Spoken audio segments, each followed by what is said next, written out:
Testing 1, 2, test, test.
Good morning, everyone. I have a quorum of the committee in the room, so I will call the meeting to order.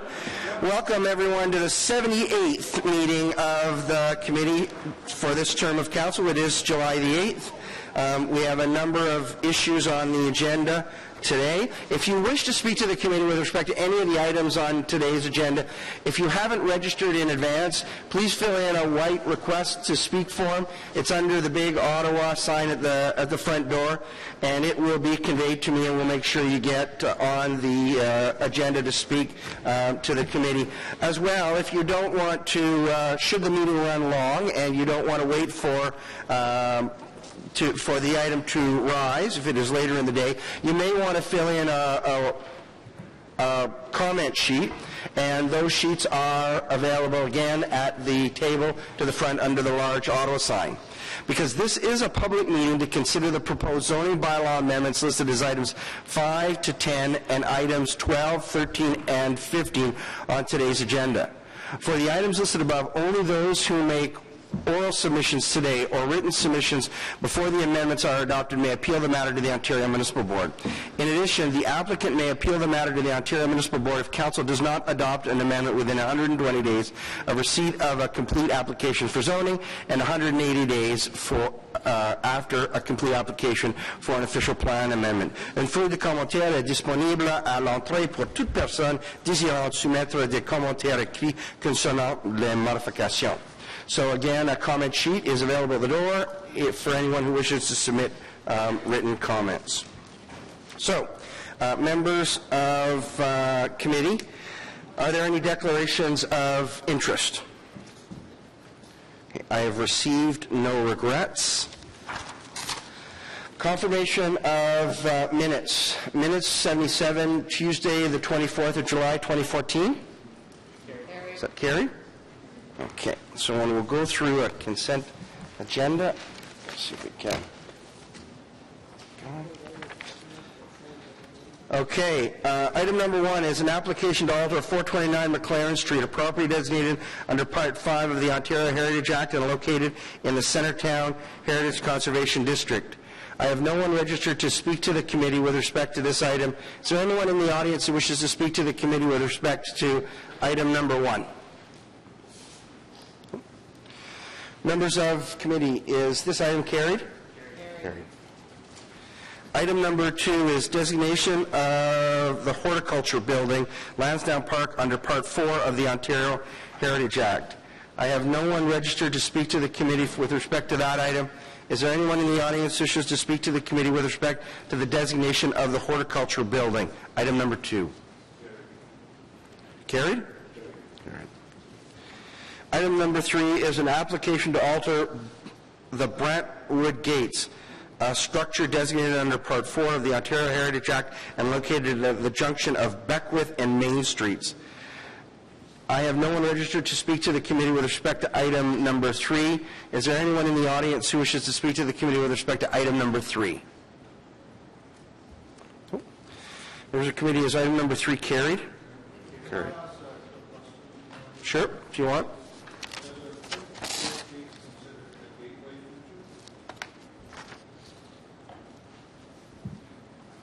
Mr. Chair, I think it would be considered a gateway feature into that community, but in terms of a gateway feature as we see it, like into the city, no, it would be more a localized gateway into the community.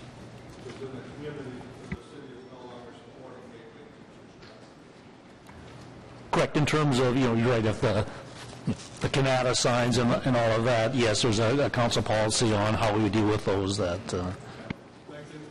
Okay, thank you, Councillor.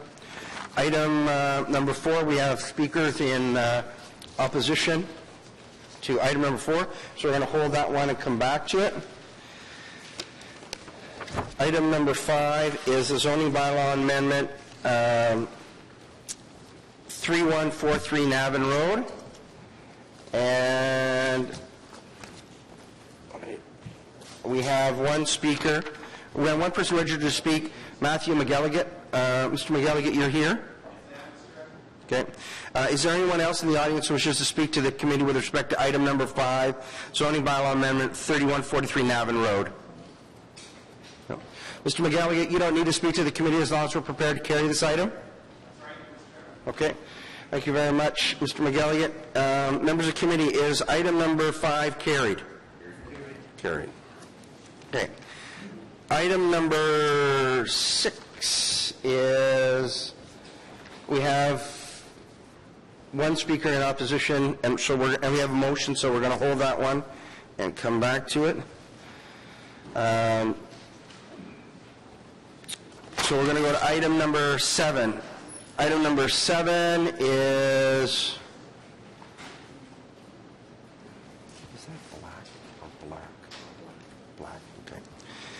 item number 7 is a zoning bylaw amendment, part of 370 Huntmar Drive. We have one person registered to speak in support of the application. That's Mr. Black. Is that correct, Mr. Black? It's Black, right? Yes. Yeah, you write like a doctor. Sorry. Anyway, or my reading is terribly bad. One or the other. Mr. Black, you don't need to speak to the committee as long as we're prepared to carry this item? No, I don't. Okay. Is there anyone else in the audience who wishes to speak to the committee with respect to item number 7? Zoning bylaw amendment, part of 370 Huntmar Drive. Members of the committee, is this item carried? Carried.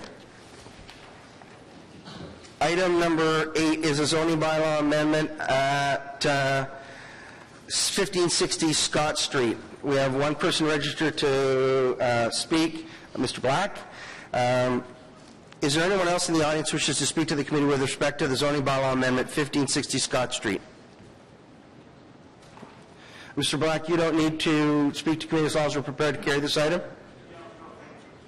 Okay, thank you very much, Mr. Black. Members of the committee, is this item carried? All right. Okay. Item number 9 is the zoning anomalies and minor corrections, a portion of 1123 Old Montreal Road. I have no one registered to speak to the committee with respect to item number 9. Is there anyone in the audience who wishes to speak to the committee with respect to item number 9, zoning anomalies and minor corrections, a portion of 1123 Old Montreal Road? Members of the committee, is this item carried?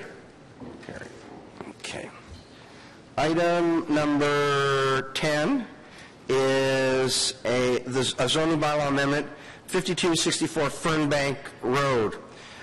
We have one person registered to speak in agreement with the recommendation. That's Mr. Fernie. Mr. Fernie, are you here? Okay. Is there anyone else in the audience who wishes to speak to the committee with respect to 5264 Fernbank Road? And Mr. Fernie, you don't need to speak to the committee as long as we're prepared to carry this item? Okay. Members of the committee, is item number 10 carried? Carried. Okay. Item number 11 is expenditure upgrades for the Monaghan Stormwater Management Facility. We have one person registered to speak, Mr. Cairo. Is there anyone else in the audience who wishes to speak to expenditure for upgrades to the Monaghan Stormwater Management Facility? Mr. Cairo, I know we need to do that. Mr. Cairo, do you need to speak to the committee, or are you happy we carry this item? Okay. Great. Thank you, Mr. Cairo. Now, members of the committee, we have to move suspension of the rules to receive the report because it was not issued in accordance with the standard time frame. So Councillor Harder will do that. So is that carried? On the report, then, is that carried? Carried. Okay. There you go. Item number 12, we have a number of speakers in agreement and an opposition to item number 12, so we're going to hold item number 12 and come back to it, which is the city-initiated official plan and zoning bylaw amendments regarding building heights in Canada. So we're going to come back to that.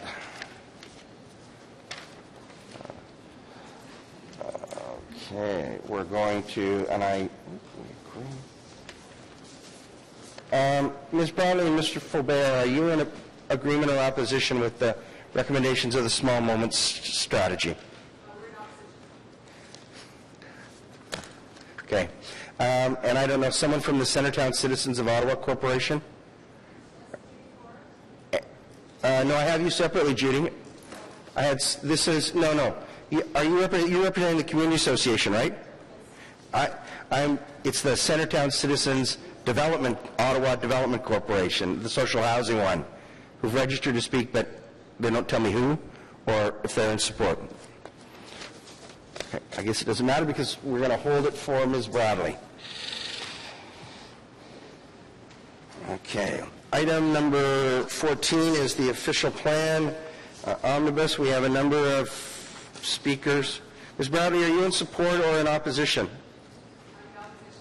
Okay. And Ms. Stewart, Jill Stewart, are you in support or opposition? Okay. Yeah. Okay, perfect. We'll hold that one. We'll hold that one and come back to it. Mr. Chair, I'll have a motion on that one too, if I could. Yeah. Okay. Item number 15 is. Okay, let me just get my paperwork. Okay, here we go. She's in agreement. You're in agreement.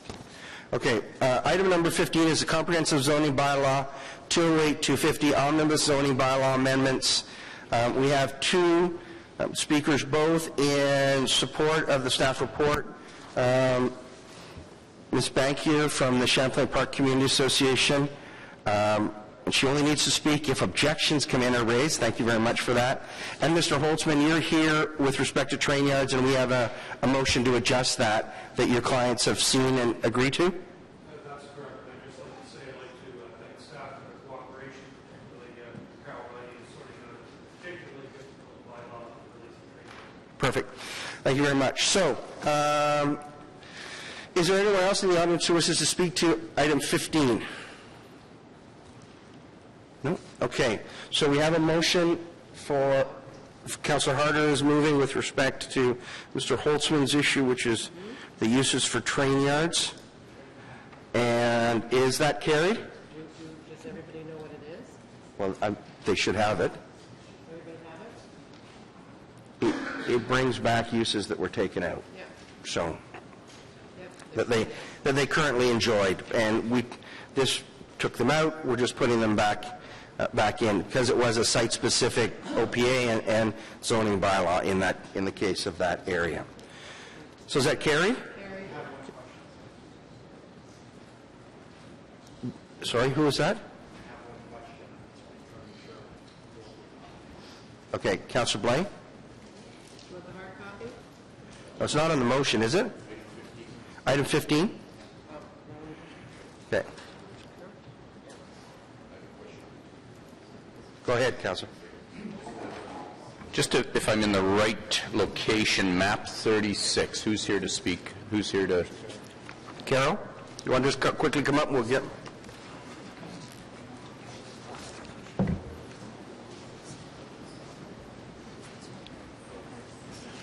If I'm reading this correctly, and I just want to make sure that it's clear in my mind, when we're looking at the maps, amending the zoning maps, and map 36, previously we showed one of the transit corridors in the map, the southern Orleans route, and it doesn't seem to be on that map. Am I reading this correctly?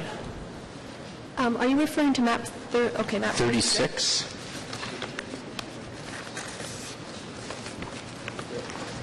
So these changes are meant to reflect the revised Schedule D that was approved as part of OPA 150. So this zoning schedule matches exactly Schedule D from OPA 150. So that means we dropped the southern transit corridor in Orleans? Is that what you're telling me? It's to reflect that change in Schedule D. But my understanding was we weren't dropping the corridor. It was basically it wasn't coming up as soon, but because we went with... Because I think it was post-2031. Okay, well, we'll have a discussion before council, then bring it up there. Thank you. I was asking the same question. The transit corridor was definitely not dropped during the TMP. It is definitely supposed to continue to be reserved. It is post-2031, but it is still very much there and should be reflected on any maps. And All right, if that's the case, we can prepare a motion for council tomorrow. Okay. Thank you, Councillor. On the item then, is it carried? Carried. Okay. Oh, and I should note, Mr. West, you were here on this item, but you're happy with the result? Perfect. Okay. He gave it, just to say he didn't speak, he gave me the thumbs up, so. Yeah, and we've dealt with Ms. Bankier and Mr. Holtzman, so we're good. Okay. Second. Just back to that map. So because of the OPA, we drop it, but there was never an intent by council, from my understanding of eliminating that corridor. In fact, we've already approved park and rides in that corridor. We've approved the funding. They've been sitting there for 5 years. How does that? It just sort of seems to appear mystically suddenly. No. It was the instruction I was given from the transportation planners, and if it's an error, it will certainly be corrected. We'll correct that tomorrow. So just to be clear, you're ambivalent to whether it's in or it's out. That's You're just correct. Implementing what transportation said. That's correct. Perfect. So you guys know where to go back? Where to go. Push. Okay. I know where to shoot. No. There you go. Thank you very much. Okay, let's go back. Okay, so that's the consent agenda. Let's go back to item number 4, application for demolition and new construction at 565 and 575 Old Prospect Road, a property designated under Part 5 of the Ontario Heritage Act and located in the Rockcliffe Park Heritage Conservation District.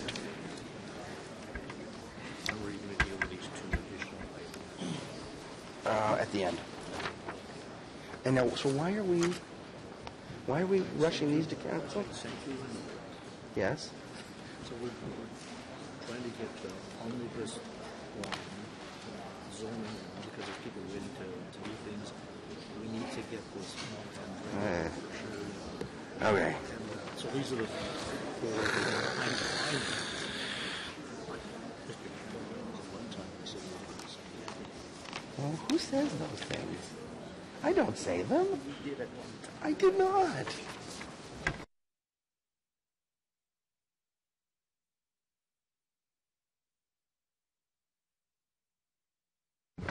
Doing well, Mr. Chairman, and yourself. So we have Ms. Collins will do a brief presentation. This is an application, as you noted, for demolition and new construction. New construction is for 2 single-family homes on Old Prospect Road in the Rockcliffe Park Heritage District, and I'll turn it over to Ms. Collins to give an overview of the applications and the staff recommendations.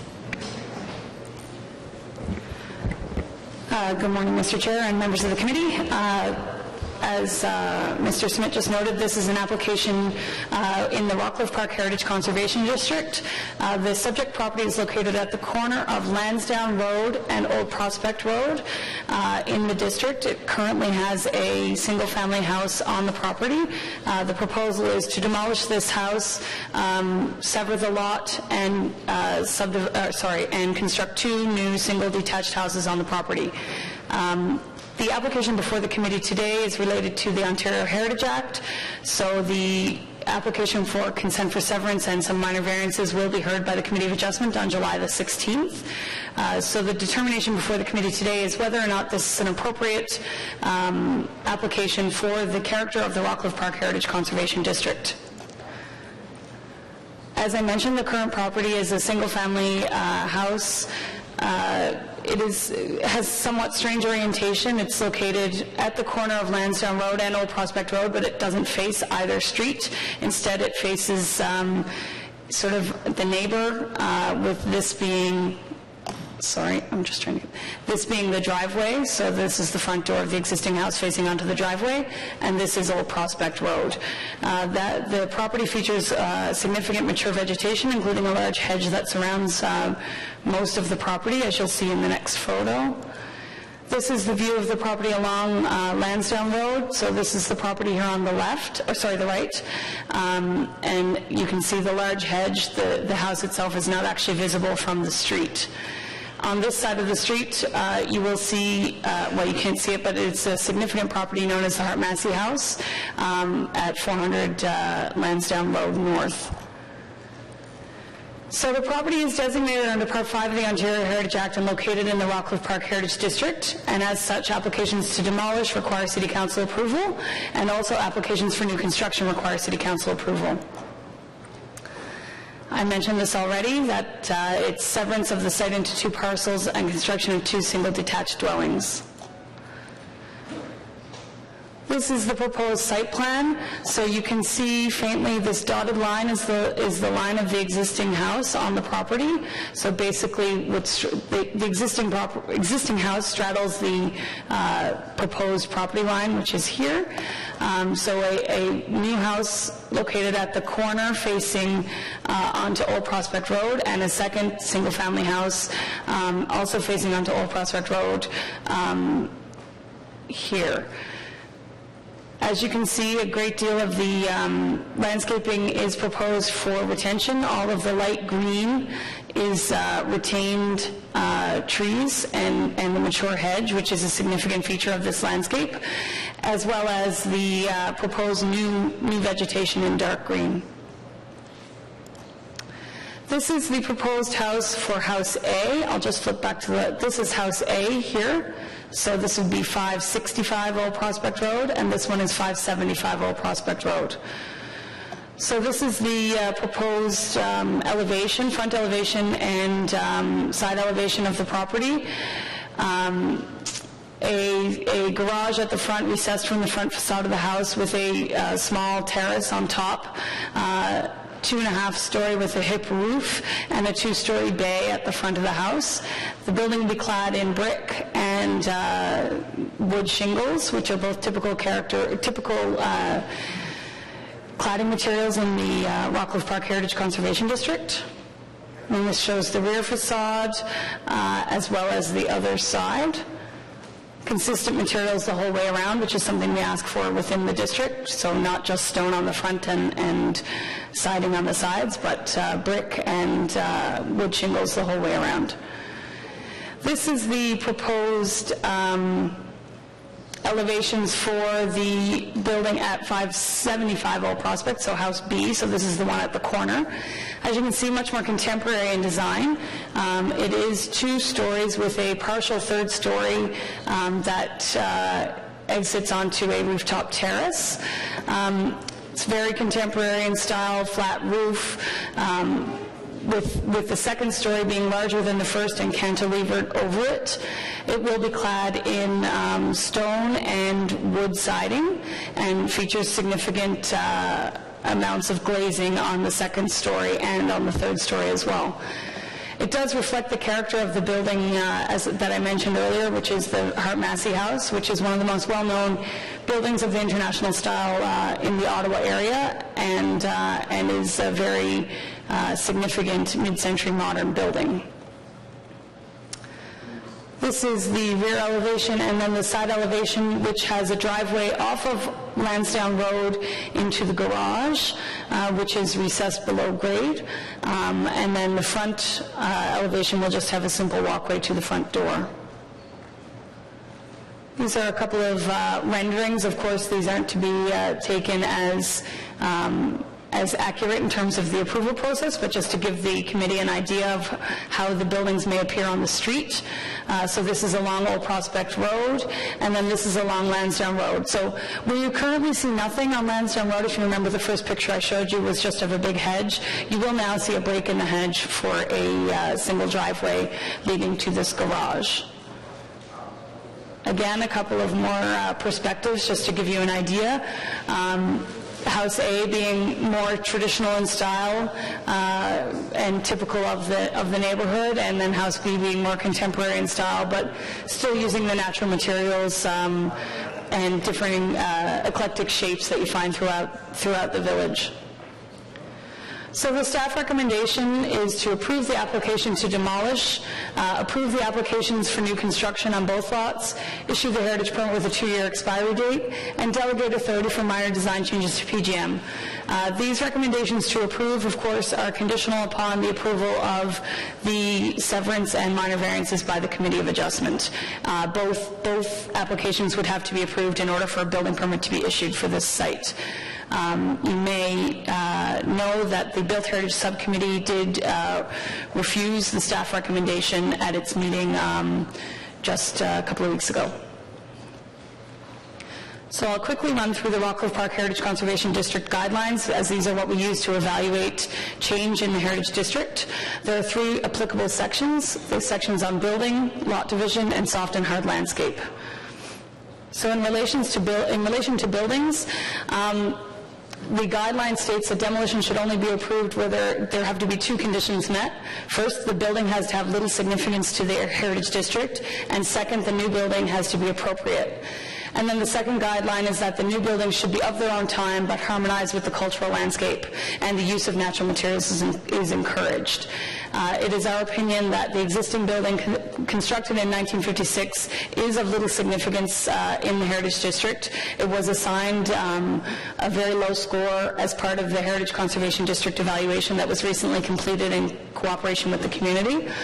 And secondly, that the proposed buildings are of their own time, and through the use of natural materials and their eclectic styles, they are compatible with the character of the Rockcliffe Park Heritage Conservation District. So while I mentioned at the beginning that the decision on the severance is up to the Committee of Adjustment, there are some implications related to the Heritage Conservation District when it comes to lot division. The pattern of lots in the Rockcliffe Park Heritage Conservation District is seen as an attribute to the character of the district, and as such there are guidelines related to it. So the guideline states the existing pattern of lot division should be protected, including the wide variety of lot sizes and shapes. The retention of existing larger lots should be encouraged, especially where there is a significant building on the property. And then finally, that the lots should provide generous open space around the buildings. It is the Department's opinion that the proposed lots will be similar in size to other lots in the HCD, and that the existing building is not significant in the HCD, and that the proposed lots will provide generous open space around the buildings and retain significant landscape features. And then thirdly is the guidelines around landscape. The landscape is the most important heritage attribute in the Rockcliffe Park Heritage Conservation District, and the guidelines state that there should be a dominance of soft landscape over hard, and that new buildings should be designed and sited to protect things and enhance the existing significant qualities of the landscape. Here, the existing mature landscape will be mostly retained, and a new cedar hedge will be planted to delineate the 2 properties, which is typical of the character of the district. And in terms of new hard landscaping, there would be a driveway from Old Prospect for 565, and a driveway from Lansdowne Road for 575, as well as typical walkways to the front doors. And then finally, the standards and guidelines for the conservation of historic places in Canada, which were adopted by City Council. There are 2 standards that are applicable here: conserve the heritage value of the historic place. It is the Department's opinion that this proposal does not negatively impact the character of the landscape or street, and conserve the value of the place when creating new additions. So the use of natural materials, the height, massing, and setback of the new buildings make them compatible with the character of Rockcliffe Park. Excuse me. A cultural heritage impact statement was prepared by Robertson Martin Architects for this project. It evaluated the potential impacts from demolition, new construction, the landscape, and the severance, and it found that there were no serious negative impacts on the cultural value of the HCD. Neighbors within 30 meters of the property were notified of the application and offered the opportunity to comment. I understand the committee has received a number of written comments, and there are a number of people here to speak. The RPRA was notified of the application and is not in support of the application. And Councillor Clark, I should have adjusted this after the Built Heritage Subcommittee, is in opposition to the application as well. And finally, in conclusion, the Department supports the applications for demolition and new construction because the proposed buildings are appropriate to the character of the street and the HCD, and the preservation of significant landscape features is in keeping with the guidelines. I'm happy to answer any questions the committee might have. Maybe you can go back just, each time we run into heritage conservation districts where buildings aren't heritage, we're not talking about the buildings here, we're talking about the contribution to the district.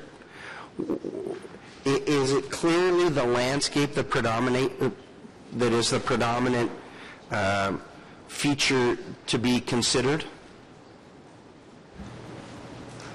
Well, I guess just to Within clarify. this district, I mean. Yes, so in this district, at the time of designation, it really was about the landscape. Since then, there has been some evaluation done, a significant amount of evaluation done on all of the properties. So we do have a better idea of the buildings themselves and their value. In this instance, this building is now considered to be a contributing building to the character of the HCD. Okay. So all buildings in a heritage district are designated, but this building in particular is not considered to be a contributing building. Right, but the landscape is. Yes, and featuring the mature hedge and you know, the overall landscape of the district, which is generous size lots with, you know, more lot than house, basically. Okay. And so from your evaluation from the landscaping perspective, which is the evaluation that you need to do from the Heritage Conservation District's perspective, this proposal continues to meet the criteria set out in that designation. Yes, it is our opinion that the proposed lots and the proposed houses preserve that overall landscape character of Rockcliffe Park and do not negatively impact on the Heritage Conservation District. Okay. Okay, thank you very much. Are there any other questions from members of committee? No? Okay, we'll go to delegations. John Edmund. Mr. Edmund, you're the first speaker. If you'd like to come up.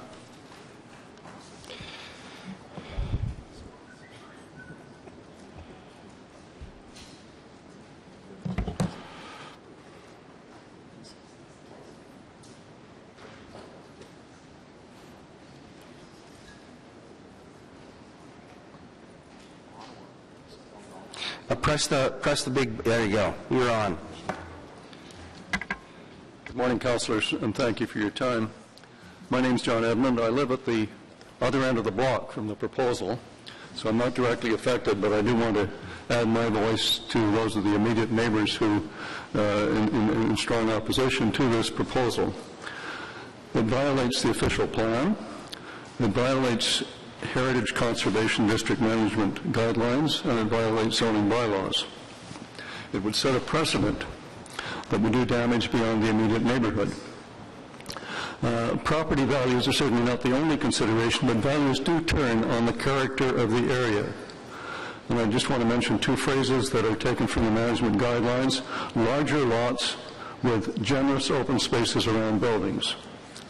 Now, there are 5 areas in which I'll submit to you that the proposal violates the rules: lot area, lot width, rear yard setback in one case, density, and the proposal for a 3-story house on one of the lots.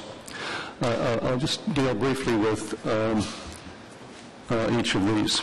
Okay. I'm going to ask you, what's before us is not the characteristics of lot area or the lotting fabric. That's a discussion that you need and an argument you need to make to the Committee of Adjustment. What's here before us is the argument of the Heritage Conservation District.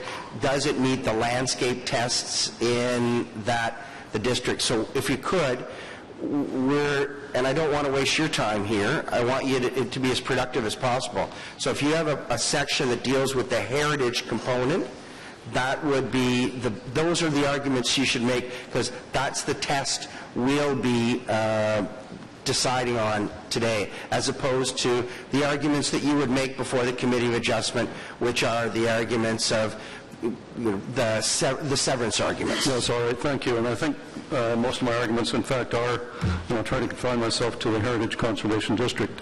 And I was just about to quote the 2 principles. I believe you've already seen them, but I just want to stress them from the management guidelines. One is that the existing pattern, this has to do with lot areas. The existing pattern of lot division should be protected. And the other principle is the retention of existing larger lots should be encouraged. Now, I developed a longer written submission, which the coordinator, I believe, was kind enough to distribute. Some of you may have had a chance to look at it. And from that, in that submission, I developed the figure that shows the median lot size of the 2 blocks This is a corner lot, so there are two blocks affected. There's a block on Lansdowne Road North, and there's the block on Old Prospect. And if you take the lot sizes there, the zoning is 925 square meters as a minimum. The actual median size of the neighboring lots is 1,282 square meters, according to the calculation in my paper. This is almost 40% larger than the minimum. This, in my submission, is the existing pattern to be protected by the Heritage Conservation District principle that I just mentioned. In contrast to that, the applicant wants a lot that is 15.7% below the standard, and there's over 500 square meters difference between that and the median area of the other lots. So I suggest that this proposal is in fact disruptive to the existing pattern. The principle does mention that a wide variety of lot sizes and shapes is also to be protected. This isn't, I suggest, a mandate to create new small lots. The next point I want to make is to do with frontage. Briefly, one lot is substandard in width as well as area. Now, that's not much in itself, but coupled with the small area would magnify the contrast with the surrounding lots. In the case of Lot A, that is the larger lot, Lot B, which is the larger lot, the plan proposed has a 4.5 meter setback compared to the 12 meters required by the bylaw. The management guideline reads, all lots should be large enough to provide generous open space around buildings. This 4.5, almost not much more than a third of what's required, is anything but generous. The official plan also expresses the desire of the community to protect the present environment, including the spatial relationships between buildings. All of this, of course, and I know the Chair wants me to confine myself to the Heritage Conservation District, but I would point out that the density is in violation of the bylaw. In the case of Lot A, it's a whopping 18% deficient. Finally, the height of the three-story house proposed, a three-story house, especially on a small lot, I suggest would be out of keeping with the uniformly two-story. This is a uniformly two-story neighborhood on large lots. They're proposing a three-story house on a smaller lot. It's on the uphill side of Lansdowne Road. The topography here is that that at Lansdowne Road the land slopes away to Mackay Lake, and there are some residences on the lower side of the road. And the three-story house would tower over the houses on the downhill side of the road, especially number 400, and I believe one of my neighbors will be speaking to this in more detail. Now, just to conclude, I don't think anyone would object to the demolition followed by construction of a single-family house. There'd be nobody here to object to that. I do want to note something in the applicant's cultural heritage impact statement. In the conclusions, it's stated that the proposal remedies the atypical existing conditions of the property, including its orientation to the street and large asphalt laneway. Well, you don't have to create two lots to remedy the problem with the driveway and the orientation. What you should do, I suggest what the applicant should do is demolish and produce a plan for a suitable house dwelling on that single lot without any suggestion of a second lot. So I think those are my submissions. Thank you very much for your time. Questions for Mr. Edmund? Thank you very much, Mr. Edmund, for your presentation. Susan Dicchino, if you'd like to come up.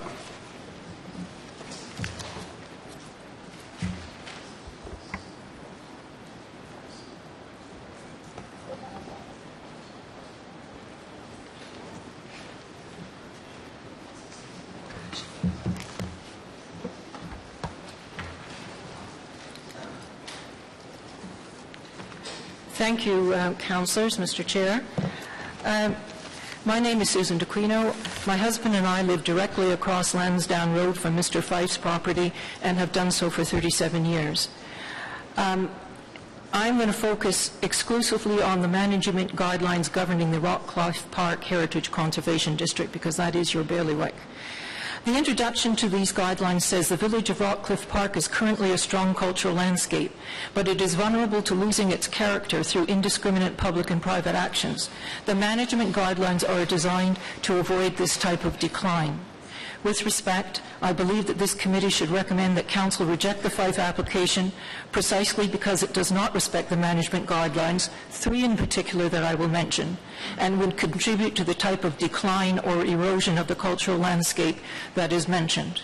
First, and my colleague has referred to this, the existing pattern of the first guideline, the existing pattern of lot division should be protected, including the wide variety of lot shapes and sizes. Now, I want to add to what he said. There is indeed a range of permitted lot sizes in different parts of Rockcliffe Park. The key point is that they are not all mixed together. They are not higgledy-piggledy. Within any particular area, the properties share the same minimum requirements.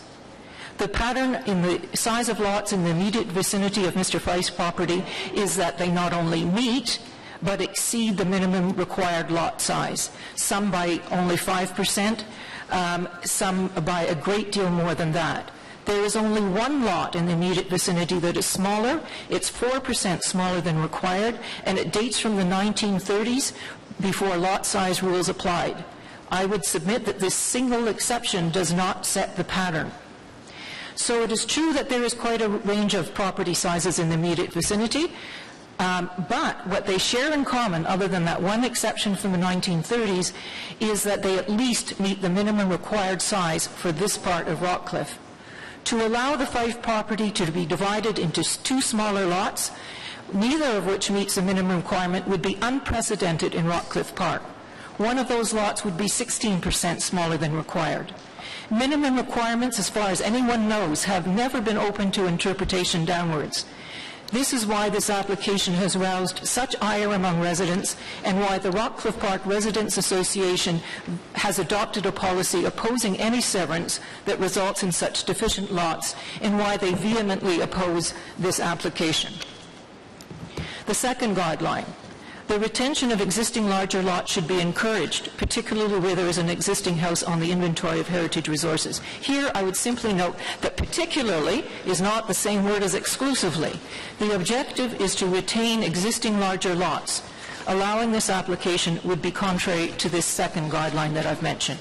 Third guideline. Demolition should be recommended for approval only where the existing lot is of little significance. We have no quarrel with that. And the proposed redevelopment is sympathetic to the surrounding environment. That's what I want to examine. What does sympathetic to the surrounding environment mean? I think there is some help in the guideline dealing with subdivision. It says, any new development by plan of subdivision should include respect for existing buildings, settings, lot patterns, natural topography, and tree canopy. Now, on this point, I would like to turn to the Cultural Heritage Impact Statement that Mr. Fife has submitted. That statement highlights the need to respect existing buildings as set out in my paragraph. On page 6 of the Cultural Heritage Impact Statement, it states, quote, the proximity to 2 significant buildings is a primary concern for the development of this site. In particular, the development will need to demonstrate sensitivity to the Hart Massey house. That's my house, directly across Lansdowne Road from Mr. Fife's property.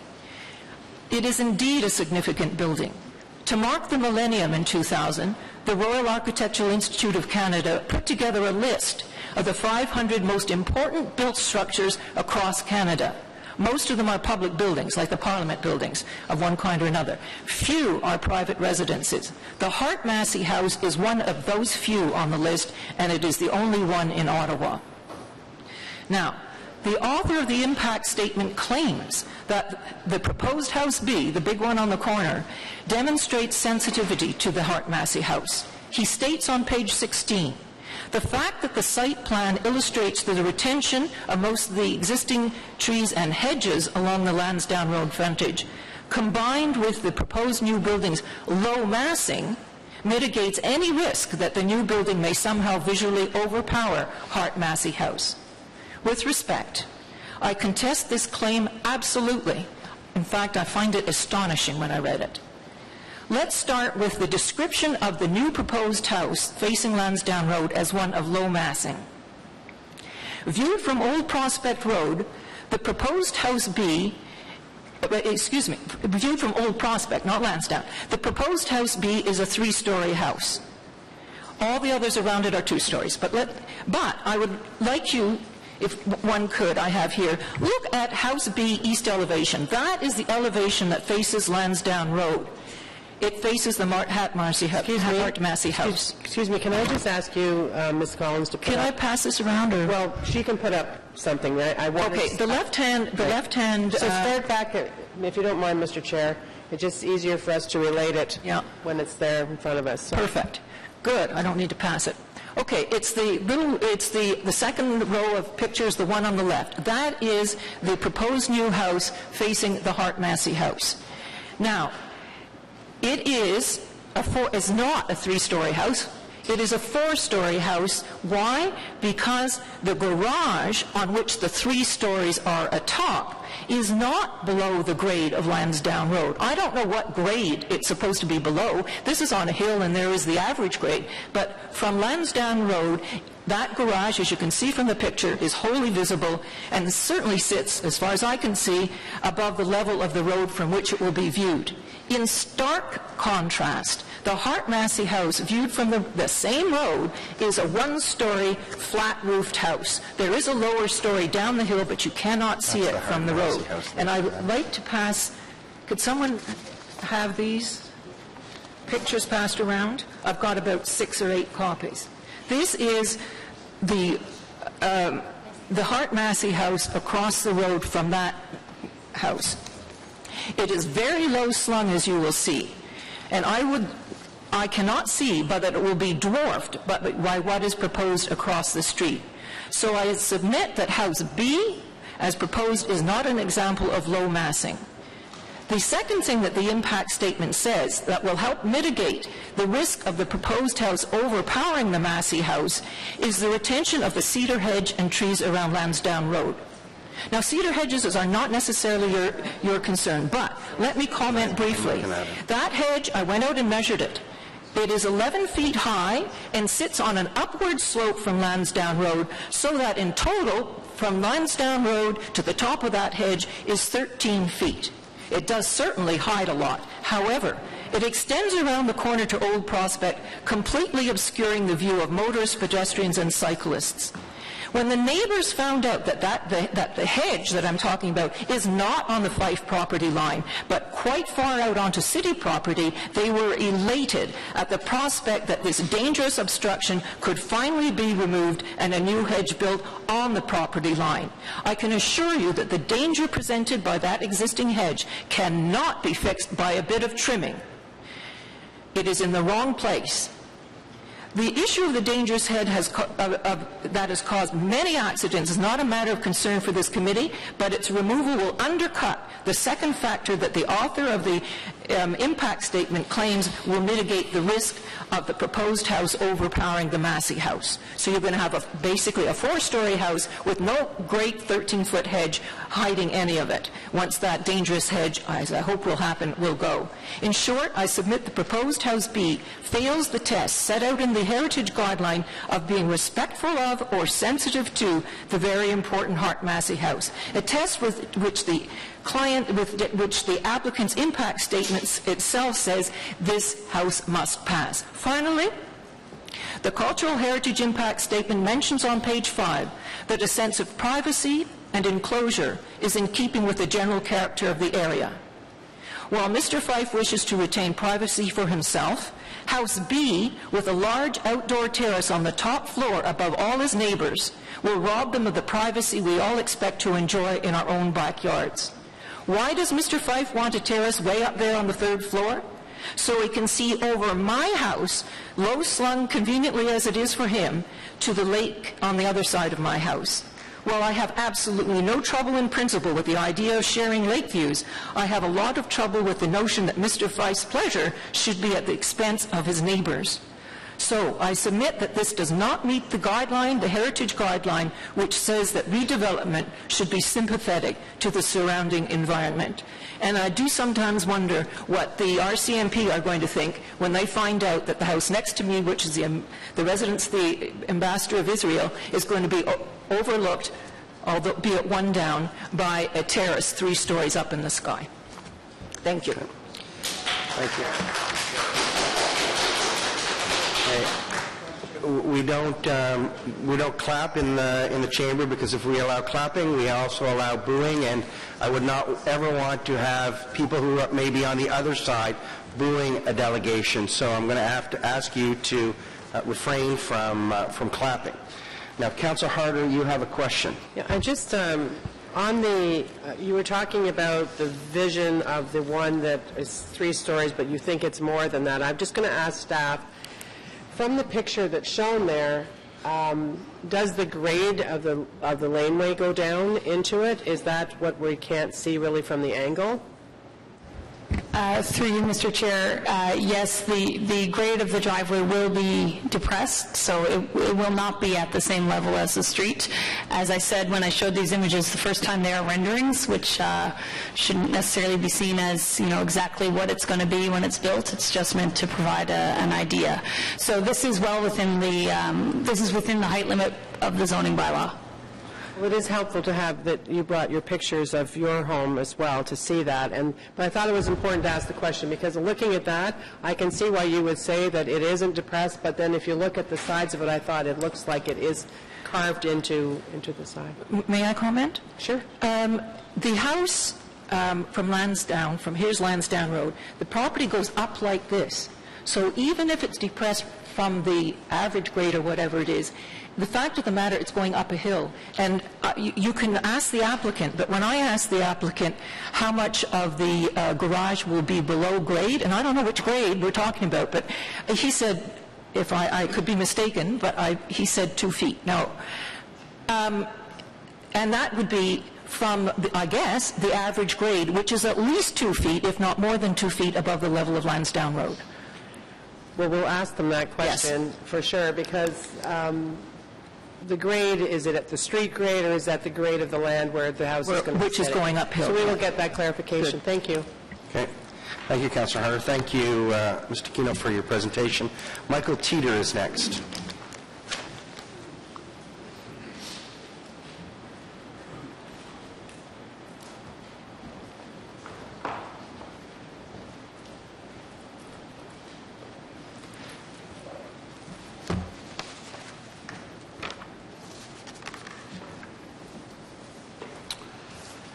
Thank you, councillors. Thank you, Chair. My name is Michael Teeter.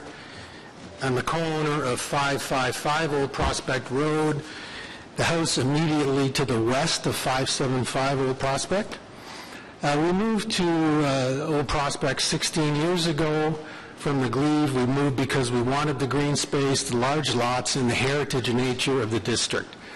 There is a unique culture and sense of space in this community that, in my view, enriches all of Ottawa and all of the nation's capital. Our house is built of stone and stucco, as is the Mearns house across the street. Our house was owned and lived in by a former Prime Minister who raised his family in our house. All houses in Old Prospect have significant history, including the existing house at 575 Old Prospect.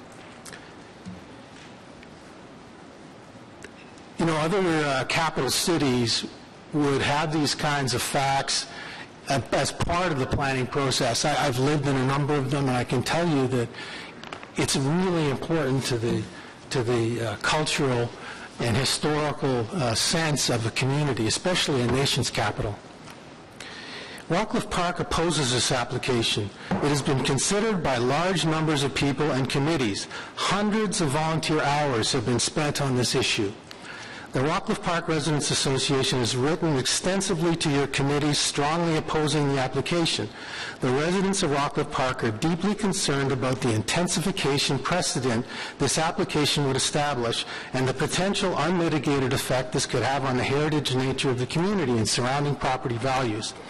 Since the village was created in 1860, there has never been a severance permitted of this deficiency. If severance is permitted, other developers will follow. The effect could be disastrous for this important heritage. The issue of severance, with all due respect, is not before us. I understand. It'll be before the committee, and you will make those cogent arguments to the committee. Thank you. I hope I'm not using my time. No, I don't want you to lose your time. It was a side issue. I'm now dealing with the HCD stuff. Perfect. So I'm going to quote from the HCD.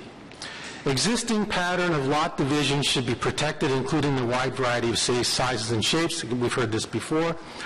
All new development by plan of subdivision should protect and conserve the existing landscape and natural features of the village. This includes respect for existing buildings, settings, lot patterns, natural topography, and tree canopy. Now, unfortunately, I did send this report by PDF to the clerk yesterday. I am going to refer now to the Robertson Martin report, which is the heritage consultant report that Mr. Fife submitted, and on particular page 4 and page 30 of that report. So page 4 of that report is a picture of the existing site in relation to the other houses on Old Prospect. It's figure 1 of that report. And I really would urge you to look at it because it's the only document that actually shows the existing symmetry between houses on Old Prospect. So if you examine that, it shows that there's a current symmetry between a variety of lot sizes, where the houses are located on the lots, and the vegetation surrounding them. There is a very, very precise symmetry to the existing lot structure, vegetation, green space, and everything, and the way the green space relates to the green space of the neighboring properties. Now examine the Old Prospect view and area view of the new development. This is on page 30 of the report, as proposed by the developer. So this is the new thing. There's no symmetry or consistency with the existing pattern of lot division, lot patterns, natural topography, and tree canopy. It's all gone. In effect, the proposed new development injects a suburban intensity of space, entirely inconsistent with the existing lots and houses, and in clear violation of the HCD guidelines. Point 2 of the HCD guidelines, the retention of the existing larger lots should be encouraged. The developer proposes to create 2 lots where 1 currently exists. The development is proposed to be 2,000 square foot deficient from the bylaw and contains minor variances that are approximately 1/3 of the requirement. Clearly, the proposed development violates this HCD provision for retention of existing larger lots and proposes an alternative with significant and major zoning deficiencies. Point 3 from the HCD. New construction should be recommended for approval only where the siting form, materials, and detailing are sympathetic to the surrounding natural and cultural environment. There is a soft palette of materials with a preponderance of stone, stucco, and wood over brick. In particular, I would propose that you carefully examine proposed House A in relation to the surrounding homes of stone and stucco. Again, examine this house in relation to the siting form of the neighboring homes. It's much further forward. It has a suburban feel to it with a big garage on the side, and it's completely inconsistent with the surrounding lots and homes in respects of materials and siting. And again, it conflicts with the HCD guidelines. On this basis, the community would recommend the application be ejected. Thank you. Okay, thank you very much. Are there questions for Mr. Teeter? No? Mr. Teeter, thank you very much for your presentation. John Mearns, if you'd like to come up.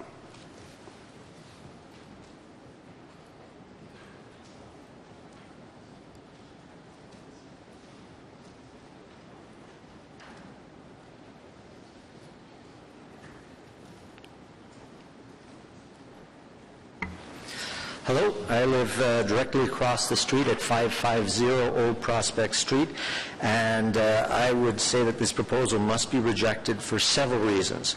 First, as you've observed, we don't want to talk about the variances in particular, other than the fact that I would point out that there is not just one minor variance looked at here, but 6 variances at least, some of which are frankly quite massive, creating a lot that's 16% smaller than the zoning allows is absolutely out of character with the surroundings. At the same time, we're looking at increasing the building density 15% greater than what the zoning allows. So smaller lot, greater density. The concept of generous open space, well, frankly, I don't know how it's possible to even consider that as rational in this case, given that the rear yard setback is 62% less than what's allowed by the zoning. So while any particular variance is not necessarily within the mandate of this discussion, the overall scope of the variances is so large that anyone would obviously see that this would be nothing less than an assault on the heritage character of this property. The second point to be made is that allowing this proposal to proceed would set a precedent which I would consider to be an existential threat to the heritage nature of the village. I live on a property across the street that's approximately 26,000 square feet. So if this development was allowed to proceed, put 2 houses where 1 house was, well, the precedent would be set for me to be able to take my lot and put lots roughly the same size, 3 houses. Now you'd end up with 5 houses where once there was 2. You know, clearly this is a massive threat to the heritage look of the area. Third, the nature of this proposal has been vehemently and unanimously opposed by the neighbors, the residents' associations, its various committees, and it was decisively rejected by the Built Heritage Committee. Why would there be such unanimous disapproval of this particular proposal? Well, the staff report, the paid consulting reports all try to sugarcoat something that at a very fundamental level, everyone, even people living far from this particular corner, understand to be absolutely out of place with the heritage character of this property. Fourth, as Mrs. DeCrino pointed out, and again, this is slightly out of the mandate of the direct discussion here, this corner is a very challenging corner. It's a 90-degree corner going up a steep hill. I would pose it to you that everyone must be aware of the safety concerns that are at stake here. The road is narrow, visibility is very bad approaching the corner, and in the wintertime in particular, when drivers are trying to make their way up this steep and very icy hill, they have no choice but to drive relatively quickly. If you were currently the house that sits there and the driveway, which staff reported as having a sort of odd setup, that odd setup is actually the ideal setup for the inner arc of this corner, basically. If you were to take that driveway out and put 2 new driveways closer to the apex of the corner, you would create an even less safe situation. Finally, given the heritage designation of the area, it is critical that the city sets the bar reasonably high when judging any radical redevelopments. Can this site be redeveloped in a way that can contribute positively to the streetscape, green space, mature trees, and heritage character of the area? Absolutely it can. But this proposal is a huge step in the wrong direction. Too often, the residents of an area lack the mechanisms to protect the nature of their neighborhood. With this property, this is not the case. Application of existing standards, the vision of the official plan, and the zoning requirements must be used to protect the character of this neighborhood. Thank you very much. Okay. Thank you very much. Are there questions for Mr. Mearns? Mr. Mearns, thank you very much for your presentation. Anna Claire, if you'd like to come up.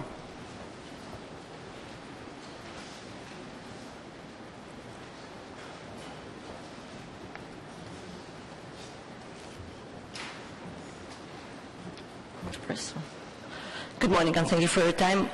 I will be brief because my neighbors presented very well all of the points that I agree with, why I would like to reject this proposal to build two buildings on the current lot. I live across the street at 580 Old Prospect Road with my husband and my children. We recently moved, and we love the landscape of Rockcliffe, particularly on this lot on 575 Old Prospect. There is a large number of mature trees. There are 11 mature trees, including a sugar maple tree, a white pine tree, and several firs or spruces. To another type of pine tree. All of these trees are long living, they're mature, they are at least 40, 50, or 60 years old. Based on the layout of the proposed construction of the two houses, most of these trees will be destroyed. There are also at least 8 trees that might be on city lot. I'm not sure what would happen with those trees. They also include some very mature trees, old trees. I know that the applicant is proposing to replace or to add some cedar hedges. Cedar hedges are sure beautiful and green, and they are very popular in landscaping because they grow easily and quickly, whereas these trees that will be gone will not be probably replaced in our lifetime. And there's going to be no room for them to replace if this construction goes ahead. So this is the only point that I would like to add to all of the points that my neighbors presented already. Okay. Thank you very much. Are there questions for Ms. Clare? Go ahead. Well, coming on the question of the trees, you raised this too at the Bill Heritage Committee, and so I think for the benefit of the Planning Committee, Ms. Collins, if you could go over what you know of that situation, that would be helpful. No problem. Sorry, I'm just opening up the larger, I'm going to bring up the site plan here. It is a bit difficult to see on the screen.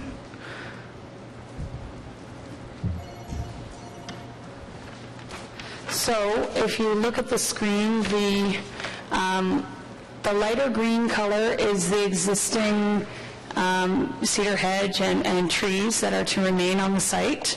The darker green is new planting, so exists a new hedge here. These are all new trees, some new planting at the front of the building, as well as here and here.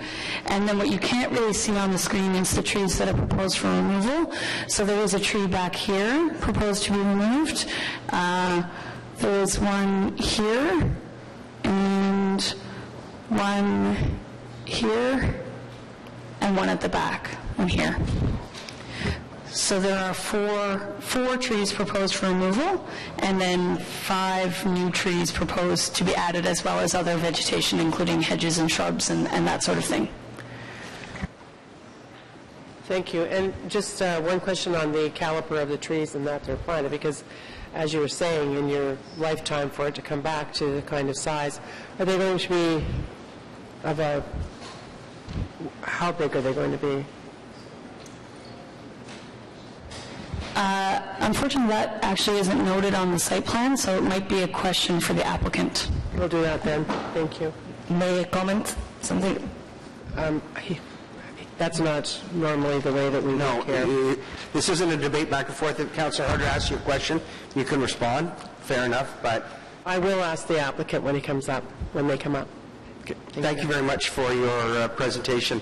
Mr. Casagrande and Mr. Martin, if you'd like to come up. No, I'm good, thanks.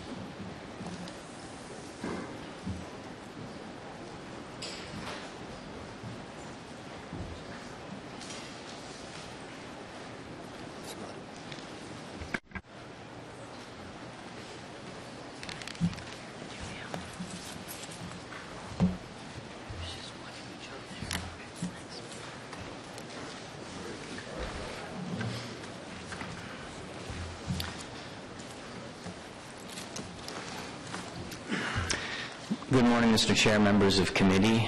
My name is Brian Casagrande. I'm a senior planner with 410 Consultants.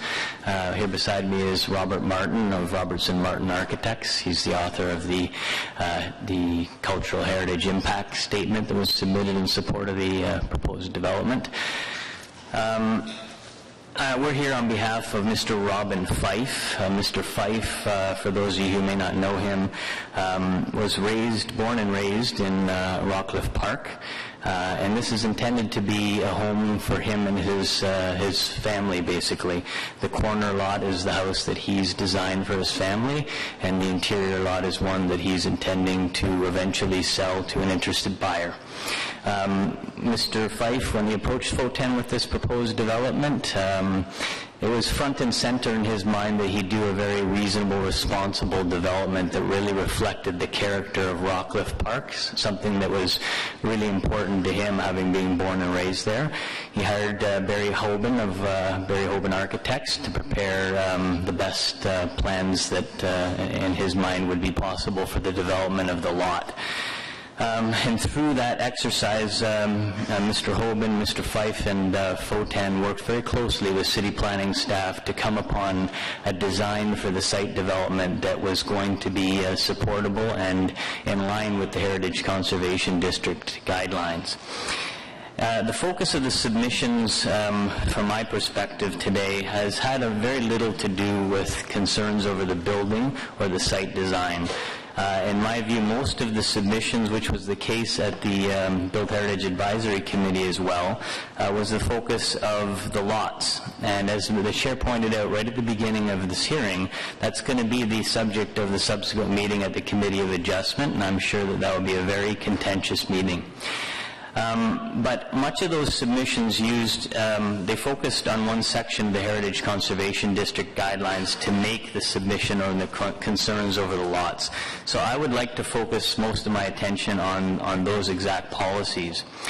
There's an image that's up on the screen before you, and this image is right out of FO10's planning rationale report for the Committee of Adjustment applications. That image to me is a very telling image, because you heard a lot of submissions about percentages of lot area and averages and so on, but I never saw any of these tables. I certainly didn't see the maps that were used to reference the lots. But when you look at this image, to me it's very powerful. It shows you that the two lots, which are shown in light blue, are very much in keeping with the surrounding lot character that we're dealing with. And then there's a table below that identifies the areas of those lots, and all of those lots, with the exception of one, is below the minimum lot area that we're dealing with on the subject lands.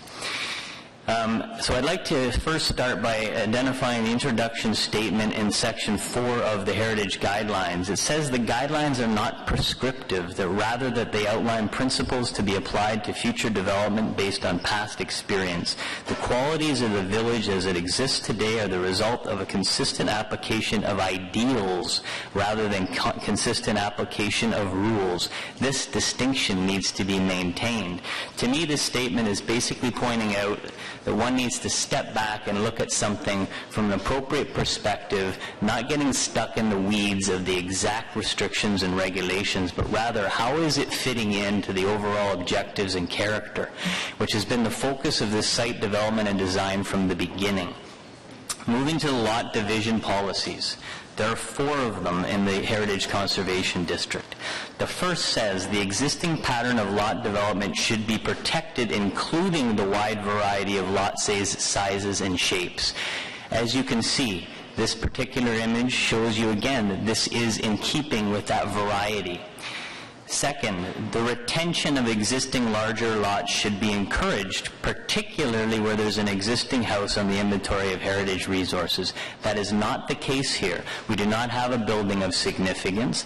It is a larger lot. The statement, though, says encouraged, particularly when those characteristics exist. I'd submit to the committee that if this lot is not an appropriate lot for subdivision in Rockcliffe Park, what large lot would be?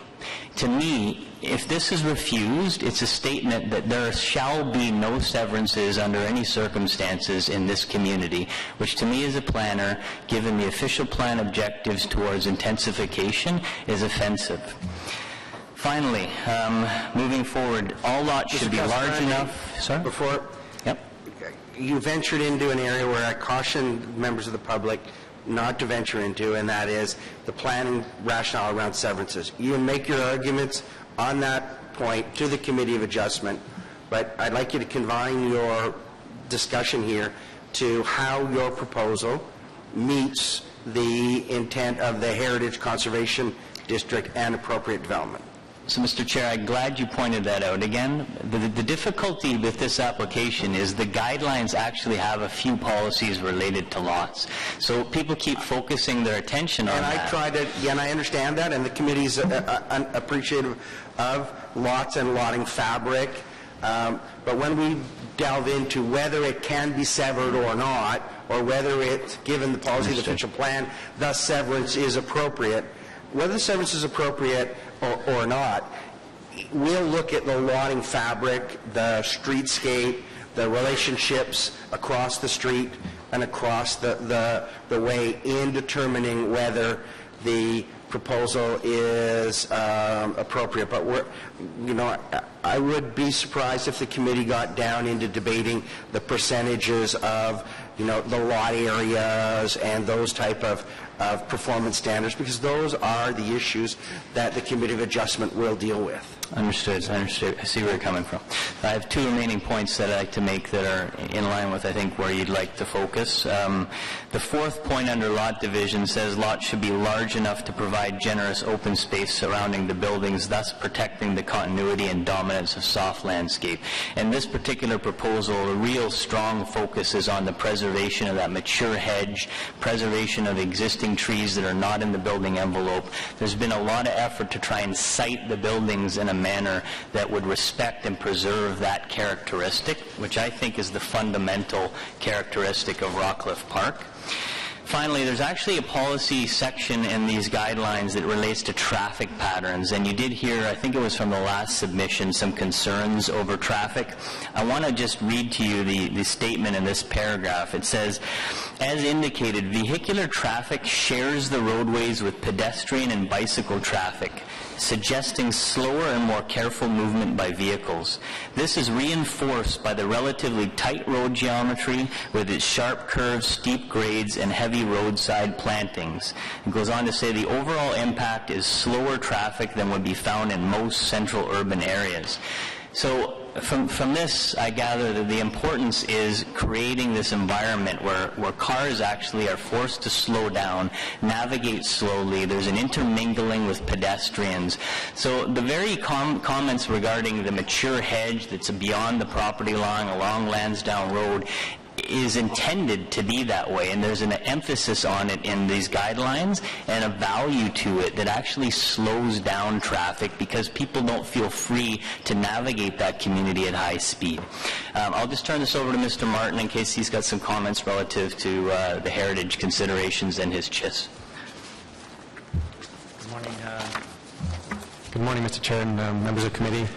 I think I don't have a lot to add except that the city quite rightfully analyzed the impact to the conservation district under the three categories of building, lot division, and landscape, and their findings almost identically match ours in that we are extremely comfortable that all of the considerations identified in the district study are being adhered to, and this in no way threatens the character of the district or presents a condition that is out of keeping with any kind of lot size, building pattern, or geometry. And part of our experience working in this district on a whole variety of projects relates exactly to what Julian Smith's study talks about in the opening statements, that there is an expectation of thoughtful, careful, focus on the ideals rather than on the rules. And in many cases, in our experience, that will actually allow a considerable degree of flexibility as to where buildings are placed, where lots are laid out to actually emphasize or preserve the existing landscape character. So we are very much supporting the staff recommendation, and we're very comfortable with this proposal that it in no way threatens the district character. Okay. Are there questions for the delegation? Councillor Cadre, go ahead, Councillor. Thank Thank you very much, Mr. Chair. Just picking up on a couple of points that Councillor Harder made earlier. First of all, about the grade that has been identified by one of the speakers as to the garage. Is it below grade, is it at grade, or is it above grade? I guess it depends on where your reference point is, Councillor. If you were standing at the start of the driveway on the street, you would be going downhill approximately 2 feet, I'm told, towards the driveway. So that's the challenge with this site. When you actually stand at the foot of the garage, you're effectively below grade relative to the front of the building on an Old Prospect. So you're entering into effectively the basement of the house. So if you want to go to the front door, you actually have to go up a full flight of stairs to get to the front door. So the property is dealing with a grade transition from front to back. So you're naturally, because of that condition, going to get a situation where the rear of the building relative to the surrounding grade on that side appears higher than it would if you were standing on the front side on Old Prospect. And that's part of this design. They've actually capitalized, in my view, on that grade change to allow for a driveway that can be sort of tucked in below the building. Since the grade of the building is going to be higher because of the lay of the land, could the garage be further, below ground, more than 2 feet? I know the slope may be, difficult to navigate coming in and out of the garage, but could that garage be a little lower? I don't think so, because if you tried to force the garage lower, you'd be forcing the finished floor elevation of the main house lower, which would create a problem on the Old Prospect side. We can certainly explore it and see if there might be a small amount. But one thing that I'd ask you to keep in mind, Councillor, is that there's a significantly mature hedge all along Lansdowne. So it's a single-car driveway entrance going through that hedge that if you're driving by is going to go by in a blink of an eye. So it's not going to be this obvious element of the building unless you're standing right at the foot of the driveway. Thank you for that, Mr. Casagrande. And the second question, again, coming back to Councillor Harder's, in terms of one of the delegation raised the issue of caliper trees going in. What size of the trees are you going to be putting in terms of landscaping? So I took the opportunity to ask my client that as I was coming down. He said he'd like to plant apple trees, and he feels that he can get a caliper that's 2 inches in size, but he's certainly intent on maximizing it. There's obviously a threshold there where the tree won't transplant well if it's too large, but he's going to seek to maximize the maturity of those trees. So 2 inches is his intention. Okay, thank you for that. And the third question is, again, the Chair told us not to go into the Committee of Adjustment debate or discussion. But the question I have regarding that is, there's a lot of landscaping that is already existing, plus new additional landscaping. Is there, if the additional landscaping wasn't there or did not require, could the minor variances be adjusted in terms of not requiring some of the variances? The only minor variance there's 2 minor variances that could be avoided, I suppose, in this particular application. The one is the lot line, which is symbolized to some extent by the heavy dark lined hedge running north to south. This is the middle lot line. If you actually kinked it to follow the same direction of Lansdowne Road instead of running perpendicular to Old Prospect, you result in a change in the lot width of Lot A, the left lot, such that it would meet it. It's only a matter of a couple of meters, meter or so short of the required lot width. So we felt instead of trying to avoid a variance and result in a more less conventional shaped lot, it was better to just run it straight. So that's one. The other is that the building the corner lot, is seeking a minor variance for the rear yard setback. So that building could have been moved forward, but to us, it was appropriate that it be set back more, because being a corner lot, you want, I mean, the typical characteristic of this community is as you're driving around these lots, there's a sort of rather expansive front yard with heavy landscaping. So that allows us to maintain that more dominant characteristic, even if it means the building is being moved back. I don't know if that building was sited in addition to try and actually preserve some existing trees or not. I haven't consulted with Hoban on that particular element, but that was the principal objective there. I'm not sure if that answers your question, sir. Thank you very much. Thank you, Mr. Chair. Okay, thank you. Councillor, anything else for the delegation? No? Thank you very much for your presentation. Thank you. David Fleming. Mr. Fleming, if you'd like to come up.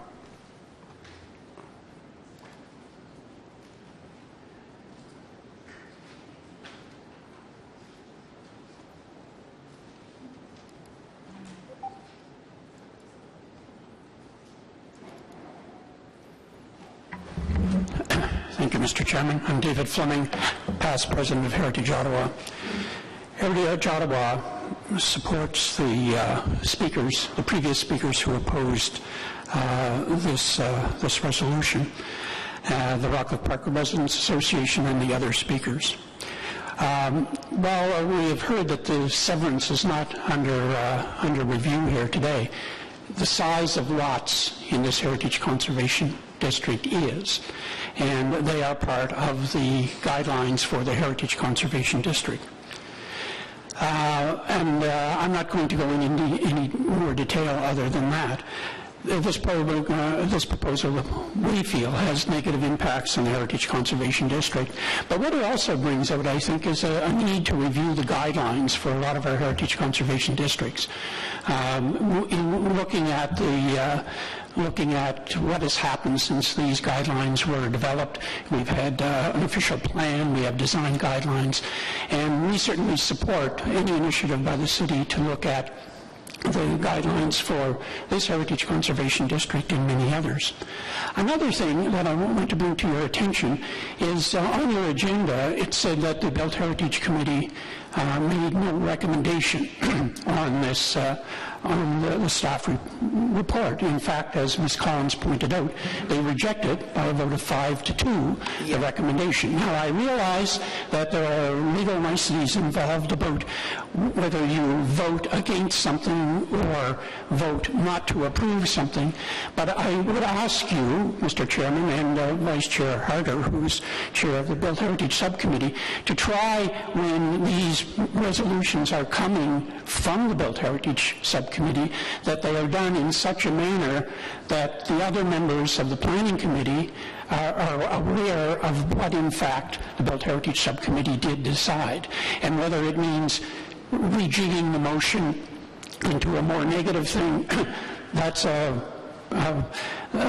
something that I would leave that up to your legal people. But I think it's very misleading to say, because a lot of us sat through a very long meeting a few weeks ago in which this was, a lot of the arguments that were brought up here were decided. And I think it's really important to those members of Planning Committee who are not on the Built Heritage Subcommittee to know exactly what went on and to be able to have that information that that this committee provides. Thank you. Okay.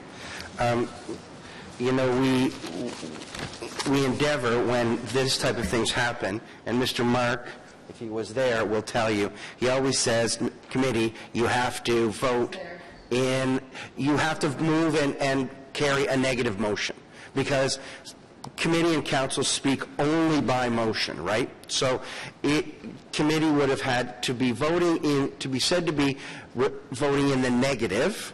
You would have had to change the recommendation from approve new construction to reject. And usually we do that, sometimes we don't, but I'm pretty sure that all members of committee knew exactly what had transpired at the Built Heritage Committee and how the vote came, because very rarely do we, when we deal with this, we sometimes, I don't know if it's neglect, but we don't get the negative motion doesn't come forward by a member of the committee. That's happened at this committee as well, but we understand what the committee did clearly. Okay, thank you very much. So are there anything else for Mr. Fleming? Oh, Mr. Fleming, you might want to come back. Councillor Cadre has a question for you. Thank you, Mr. Chair. And it's not a question, it's just a comment, Mr. Fleming, that in terms of the committee minutes that were, presented and printed, most of our colleagues, if not all of us, do read those and do look at those. The other thing I was going to add is Councillor Harder, as chair of that committee, usually informs the committee members on this committee as to what the dealings were at the BHC. Oh, yes, I agree with that, and I'm heartened by the fact that that happens. It just means that people who see it on the website say that, well, the Built Heritage Committee didn't make a decision on it, and they should go back and look at the minutes of that meeting. We're not aware of that. And I realize that it is something. I know the old LACAC and OBAC, they knew of this, and they used to make a specific motion that if they wanted planning committee to know that they rejected something, then they made a negative motion to do it. I guess this was just a reminder to the new committee that they probably have to do that as well. Absolutely. Thank you. Except, as Councillor Cadre said, everyone on this committee knows exactly what happened at Built Heritage. Okay. And the vote was 5-2. That's right. But if quite right, rules of procedure based on the big Robert's Rules of Order book can be quite daunting for some of the citizen members of the committee, and maybe not be as cognizant as we are as to those procedural niceties, if you want to call them niceties. So it wouldn't be inappropriate to say to Mr. Smallwood, here's how this works. If this ever comes up again, this is what you should be doing. So, fair point. Okay. And Mr. Chair, it's Ms. Enta that is our Built Heritage legal, and she's here today, and so maybe she could take that as an advisement that she could alert citizen members to that. I did have a conversation with Mr. Podolsky, and he asked if he could have a bit more information on, in the future, how to proceed. Yeah. Yep. Thank you. Perfect. Thank you very much. But whether that would have an impact or not on what the decision may or may not be today is likely a moot point. That's fair enough. Okay, so those are the last speakers on this item. So I'm going to close the public hearing and turn.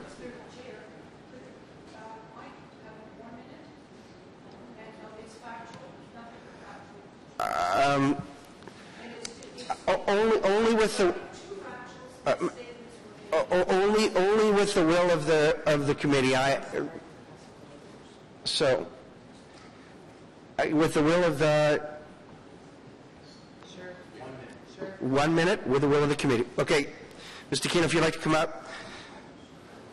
Committee has given you a minute.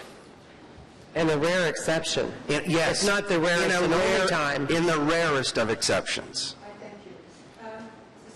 Yes, now it's on. Mr. Casagrande put a picture up on the board there, and he claimed that, and he highlighted some houses, 12 of them I counted quickly, and he said that they are all below the minimum lot requirement. That is absolutely not the case. There is one house and one house only in the immediate neighborhood that is below the minimum lot requirement. So maybe he meant to say it's close to it, but there's only one that's below it. Now, and he said that if this lot can't be divided into two, then no severance is going to be possible anywhere. I just want to make the point that the policy of the Rockcliffe Park Residents Association is not to approve severance in Rockcliffe. It's to approve severance where the result is lots that are deficient in size. So it is not true to say that if this one is refused, all will be refused. This one is being opposed because it results in lots that do not meet the minimum. Others could readily be divided, and so it will not mean that there is no severance possible in the future. Okay. Thank you very much.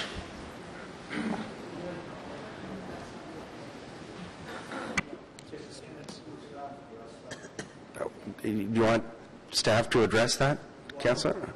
Mr. Chair, we have two opposing views on a number that somebody has to know what the real number is here. So is that the case? Where's Mr. Casagrande? He's going to want to come up. Maybe not. Yeah, I thought so. Okay, this is it. After this, Mr. Casagrande, we're closing the public hearing portion of the meeting, because this is what happens. The back, forth, back, forth. We should... Yes? So the image that's before you, you'll see an asterisk at the bottom. The R1B 1259, which is the zoning of the subject lands, has a minimum lot area of 925. According to our information, all those sites have the lot areas in the table, which you can see is below 925 except for the number 11. Unless I'm wrong on a statement of fact there, Mr. Chair, I stand by my submission. Thank you very much, Mr.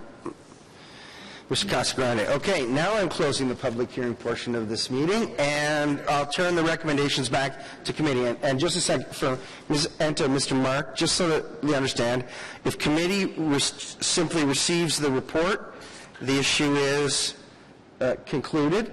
In the alternative, a member of committee can move the staff recommendation, or they can move the staff recommendation changing the word approve to reject. Is that correct? Mr. Chair, the rules are slightly different for Planning Committee from the Build Heritage Subcommittee. And it gets a little bit complex. If committee and council do not amend the recommendation, there will be the passage of time and the application will be deemed to be approved. Right. What I can tell you, though, is for standing committees, if nothing's carried, then the procedure bylaw provides that the recommendation that will go to council is that council consider the matter that was before the standing committee. So that's inserted by operation of the procedure bylaw. But if committee and council do nothing, the application is deemed to be approved. My advice to committee, for what it's worth, is make an affirmative statement one way or another. Either the committee approve or reject. Right. Okay. Okay. Thank you, Mr. Mark. So the issue is before the committee. No, you do. We do need a motion, do we, Mr. Mark, either in the negative or the affirmative? That is my advice, Mr. Chair. Right. Okay. So, Councillor, I'm going to turn the floor over to you. If you want to walk us through your motion, what it does, and why you think we should do it. Okay, thanks, Chair Hume. I'm a member of the subcommittee and Build Heritage Subcommittee, and during our discussion that we had at the Heritage Committee meeting, I felt that the Heritage Committee members were focused on the zoning question and not on the heritage question. And what I'm doing today is asking this committee, I'm going to be putting forward a motion to adopt the staff recommendation that is in the report that was presented to us today, and so that this committee would be approving what Ms. Collins' report. Councillor Hart, do you have anything to add? No, I don't. I mean, it was a very difficult meeting, I think, and part of the difficulty was in the fact that the people were very concerned about the severance itself. It was quite convoluted, and I was hoping at that time to table it so that we would have some more time, but clearly Councillor Hobbs and I were the two that supported it, the staff recommendation. Okay.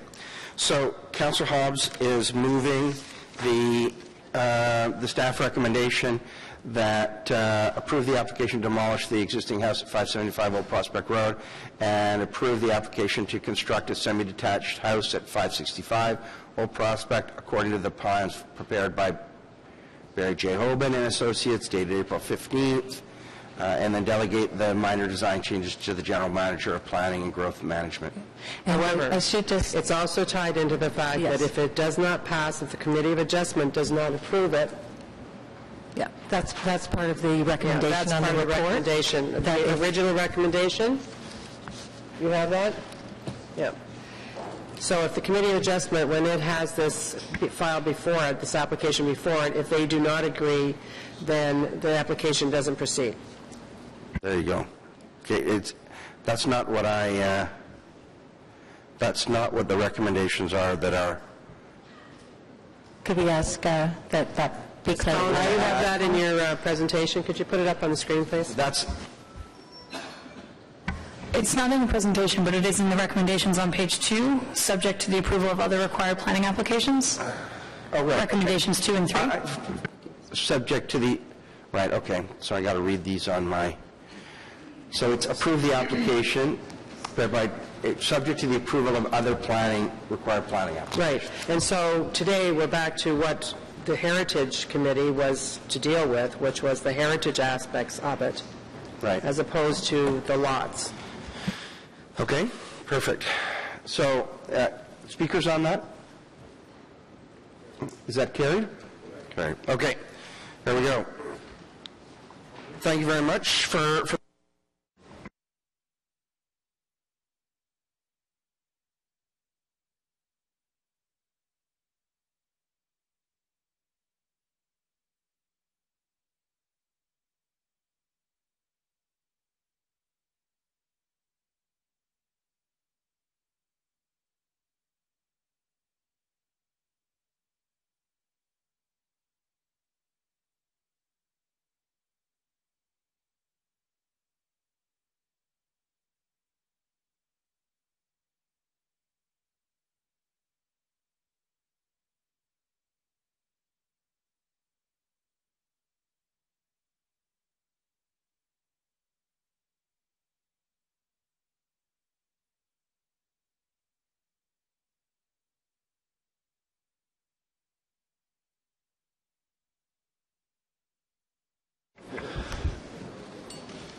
Okay, Mr. Petty, Mr. Wise, if you could introduce the gentleman next to you. Good morning, Mr. Chair. This next report is to consider a zoning bylaw amendment application, and to my right is David Wise, Program Manager for the West Suburban Area, and the author of the report, Michael Schmidt. Okay. Do you have something for us, or do you want to go right to questions? I'm happy to go right to questions. We have a presentation if you want one, or we can go right to questions if you prefer. So let's go right to questions. So if you could outline for me the policy conflict that's here. And then, Mr. Mark, you're going to want to listen to this because I understand that it's under appeal, the policy context. Yes, Mr. Chair. So this site is designated under the official plan as... Do you want to pull the microphone a little closer to you? Yep. Yes, so this site is designated enterprise area in the official plan, and basically the enterprise area are areas of employment that permit a variety of industrial and employment generating uses, such as warehousing and distribution, manufacturing, communications, storage, construction office, institutional, and research and development. It also allows some complementary and ancillary uses to support the employment-generating uses. Some of these uses, these ancillary and complementary uses, are things such as recreational and health facilities, childcare, service commercial uses consisting of small occupancies for such things as convenience stores, doctor and dentist office, shoe repair, coffee shops, restaurant, bank, dry cleaning outlets, service stations, that sort of thing. Basically uses that are to support the employees of the enterprise area for their day-to-day needs. These lands are also subject to the Canada West concept plan, which designates this site as Prestige Business Park. And basically those provisions and policies reflect the enterprise area provisions for the types of uses, the employment-generating uses, and ancillary kind of commercial uses to support the business park. The site is currently zoned mixed use. Center subzone 11, exception 415, with a height limit of 34 meters. The exception 415 restricts these ancillary type uses to 1,000 square meters per occupancy. That's basically the issue before us today, is that the applicant is requesting an amendment to increase that limit to 3,600 square meters. They're proposing three buildings on the site, three separate pads, bank, a drive-through restaurant, and a multi-unit building, which will have 3 tenants proposed so far, 2 of which are above the 1,000 square meter limit. Just so that I understand, though, there's a conflict here, which is why you're recommending against the application, or you believe there's a policy conflict. So if we were to, but that policy is under appeal. Is that correct? Yes, that's right, Mr. Chair. The basic issue, if I can summarize this as a basic issue, is right now the mixed-use zone allows for 1,000 square meters of retail space. The applicant would like to have 3,600 square meters of retail space. It's a performance metric issue. The challenge that we have policy-wise is that by going up to 3,600 square meters of space, it contradicts the existing official plan policy for enterprise area designation. So we have a conflict between the mixed-use zone, which allows the retail use under 1,000 square meters, and the enterprise area designation under the official plan, which restricts these to small occupancies. Right. And ultimately, that's the crux of the issue here. Right. So the enterprise area designation is under appeal. That's correct, Mr. Chair. Okay. So the enterprise designation is under appeal. We have the zoning in front of us that says don't do it. What if committee does it, which, I mean, you're right, it's a performance metrics effort from the ward councillor. How do we then resolve the larger picture of the policy conflict? Because, and where I'm trying to go with this, Mr. Mark, is that by approving the zoning, it doesn't fix the policy conflict, which is under appeal.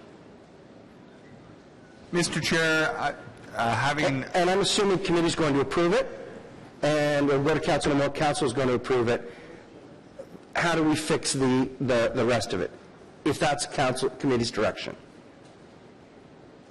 Mr. Chair, I would suggest that a direction be given to staff to bring forward at the appropriate time, which be sometime later this year or perhaps in January, the necessary modifications to resolve the applicable policy to this particular site.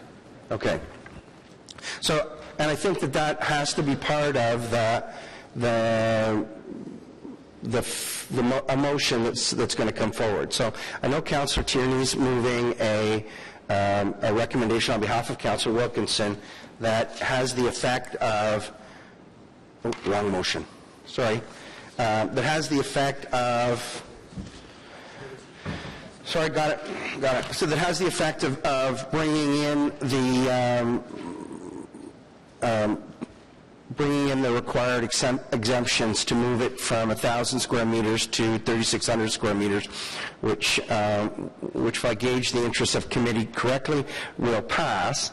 I think that we should, Mr. Mark, make sure that we tag on to that given the passage of this motion, we would then regularize or fix however the words you used, the policy conflict. And that the relevant modifications be sought to OPA 150. Okay. Okay, so we have that. We have a motion to do that. Now we have two speakers, Ms. Sweet and Mr. Phillips.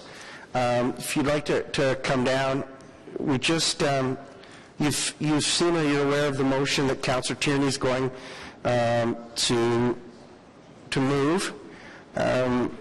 Do you have any, and you're aware that we have a policy conflict? You may not agree, but we think we kind of do, so we want to fix that. Do you have a problem with us fixing that? Mr. Chair, Ted Phillips on behalf of Taggart and Pamela Sweet from FOTEN. We don't have a problem fixing it, but I'd be interested in Mr. Mark's interpretation. We've had this discussion internally, and we understand that a decision of council is deemed to comply with the official plan. So we are looking at, we perceive this to be an interpretation of the official plan. Ms. Sweet was prepared to talk about the sections in the official plan that do support Ms. Sweet may not have to do that. So, in the interests of everyone's time, yours included, we might not have to do that. So, Mr. Mark, if we can I just don't want to leave, if the committee's direction is to do this, which I sense it is, I don't want to get rolled up 6 months from now because we left a policy thread and someone's unraveled it. So.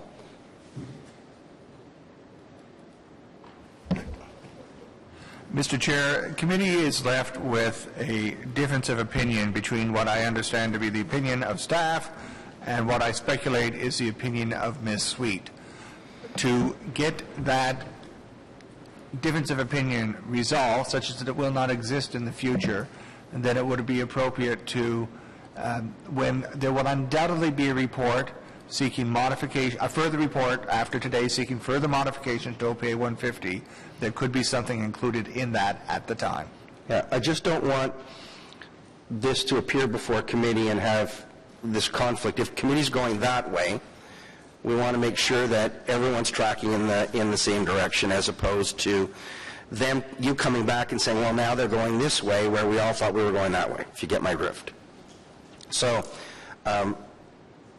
you have an appeal outstanding. Mr. Mark, could we not do this as part of the settlement discussions? Mr. Chair, that is indeed what I'm speculating. I'm in discussions right now with the general manager as to when we might go to the board for the first time, and something such as this could be brought to the board as part of that. Okay. So maybe that's the way to resolve your appeal? That would be wonderful, Mr. Chair. My only comment would be that we have some time sensitivities, as you may be aware, that we've got tenancies and lease obligations, and so as long as this gets approved, the motion that Councillor Tierney has, and that's supported by Council, and the necessary bylaws enacted immediately, we have lease obligations that need to be met by mid-August, that if this is not in full force and effect, we have a problem. It's just, we're going to move. Therefore, we're going to move it has been moved, that we're moving the 1,000 to 3,600, and it goes to, and the committee recommends waiving the rules and procedures to allow the proposed zoning bylaw amendment to be considered at the next available city council agenda, being July 9th, and then no further notice pursuant to section 3417 of the Planning Act. And we would issue a separate direction that the policy conflict be resolved as part of the settlement discussions between, and is it Taggart Investments that made the conflict? Taggart Realty, I believe. Taggart Realty and the city. So, that appropriate direction, Mr. Mark? Yes, Mr. Chair. Yeah. So it's just direction. Okay. So, so we're adding that direction. Is that friendly for you, Mr. Councillor Tierney? Yes, it is, Mr. Chair. Is that okay with you? It's okay. We all good with that? Sure. We're talking about the 1,000 to 3,000... 3,600. 3,600 difference. But for the site itself, is the total square foot being used changed? No, it stays the same, the total. Okay. Okay. Thank you. Yeah. On the motion then, is it carried? Carried. Okay. Thank you very much. Okay. On to item number... On to item number 12. Is that where we are? Yes. On to item number 12. City-initiated official plan and zoning bylaw amendment regarding building heights in Canada.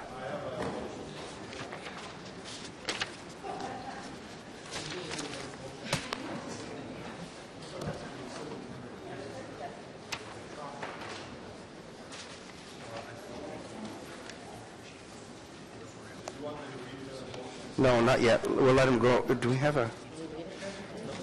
Yeah, we had a presentation, so let's go through it. Okay, Ms. Snedden.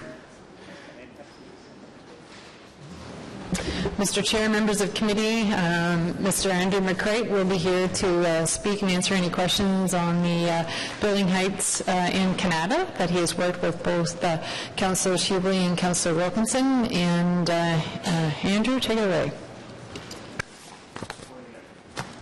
Good morning, Mr. Chair, members of the committee. Andrew McCrate, the Planning Department. I'm the file lead on this study. I'm happy to do a presentation if you wish, or answer questions. So let's walk. Canada's a very sensitive spot. Let's walk us through the... what's that? Yeah, well, let's just continue on. So this is a study, Mr. Chair, that started from the zoning consistency team. It was part of the work plan approved by Planning Committee in June of 2013. Our mandate as the zoning consistency team was to review building heights throughout the Canada Town Centre, as well as along key intersections throughout Canada North and Canada South.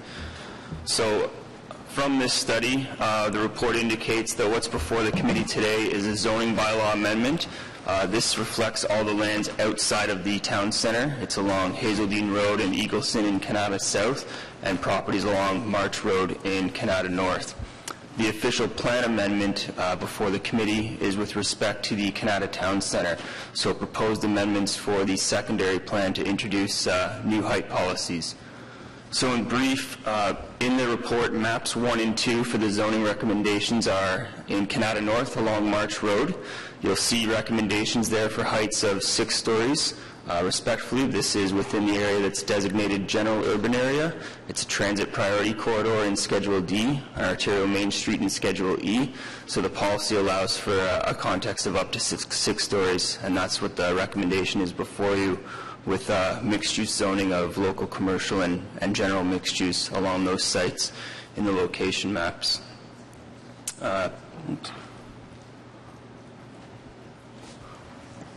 Following along here. So this is the first map. So the first key intersection that was identified where the height has been increased is at the corner of March and Klondike. So the 2 areas there get general mixed-use zoning, which has a height of 18 meters, which is consistent with the policy direction for 6 stories. Another area along March Road is map 2 here, which is at the corner of March, Shirley's Brook, McKinley. So again, we've increased the height from the former Canada bylaws of 10.5 meters up to 18 meters in the general mixed-use zoning, which again is consistent with the policy direction to allow for 6 stories along this stretch of March Road. Once we get into Canada South, the 2 areas subject to zoning amendment are Hazeldean Road and Eagleson Road. Both are designated as arterial main streets in the official plan on Schedule B, so there's strong policy direction for predominantly 9-story buildings with transitioning down to the abutting residential zones. All the properties you see here along Hazeldean Road on the north side have been increased from a current height today of 20 meters, which would be reflective of a 6-story height, up to 30 meters to be more consistent with the 9-story height permission of the AM designation. Properties along the north generally were not rezoned and will remain at a height of 20 meters. Reason for that is the site context. Hazeldean Road is significantly higher in elevation than the abutting properties to the rear. Also, a lot of the lots on the south side of Hazeldean don't have the lot depth to accommodate a 9-story as of right, so they were left at the 20-meter height limit, which would be 6 stories. Also, there was a heritage overlay removed from the southwest corner of Castle Frank and Hazeldean. This is an old designated heritage building under Part 4. That designation will remain in place. That building has since had alterations and additions put onto it. So the overlay effectively is not protecting anything and is basically seen as a barrier for the rest of the site to develop into what an arterial main street should be. So the specific building is still protected under the Ontario Heritage Act, but it's recommended that the overlay be removed. With respect to Eagleson, it's map 4 in the location maps. This is south of Rothesay Drive, right down to Terry Fox. Basically, most of the zoning here has been increased from heights of 21.5 meters or 25 meters up to 30 meters to reflect the 9-story permission of which arterial main street designation calls for. So all the zoning amendments before you reflect implementing the OP and to ensure that our zoning and policy is consistent. Now, when the zoning consistency team was asked to look at height in the Canada Town Centre, which is subject to the Canada Town Centre secondary plan, it became very clear that the heights being discussed by members of the community, property owners, councilors, is that the heights that are permissible or appropriate in that area exceeded what was permitted in the secondary plan. The secondary plan today generally allows for heights in the mixed-use areas up to 10 stories for residential and 8 stories for office. When we had our first public meeting, members of the public and community identified taller buildings were appropriate, mostly in concentration in relation to the Queensway and the public transit system. So as our due diligence looking at this project, it sort of morphed into a zoning because the zoning was already higher than what was permitted in most cases in the secondary plan. So we changed our tune to make it an official plan amendment to make sure that now the secondary plan is more consistent with OPA 150 and providing clearer height direction for key areas throughout the town center. Happy to answer any questions and explain this map, but it's adding a height schedule to the secondary plan, and each respective area of varying building heights will be accompanied by policy to provide direction in the future for development. Thank you. Okay, thank you, Mr. McCreet. Are there questions for Mr. McCreet? Councillor Hubley? Thank you very much, Mr. Chair. Just to clarify, with the in the town center area, we also agreed that while this report changes the zoning in some of those areas, it'll still require the application process to take place for if anybody wants to come in and build something bigger than what's there now, correct? So public consultation takes place at that time for application specific, correct? Yes, through the chair, where zoning does not already permit the heights that are recommended in the policy, and this is mostly only consistent for where I've labeled areas for high-rise 10 to 30 stories, a developer or a property owner would have to come in for the zoning amendment to increase the height with respect to those policies. Other than that, I suspect that most other plans where they do comply with zoning already today would still go through the process of site plan control, which is again another public process. Okay. Thank you very much. Thank you, Mr. Chair. Yeah, Councillor Wilkinson? Yeah, just mostly for the information of the committee, we have had quite extensive discussions with the public on this area over several years because we did a zoning bylaw on many of them a couple of years ago, and a part of all of that was the community wanted it on the north side, lower buildings near Campo and extending instead, if they got that and the setbacks they wanted there, they would support higher buildings near the Queensway. And the motion that Councillor Hubley will be putting forward is on that. If you look at the map, it's pretty hard to see a little bit, but the right along the Queensway, where Canada Avenue and the Queensway, there's a block there. It's been appealed to the OMB on the original zoning we did in that area to have, what they requested was unlimited height. They've now said they would like to have 20 stories there, and the staff are saying that we could in this area go up, in fact, as high as 30. And the reason they want to have it in place now with a holding zone so we can make sure that quality of the building is right is to... So this is the Urbandale motion, is it? Yes. Okay. Yeah, is to ensure that they don't do and just come in and do any old building. It has to be a high-quality building. That would be a signature building for this area, to get an office building, to start to get the employment that is supposed to be going into this area. We've been getting the residential component, but not the employment component. And so it's in the interest of the city to encourage them to be able to do that as quickly as possible. So Councillor Hubley has the motion on that, and I want to say that I support that motion with the holding zone that will give us the ability to ensure that it meets all of the quality criteria that we need for that town center. So do we know what they're doing on that site? They haven't, what they told me is that they're working on trying to get a high-rise office-type building, and when they get the tenants in place, they want to be able to move pretty quickly, which is why they don't want to have to go through another 6 months of another zoning change. So they don't have a tenant yet? And have they done any of the other work that's required, that we would usually require when we do a rezoning? They will have to do a site plan, obviously. They have to go through the design process, the design and all, and the holding zone will mean that all has to get done before they're able to build. Okay. Okay. No, the motion is that Well, sure, you can read it and introduce it if you like. Provide some context for everybody. It's a short one. So the motion will read that document 1 be amended to add a new zoning map immediately following map 4 to show block 9 of plan 4-1325 and in brackets it is 1200 and 1250 Maritime Way as being zoned MC15 bracket 2028.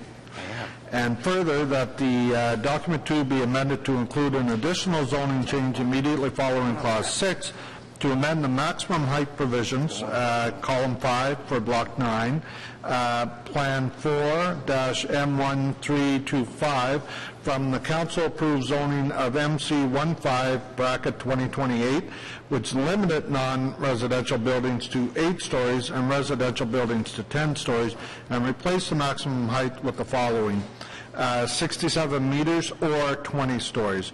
And further, that the land zone MC15 bracket 2028 include a holding symbol to be removed once the urban design review panel and the city have approved the site plan. Thank you, Mr. Chair. Okay, thank you. Okay, so we have some delegations. We'll go to Mr. Rod McLean. If you'd like to come up.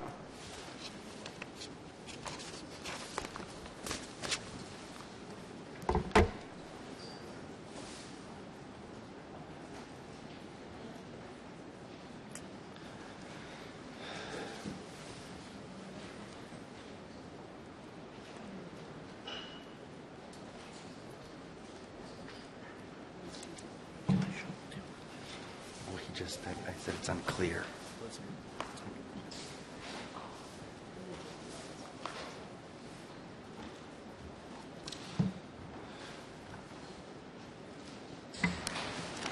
Thank you, Mr. Chair, members of committee. The submission was distributed. I suspect that we may not need to go into very much detail on it. I would like to focus on my confusion arising from the discussion this morning. As I understand it, if the official plan permits and the zoning bylaw supports a particular type of building, all I need to do as a developer is to present a site control plan, and the city has a short time in which to respond to my proposal, accept or reject, and we go from there. This morning, I believe there were, at least in my mind, was a slight confusion, which is what I'd like to raise. In one case, we're going to wait perhaps 6 months. In the other case, we're not going to wait 6 months. And I don't quite know how the whole process is to work out, because to us, that's crucial. If as a community, we get some involvement in that whatever period of time we're talking about, then it gives us a chance to express our views about whether 10 stories or 20 stories or 15 stories or 30 stories becomes appropriate. As I pointed out in my piece, if you stand across the highway and look at the existing building, it's quite overwhelming. Sorry, are you making reference to Councillor Hubert's motion, or if to name names, Councillor Wilkinson seemed to suggest that a proposal would not need 6 months wait, and Councillor Hubley seemed to say that it would take 6 months wait. Okay, and we'll clarify that for you, but so keep going as long as we know what you're talking about. And our concern is basically in the piece that I presented and was distributed was that we're looking at a suburban area. To us, that means green space. To us, that means a little more space than you would find down here in Lower Town or in over on the Spark Street area. Secondly, we feel that there should be matching transition from the south side as well as from the north side, leading to somewhere in the neighborhood of 1 story upward per every 30 meters from Campo and from Katinavik Road. And as we see it, we're being imposed a bit of a penalty when it comes to requiring that we now have a minimum density, or a maximum density, excuse me, to be met. Whereas in the past we succeeded in matching minimum densities with a certain amount of success. So in our terms, those would be the 3 comments that we would have supporting what I had said in the submission that you received. Okay. Are there any questions for the delegation? Councillor Wilkinson, do you?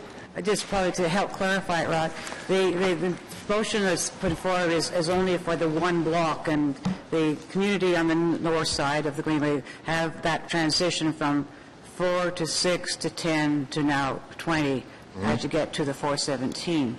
And on the other side from Katimavik Road, it was built relatively low density there, but the new zoning will actually allow 9 stories along much of that area. So as far as the 6 months goes, that's the time for a zoning amendment change, but you still have site plan takes equally long, and there always are, certainly in the community, we've always had major public meetings on site plans of anything significant, so that would still happen.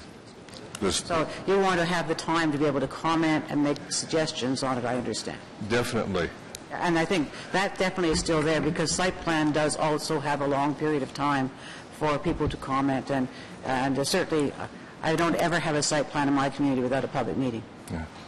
So, can I, just like we have transition from Tempo, if we allow same transition from Eard Place and from Rose Street, they are just only about 100 meters from the, not even 100, maybe even 70 meters from the highway. Across. If you go by that standard, you cannot get to 30 stories. Like they are way too high, just about 100 meters away or 70 meters away, you have 2-story houses, single-family homes, and now you want to make 30-story, 20-story buildings just 70 meters away. The same transition that comes from Campo Drive, that should also apply to Eard Place. By doing that, the maximum height is reached at Maritime Way, where the present buildings are, which is about 10 or 12 stories. So basically on the highway, just north of the highway, it will come out to about 10 stories, but no higher than that, not 30 stories. Yeah. The 30 stories affects the south side of the highway. Yeah, because there are single family homes there, and they have been ignored so far. Okay, I get your point, but the policy has always been to have higher near the Queensway, and that's consistent with what staff have been following. That's the policy I'm debating. This should not be. If there's transition from one side, for this home you have a transition, you should also have a transition from this home. Only problem is the ward boundary runs here. So from this side you have a transition, from this side you don't have a transition. This should be both ways. Even if the area falls in other ward, the transition should follow. The transition on the north side is there because there's buildings going up there now. When you say you don't have a transition on the south side, it's because there's no proposal to build a building on there now. When we get into doing the site plan for a proposal, that's where, if transition is necessary, it'll be done. But the document that's being presented and voted on today talks about a range between 10 stories, like you suggest, and 30 as being the max. But as we said earlier, each proposal will stand on its own. We will have a review of each proposal and public hearing of it. So that would be the time that we would talk about how the transition will work if there's a proposal for more than 10. Yeah. But in the official plan amendment, there is area 1, which is a transition. Why is it not mentioned on the south side? Because there isn't a proposal for the south side right now to build something. On the south side, there's a proposal. There's no proposal. But no, like, I don't understand, like... Well, that's what we're trying to explain to you. We'll deal with that at an actual application process. But why not do now? The site plan. But why not put it in the official plan amendment now? Councillor, Later on, it will be too late. Yeah, it's this is the way the adopting of the plan works. Is the proposal is they set out areas and they say this is the range of height that we'll look at in that area, and we protect the community by saying that each proposal will be looked at on its own merits. But as far as I know, if the official plan amendment, official plan is there, zoning change is just a rubber stamp. It's very difficult to... No, site plan approval is never just a rubber stamp. I think everybody around here will agree to that. Site plan takes a long time to get done. So that means we have to be on our toes all the time. Yeah. Okay, thank you, Councillor. Thank you for your presentation. Mr. Paquette, if you'd like to come up.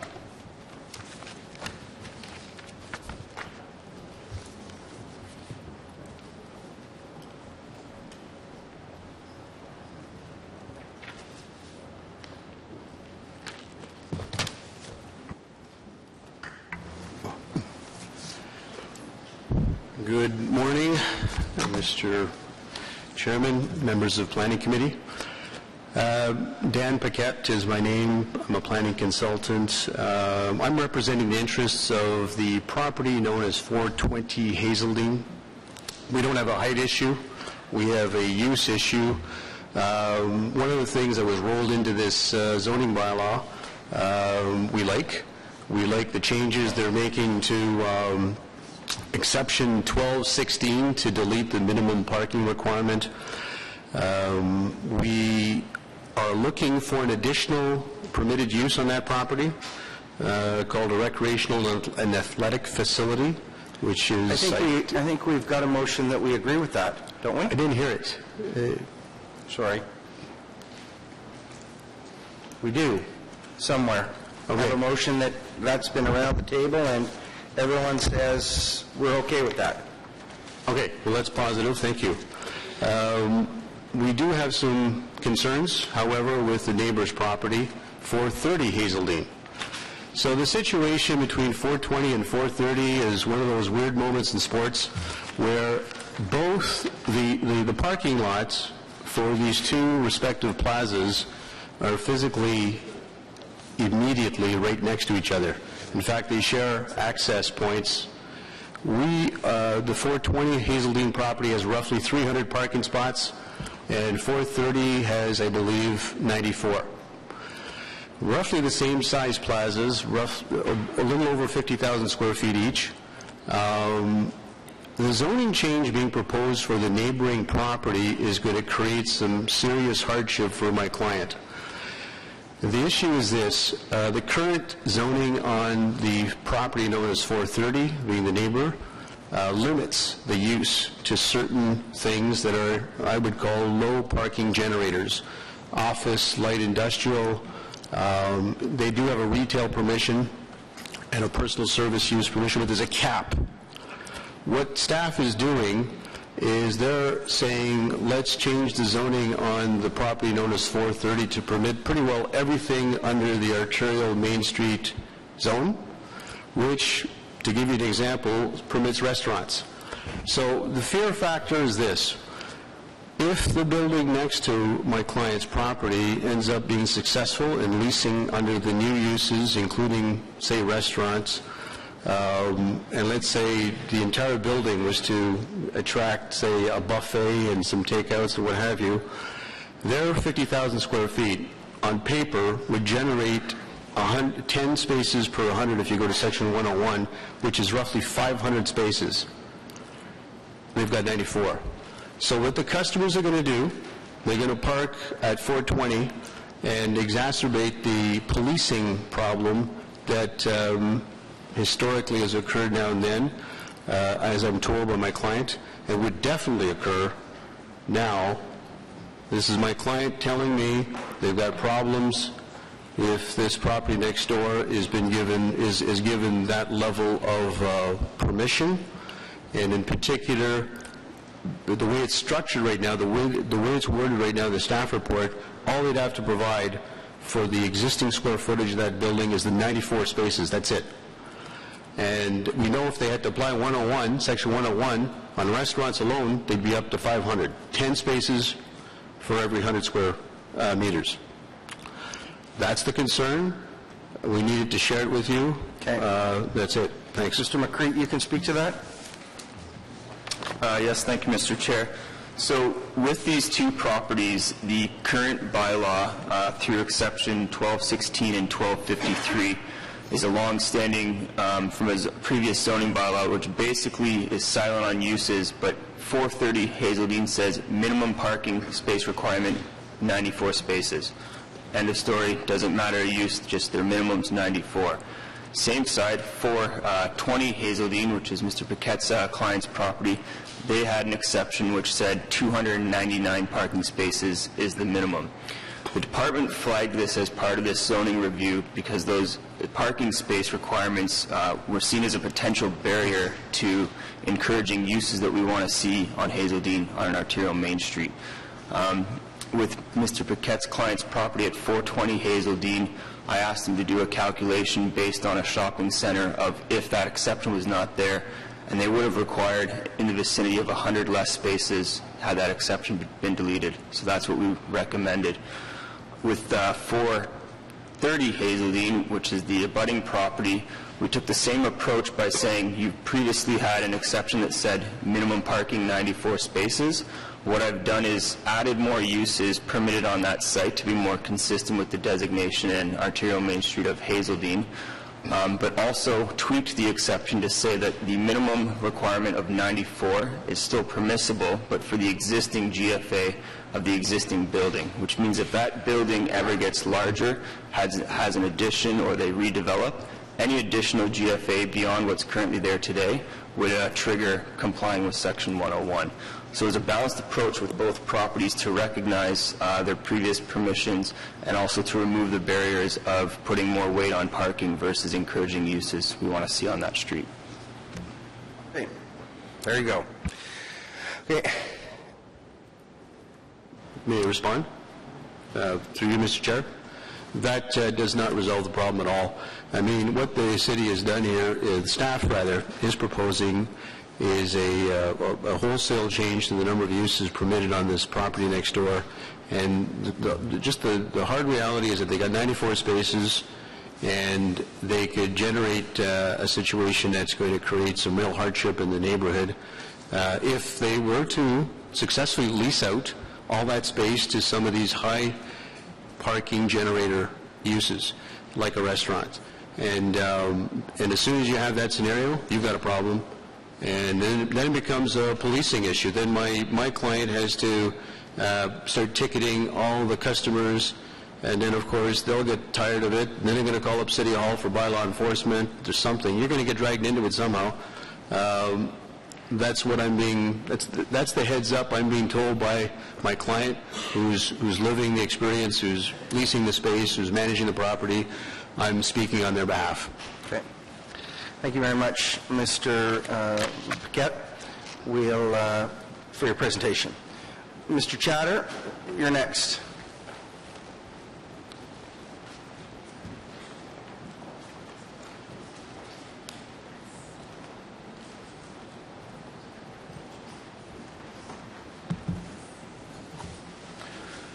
Morning, Mr. Chairman and committee. I'm here representing Urbandale on the block that you've heard from Councillor Hubley on this morning. I'll just make a very quick presentation to give you a little bit of an idea of what we're interested in doing. What's that? Can you pull the microphone closer? Sorry. I'll make sure that a brief presentation for you. Very brief, because the committee, if I read it correctly, is feeling incredibly generous and is going to give your client a free upzoning. So thank you, Mr. Chair. You might want to say thank you and move on. Thank you, Mr. Chairman. Block 9 is the only block that we're interested in because it does abut the Queensway, and we had asked for 20 stories. The only holdup in 2012 and 2013 was the secondary plan, which staff have now caught up to the process, and our zoning that we'd requested would conform to that. So if there's any questions, I'm happy to answer them. Perfect. Are there any questions? No. Thank you, Mr. Chatter. Okay, so those are all the speakers on this item, we have two motions. One from both from Councillor Hubley.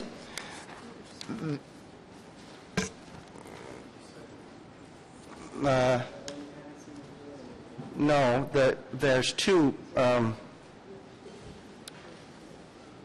Sorry, there are two motions. One with respect to the Hazeldean Road, the owner of 420, right? That's the one that you've prepared, Mr. McCree. That amends document 2, details of recommended zoning as follows. Amend the recommended zoning for item 5 concerning urban exception 1216 by deleting the text and replace item 5 with the following text. Amend section 239 urban exception 112. I thought we were supposed to get rid of all this gobbledygook and make it very clear. It's not very clear. Urban exception 1216. In column 3, in adding the permitted use as a recreational facility. In column 5, delete the following provision. Minimum required parking spaces 299. That's correct, Mr. McCree? That's correct, Mr. Chair. Okay, so that's the motion for Mr. Paquette, the Paquette motion. So is that correct? It gives him his athletic facility. May not solve his neighbor's parking problem. I'm not sure how you solve the neighbor's parking problem, but so this is on the athletic facility. So is that carried? Carried. Okay, so that's number one.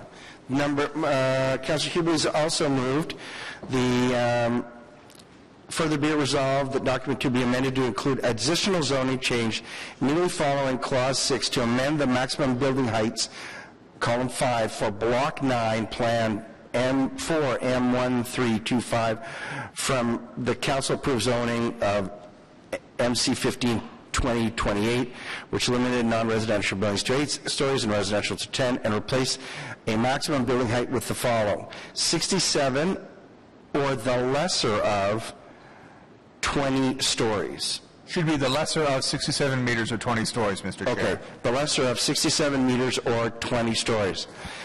And further be it resolved that land zone include a holding symbol to be removed once the urban design review panel and the city have approved the site plan. Okay? So are there questions on the Urbandale upzoning? And it's free this time, so we should be nice to Canada. They're giving you a free upzoning. How much is the fee for rezoning? $20,000? What's that? 36. Yeah, there you go. So generous planning committee is today. So, on the Hubley motion. Carried? Carried.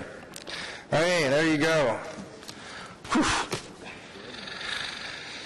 Okay, thank you. So on the report as amended, is it carried? Carried. Carried. Okay, let's go on to item number 13. Small moments.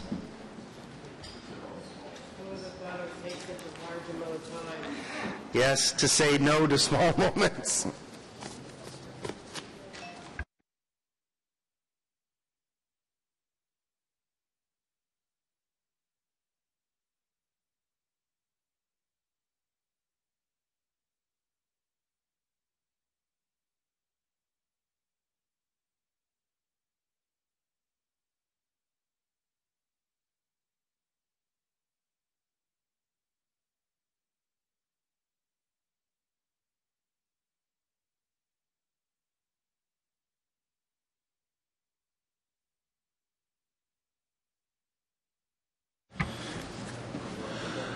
Okay, thank you, Chair Hume, members of the committee.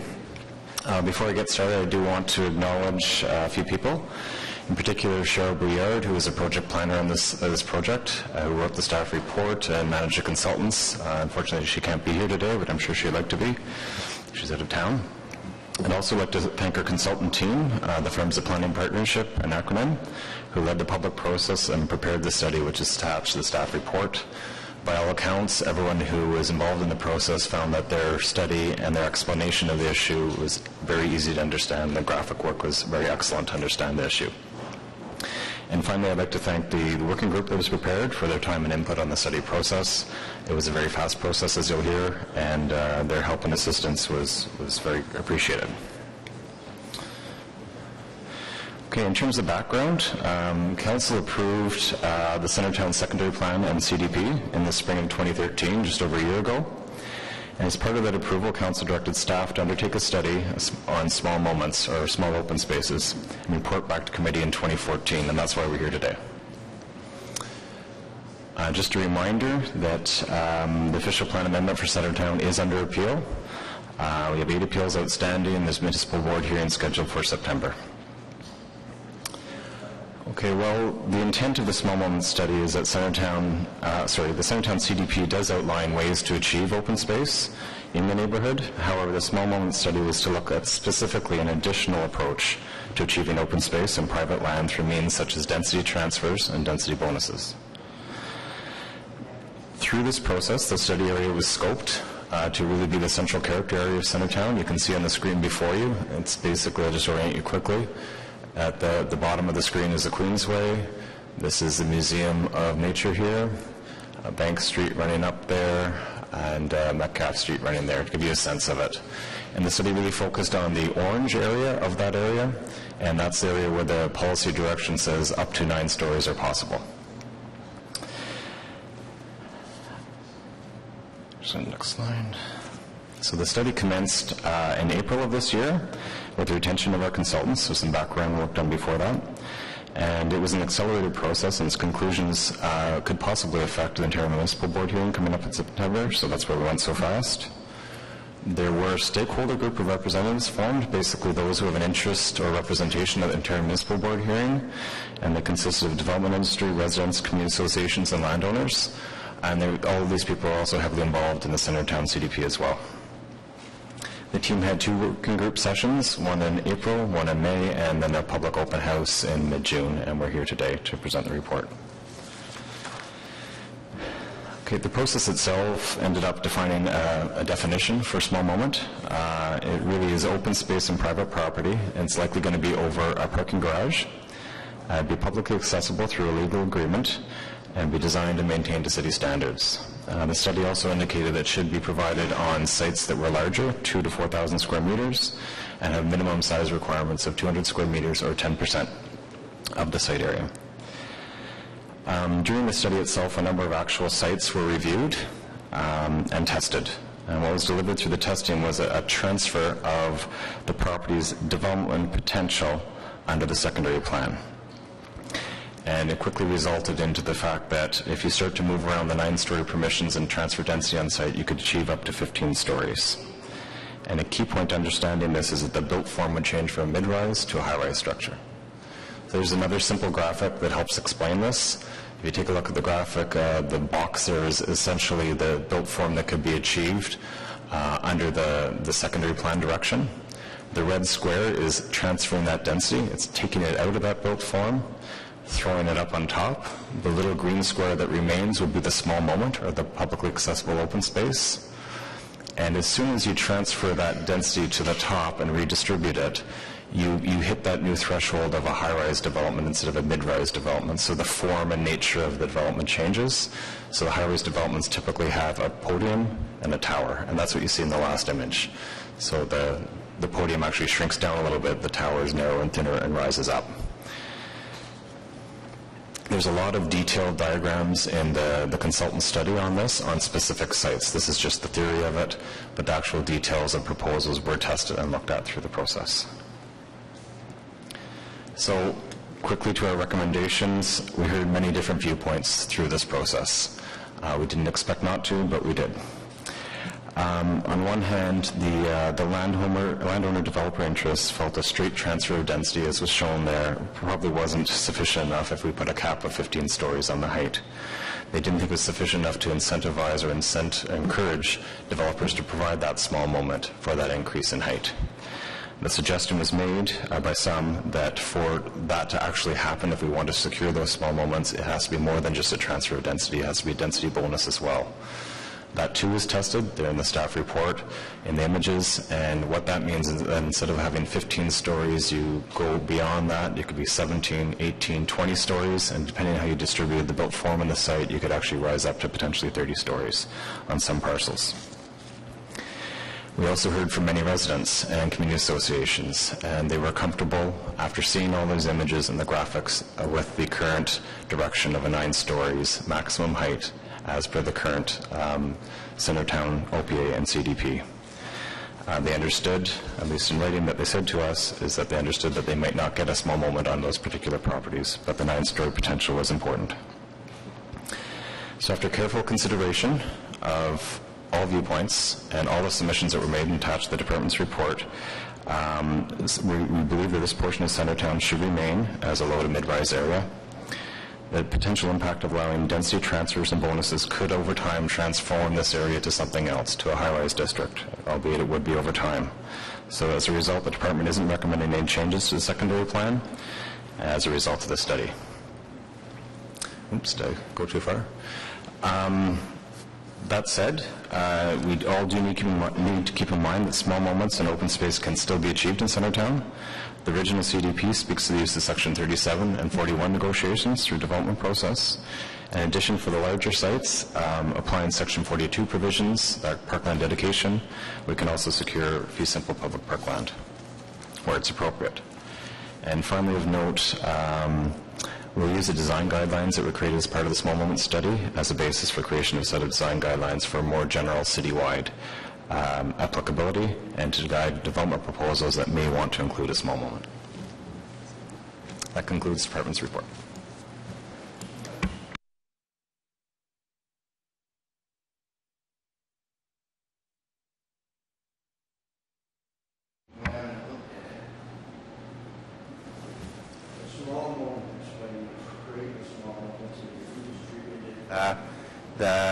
The bit, it popped you over the 9-story limits, the 9-story height plane. That's correct. Right, and you don't feel that you can, so if I come in and I'm in the middle of that 9-story building and I'll create a nice little, 10 by 10 square, you don't want me popping up to 18 stories. That's correct. You say that with such hesitation. Well, I just want to be clear. So the study process really looked at, first of all, transferring the density. Right, yeah, so the density in the secondary plan and taking that little small moment. Maybe I defined it incorrectly, but yeah. You're taking that little bit and popping it on the top of the building. So basically, 10% of the area. If it popped you over the 9 stories, you didn't feel you wanted to support it. That's correct, because the end result, once you actually apply the high-rise guidelines and the high-rise built form, is that you quickly get to 15 stories. The built form results in a 15-story development there instead of a 9-story development there because of the difference between a mid-rise structure and a high-rise structure. Okay. And that's with a straight transfer of density. So when I transfer when I get that small moment, I'm actually having to add 6 stories to a development. There's a variety of permutations and combinations, but in general, 15 stories was roughly something that we thought was workable on the sites that we tested. On the sites you tested? Yeah. So you tested a site, and you took the density from your small moment, and you popped it on top, and you got a 15-story building. Yeah.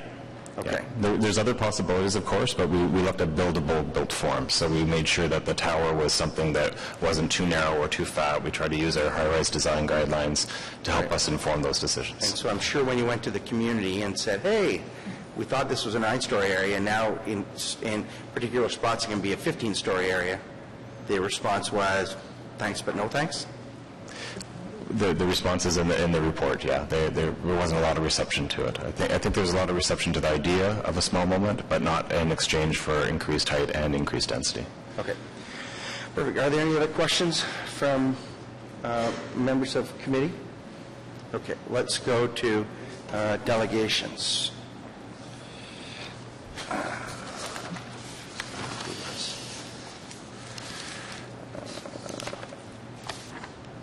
Well, someone from the Centertown Citizens Ottawa Corporation. Is there anyone here from there? Okay.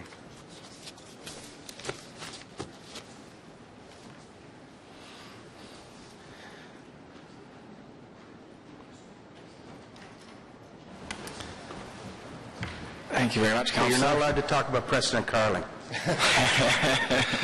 Because last time you were here, you were spanking us for social housing.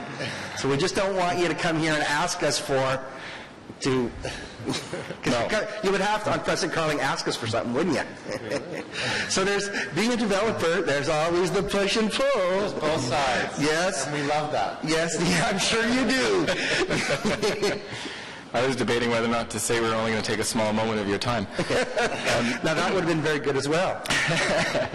So my name is Ray Sullivan. With me is my colleague Graham Hussey. We represent Centertown Citizens Ottawa Corporation, CCOC. We're a non-profit landlord that rents about 1,600 affordable rental homes, half of which are in Centertown. And we've worked with the community association and our neighbors, and we've worked with the city for 40 years now to make sure that this neighborhood remains a good residential neighborhood where there is good quality of life for owners and for renters of all income levels. We're here to speak in support of the staff plan against the concept of a small moments policy.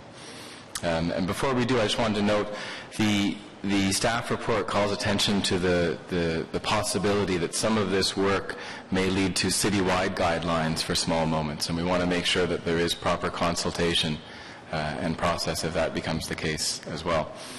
CCOC has been very involved in the development of the Centertown Community Design Plan. We were participants in the Community Advisory Group. We are one of the groups that is part of the appeals of some aspects of the OPA amendment that resulted from that, specifically the tall landmark buildings policy, something similar in kind to the small moments. And we're talking about an area of Centertown that is currently zoned predominantly 4 to 6 stories. The community design plan allows for height up to 9 stories if certain conditions are met. And these are very recent decisions of this council and this committee. It's our view that allowing heights to double, triple, or quadruple the current zoning fundamentally changes the character of this area. You're talking, as the discussion earlier was pointing out, of going from a mid-rise to a high-rise area, a fundamental shift from the intention of the community design plan.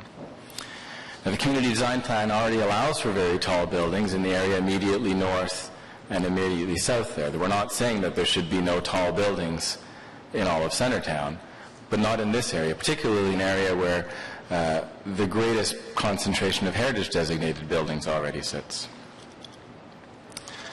The community design plan through this tall landmark buildings policy already allows, through very strict criteria, for a building to go up to 20, 25, 27 stories. And we disagree with that policy. This one would lower the bar even further and reduce those strict criteria and allow that height for a much smaller price. So it goes without saying that we disagree even more. Thank you. Thank you very much. Are there questions for the delegation? Thank you very much for your presentation. Janet Bradley and Ted Faubert.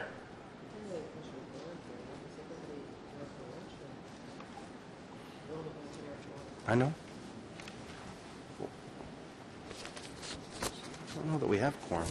Quorum is... Oh, we have 5. Okay.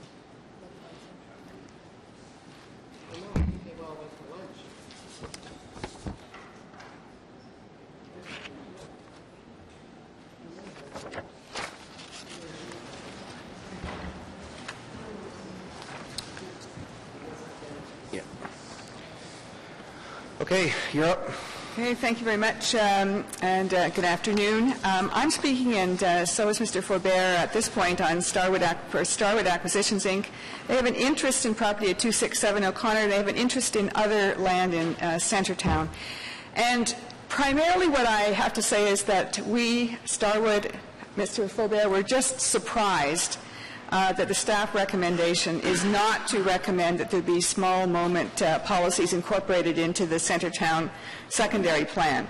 And why were we surprised? The reason we were surprised is that Centertown went through a really extensive community design plan. It's this big, this thick, one of the better and most detailed ones I've ever seen. And what that community design plan stated is that it was a major goal and objective of the CDP to, and I'm going to quote, create opportunities for more green space. And so that then evolved into a chapter in the community design plan, which is called Creating Small Moments. What Creating Small Moments said is that new park, and this is a quote, I'm reading from it, new park spaces do not need to be large to have an impact. In some cases, smaller, well-defined spaces may be a better means to enhance the opportunity for passive rest and safe play than larger park areas. Smaller green moments, including urban plazas, squares, terraces, and pocket parks, all play an important role in softening the urban character of the neighborhood and also help to connect large spaces. Due to the built-up nature of Centertown, the limited availability of large vacant sites and the area's proximity to the larger NCC parks, creating smaller, more frequent open space is just as important as the introduction of a single large park space.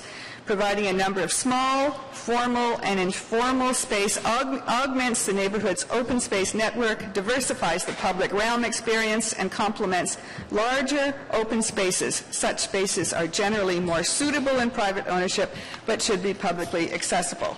You have a very strong commitment in your community design plan, and yet your staff recommends that there be no such policy in the secondary plan.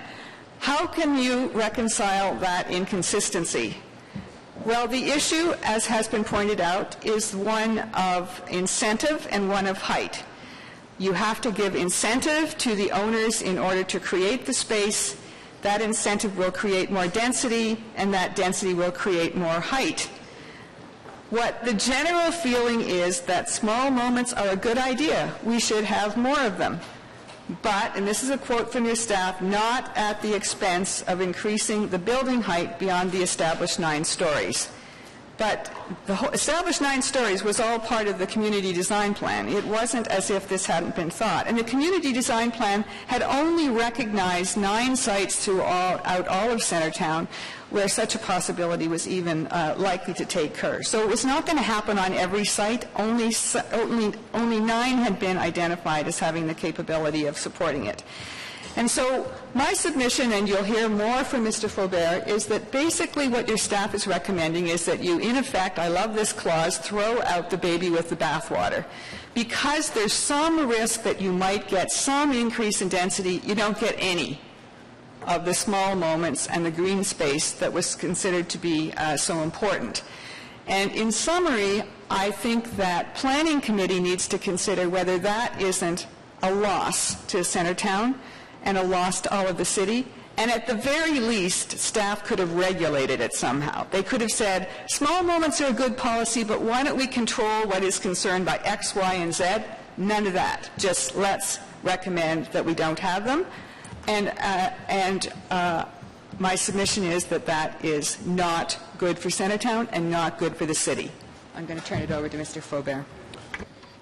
Thank you, Mr. Chair and members of the committee. I'd like to correct the previous speaker. Mid-Centertown in the previous Centertown plan was a mid-profile designation, always allowing up to 9 stories. The fact the zoning hasn't kept pace with it is a different discussion, but it's always been a mid-profile designation in the Centertown plan. In my opinion, the report is really a lost opportunity to achieve what was a key goal, as Janet has indicated, in the approved community design plan, which is to get some small moments. Consistent with your own approved community design plan, I think Mid-Centertown can become a much more livable downtown neighborhood with the addition of small, interesting public gathering places. What I don't understand is why a private owner would agree to provide private land for a public use with the approach described in your staff report, particularly with the determination that additional height or density is not going to be used as an incentive to achieve that. No private owner is going to give up some of their land for public use without that incentive. The only real way to achieve public space at the ground level, which we all want, which all other cities are doing, is through the development process, and it's in allowing some relief in height or density. I believe the fear of additional height is exaggerated and is blocking the opportunity for creative results which will improve the livability of this downtown neighborhood. You only have to look across the street to the Merit as a good example of a transfer of density to preserve a heritage building, resulting in a taller building in an otherwise medium profile area. The staff report intimates that if you allow additional height and density as a trade-off for a small moment, the mid-rise character of Centertown will be eroded or at risk. I don't agree. As Janet said, there's only a handful of properties to achieve the opportunity for some interesting ground-level gathering places to improve the public realm of Centertown. I believe a well-considered policy is necessary, one that provides the incentive for a private owner to provide a public benefit, one that identifies suitable locations for this to happen, and one that establishes the acceptable parameters of both height and density and how that space will function to serve the public. I believe the Planning Partnership study was on the right track with the direction their study was heading in, and although there was continued debate about whether additional density should be part of that formula, I believe where they were going was a very appropriate and consistent studied approach. I don't support the staff position. I would respectfully request that they be directed to give further consideration to this matter.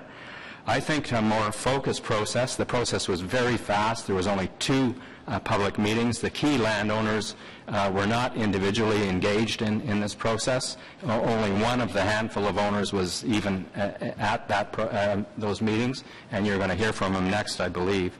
I think a more focused process is necessary, one that engages the key landowners, the key sites suitable for the achievement of the small moment policy, to determine if there's an acceptable approach that can balance the private interest with the public benefit that results. This report is not going to achieve any of that public realm improvement that was approved in the CDP. Thank you. Faubert, are there questions for Ms. Bradley or Mr. Faubert? Councillor Harder? Yeah. Well, I have more of a statement, but I do have a question too, since you both are, very knowledgeable and have done a lot of work in that area. And what do you see as the limitation to the opportunities here? And I know you spoke briefly to it, but I mean, just on a flat out understanding of what's happened there, I just want to know what you. Well, for example, the Planning Partnership report said if you could, the minimum you had to achieve was 200 square meters, or roughly 2,000 square feet as a small open space. And you could only do that through a transfer of density, and they calculated that that would roughly equate to a 15-story building. For example, 100 square meters, 1,000 square feet can provide a really interesting small moment where you might have an art sculpture, a quiet seating area that might result in 12 or 13 stories. And, the form of the building at 12 or 13 relative to a 9-story building isn't that different. Where you add density and get something, say, in 15, 16, 17 stories, I think the trade-off is that what you're doing is opening up the ground plane in a way that is much more contributing to the public realm. And if we refuse to look at the opportunity to add additional height in as a trade-off for these spaces, we're going to get the 9-story buildings filling up mid-Centertown. I really do not believe that that is going to result in the same interest in the community, that if we allow the very limited number of these to occur in a way that makes sense, in a way that will not have an adverse impact, we're going to be better off as a neighborhood, better off as a city. Mid-Centertown is not someplace you bring people to now. There's not much of interest that happens there that you'll take tourists or friends that come to this city to show them something or to spend time there.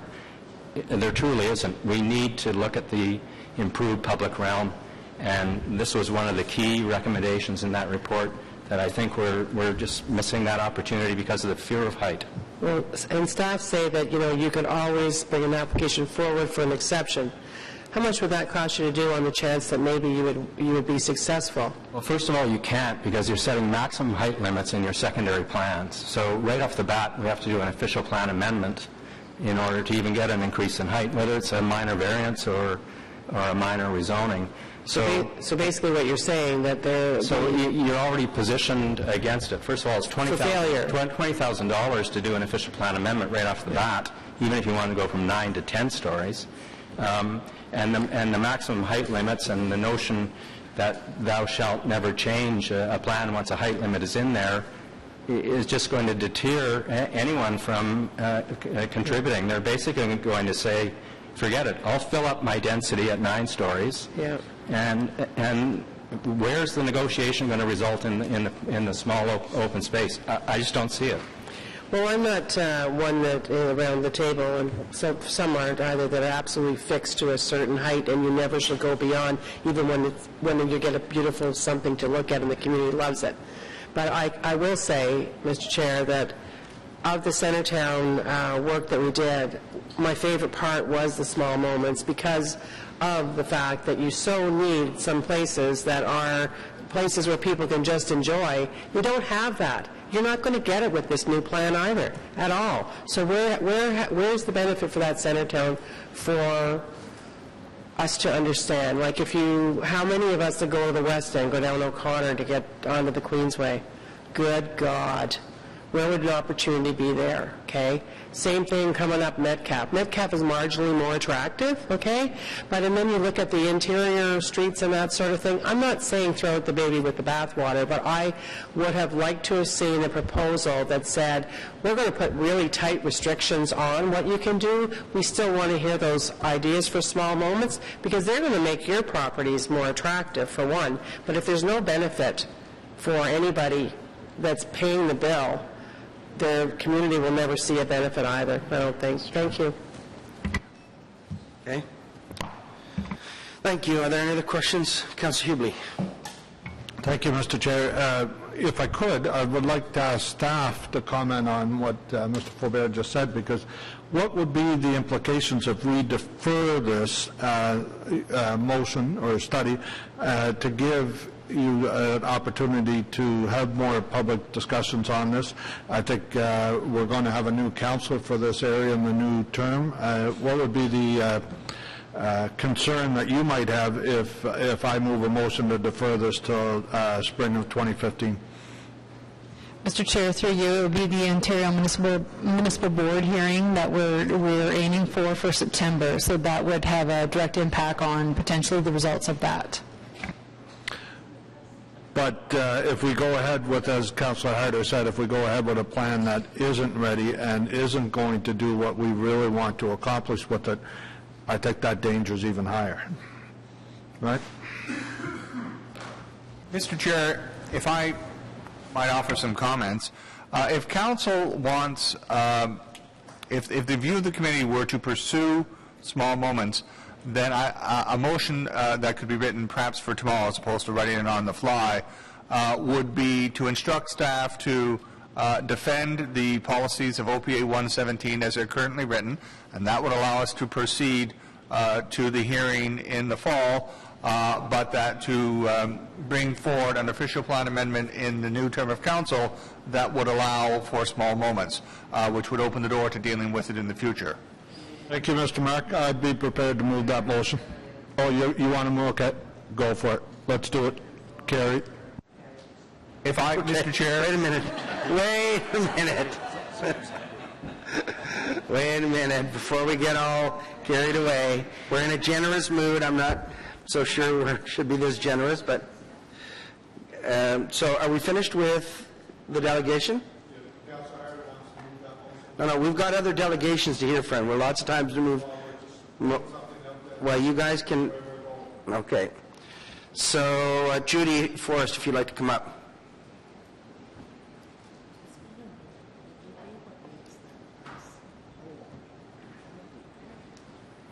I don't agree.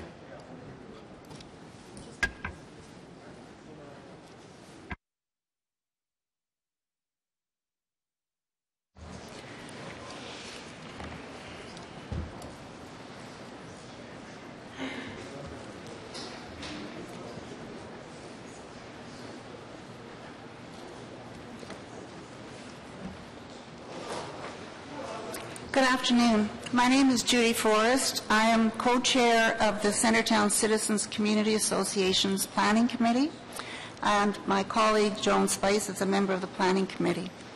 The Community Association, of course, has been intensively involved in this whole community design plan process and in the small moment study.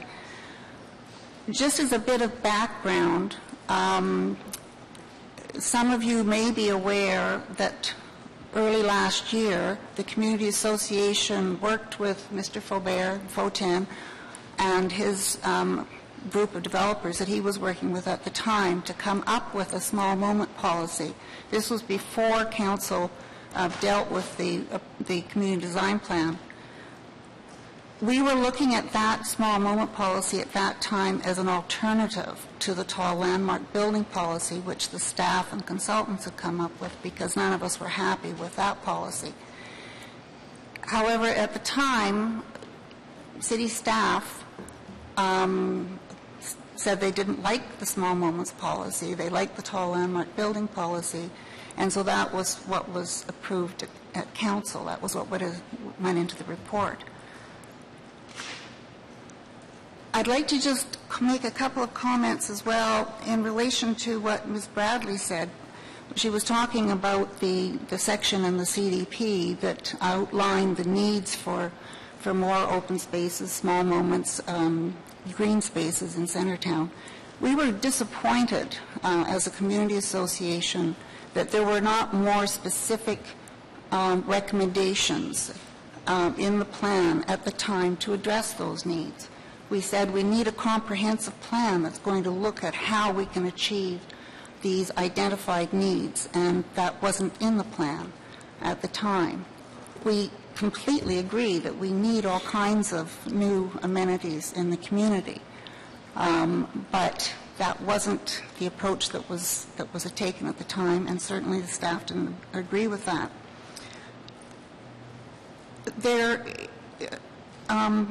One other thing I want to just comment on is that the statement that was made in the staff report that going forward the department is going to use the small moment study findings as to develop guidelines, a set of guidelines which can be used on a citywide basis. The guidelines that were developed by the consultants have not been, none of us have provided our comments on those. If those are going to become the basis for a new set of guidelines, it needs to go back for some consultation. And we would certainly have particular recommendations that we would have with regard to that. So it's just a bit concerning that that is stated there. Going back to the character of this area, I think it's important to understand that the height limits for much of the area that's talked about right now, the zoning allows for 4-story buildings.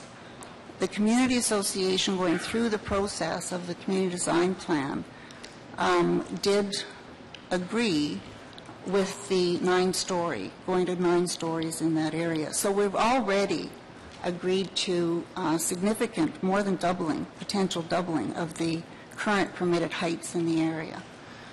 So but the 9-story height limit is not as of right. That's going to be permitted in the official plan amendment, but the current zoning allows for 4 stories. So the talk about being able to develop to 9 stories and then going up to 15, you're talking about a major, major increase from what is currently permitted. So we were happy to see that the staff was not recommending small moment policy at this time, given the way that it was being structured, the way it was presented at the June 9th meeting. And basically that's it. Thank you. Any questions? Okay. Councillor Hobbs. Thanks, Mr. Chair. Thanks, Ms. Forrest. So I just want to be clear that what you're saying is if we were providing the small moments in another way other than the height, like, for example, if somehow we were collecting all the monies that came from developments in this area to put into some public realm improvements. You're fine with the small moments and the public realm improvements. It's just how we're proposing to pay for them that's an issue in this. Yes, I mean, as I said, we are completely in agreement that we need more green spaces and small moments. The concept is not a problem, but there are other mechanisms that can be used. There's Section 37 that could be used to achieve some small moments, for example. Small moments.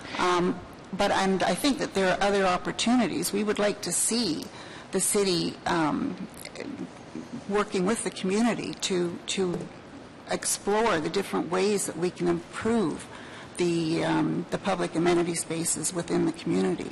It's a downtown, it's a very urban community, but when we have some great green spaces within Centertown, but there's room for a lot more. Sorry, I guess I've lost the thread of this. I didn't think we were getting rid of the small moments policies only in the context of more height in exchange for small moments. But we're still committed to creating small moments, are we not? Mr. Chairman, that is correct. I mean, we certainly encourage open space, green space, parkettes in urban areas, and certainly our colleagues in Development Review will be trying to achieve those through Section 37 and agreements with the development industry, and certainly through the high-rise area of the Centertown CDP, we would expect to be able to achieve those small moments.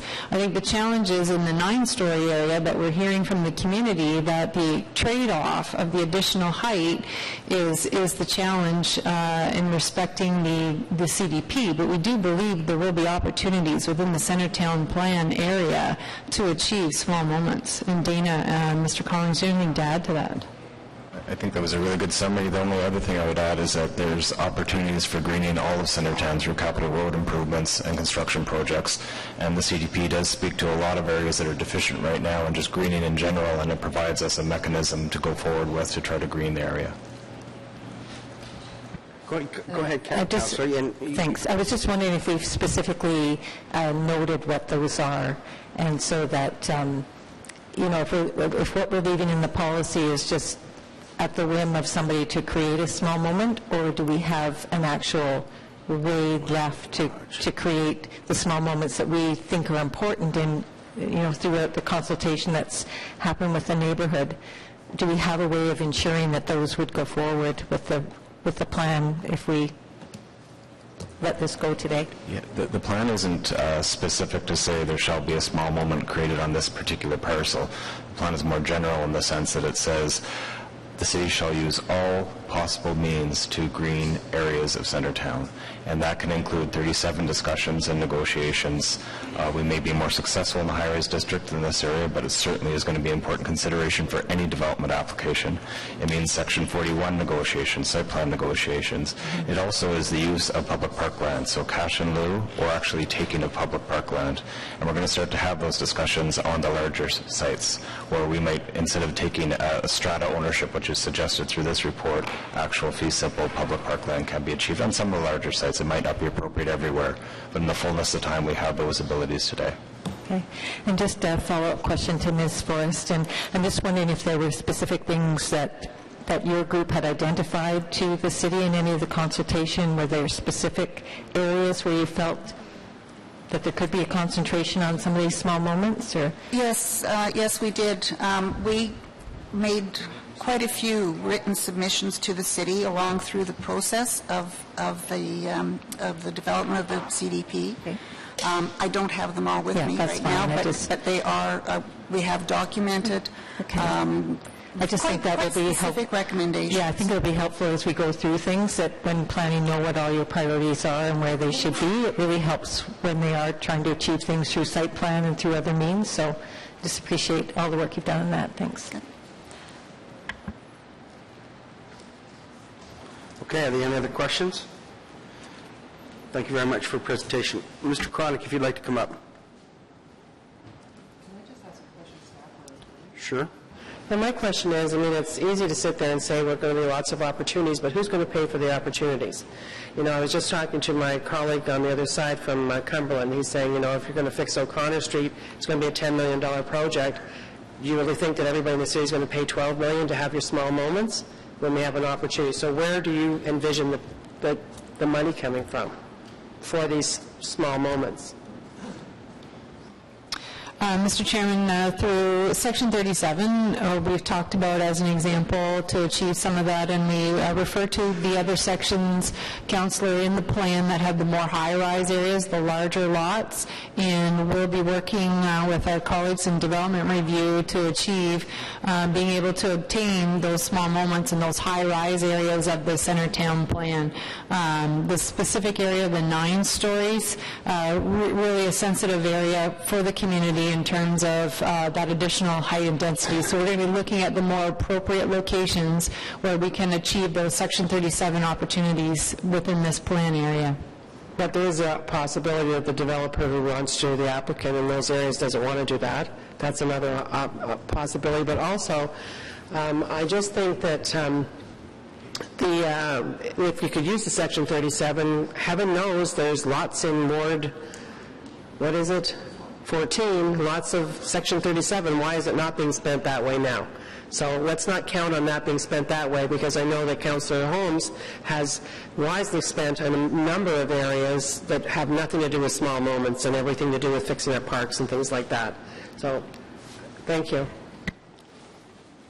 Councillor Blaine? Also, I'm not sure if this is a question to staff or to Mr. Mark. Well, Councillor, if you're not... Well, it's either for Mr. Mark or it's for the planners. I'm just not sure. Okay, well, let's hear from Mr. Cronick, and then we'll let you go to questions, because Mr. Cronick's our last speaker. So, Mr. Cronick, go ahead. Thank you, Mr. Chair.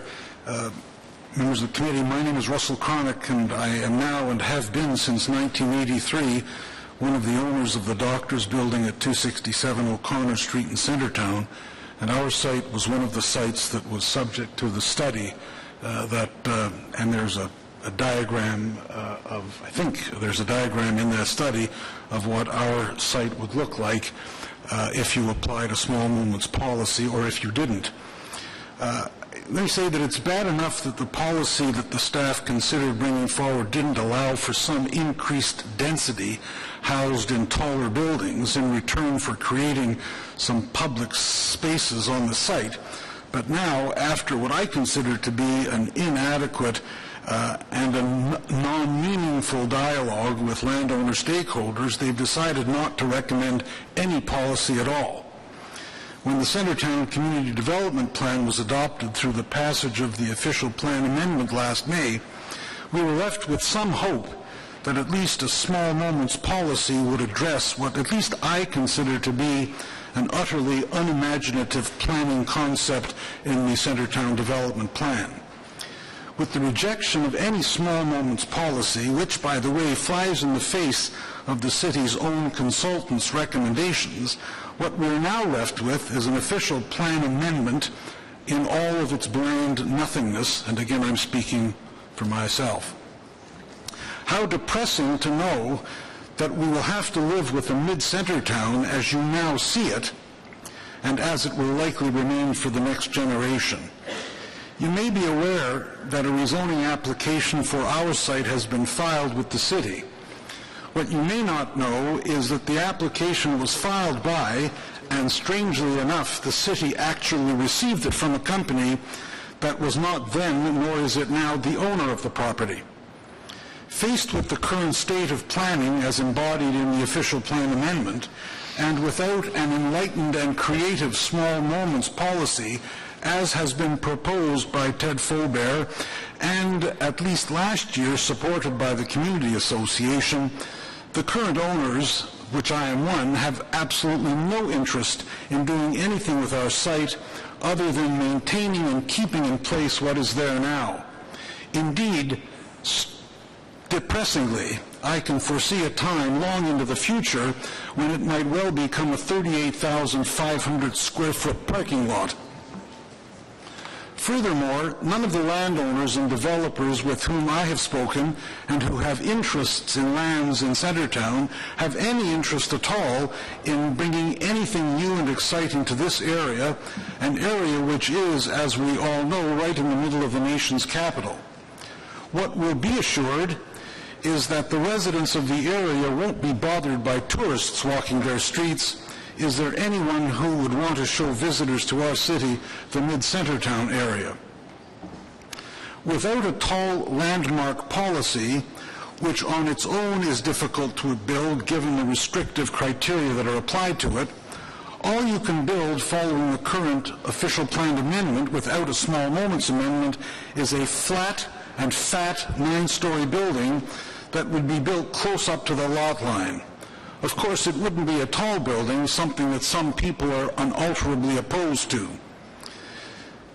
There will be little future development in Centretown, in my view. The area will stay for decades to come as it has been for the last half-century. Surely, and I emphasize this, surely members of council ought to take a broader vision for this important precinct, one that takes into account the broader interests of the city and the region as a whole. I have lived in the west end of Ottawa since 1949. I have seen Westboro at its worst, and I am now lucky enough to be seeing it at its best. Years ago, over the objections of many residents who would have preferred to see Westboro continue as a sleepy little hamlet, Mountain Equipment Co-op was given the green light to establish a large retail store on Richmond Road. The ripple effect from this one development has been a most exciting thing to see. The community has come alive. On a weekend, the streets are lined with people walking, shopping, stopping at small restaurants, bistros, and bars, and generally enjoying a most vibrant urban experience. The Westboro community was the beneficiary of some creative planning and development. As an example of a creative use of public space in a private development, I recommend you take a look at Westboro Station, as I did last night. It's a marvelous, marvelous development. It is one that has attracted people to it. They enjoy it. Last night, several groups were sitting in this open area enjoying a beautiful summer night in Ottawa, and we're missing the opportunity to do that if we reject a small moment. A diplomat many, many years ago in a failed negotiation said of the other side that the other side never missed an opportunity to miss an opportunity. And I feel that's what's happening now. What a shame that we won't see the same thing happen in Centretown, and how sad it is to be witness to such a failure of imagination and creativity. What can be said about the OPA and the position of staff in rejecting the small moment policy? Let me quote a line from the movie Amadeus. Antonio Salieri, a known contemporary of Mozart, was thinking back on his career as a composer and comparing his career to that of Mozart. He described his career as, quote, a tribute to mediocrity.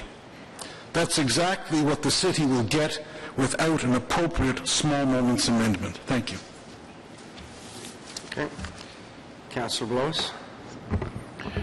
So I have two questions. First of all, I think you confused me a little bit when you said there was an application on your property, but it wasn't submitted by you or any of the property owners. That's right.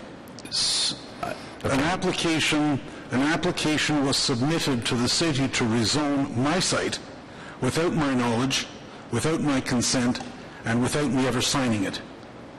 By the city or by Starwood okay. Acquisitions. Okay. I'm looking at, because you mentioned your property, yours is the one on the corner of O'Connor and Gilmore. Is yes. that correct? Yes. And I'm looking at in the study, there's various configurations for your property. Yes. So as I was looking at this, I was looking at the various configurations and I was listening to you. So what is it that are you suggesting, for instance, a 25% density bonus is the right way to go? Are you? Yeah, what I'm supporting, Councillor, is the notion that Ted Fulbear presented, even last year, that in order to incentivize an owner to turn over small moments to the benefit of the residents of the community and the city as a whole, there needs to be some trade-off. Right. And the trade-off is two things: a reconfiguration of existing density and a bonus of density in return for giving something up. And without that, and I think there's perhaps that, do you have the image of our site? Well, your site has several images here, right? Yeah, so, but sorry, just hang on one second.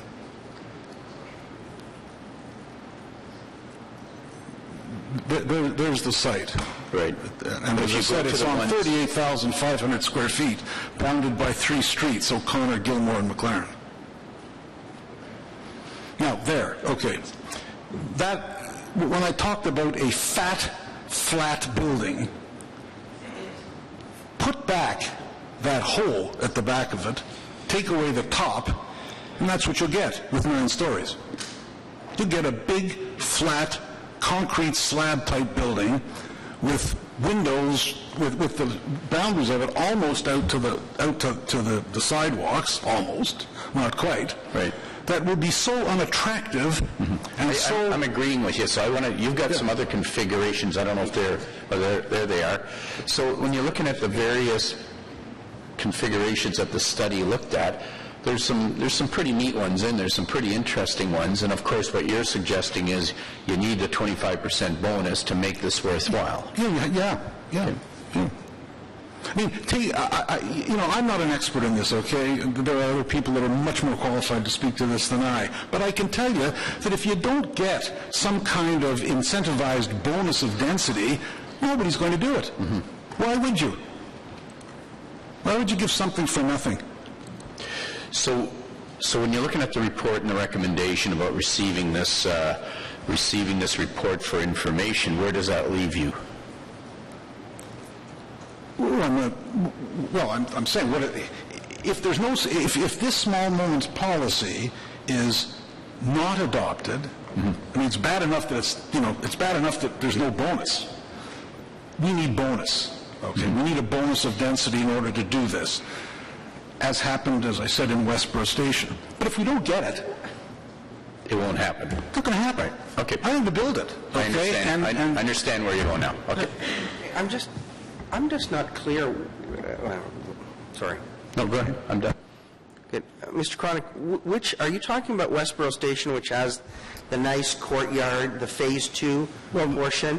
Well, the one that I looked at last night is there's a lane that goes right through from Richmond Road to Byron, and there's some benches. 28 meters high, right? If I get the zoning right, 8 stories. Yeah. So, I guess, Mr. Cronick, that's a really good example. It's a great development, but it's 8 or 9 stories. Well, no, yeah, I don't. Why can't you do that? Why do you need 30 on your site to do something great when they were able to do it with 8 or 9, whatever? Mr. Chairman, I didn't count the stories, and each site has its own economic dynamic. And I can tell you that the economic dynamic at 267 O'Connor Street will not work with the small moments policy that was being considered without some kind of uptick in density. It ain't going to work. It just ain't going to work. Okay. And there may be smarter people than I, and I'm sure there are, who might think of some ingenious way to make it work, but and you know what? Without my knowledge, consent, or even input, that's what they've tried to do. It's odd, don't you find? It's odd that a non-owner can apply to rezone your site. I mean, that's really weird. I know it happens. Some guy could be driving by my house and say, geez, that'd make a nice frog pond. I think I'll apply to rezone it as a frog pond. Hello? You know what? Creatively, you'll come up with one. Maybe under the parks policy or something. Anyway, I don't want to be facetious. It's a serious matter, and I don't mean to make light of it. It's just that I find it bizarre. How long did you say that you've been 1983. A doctor? Your business has... Sorry? You're a doctor? No, I'm a lawyer. I thought you said you're a doctor. No, so your office has been there since 1983? We've owned the building since 1983. Yeah. And you've been at the same location? Yeah. Yeah. Thank you. Okay. Thank you very much, Mr. Chronic, for your presentation. Thank you. So that closes the presentations, and we'll go to Councillor Harder. Thank you. I do have a motion that has been crafted through by our solicitor, planning solicitor, Mr. Mark. And it says, be it resolved that the city clerk and solicitor be instructed to continue to seek the coming into force of the policies in OPA 117 as amended by OPA 125 as such are presently worded. But be it further resolved that the Planning and Growth Management Department be directed to bring forward an official plan amendment in the first half of 2015 to further enable development with small moments. I think, speaking for myself, I'm not looking for something random, crazy, whatever stories, but that the Centertown work that was done, I think back to the situation with the museum. I think back, remember we wanted to have a little bit bigger than a small moment there.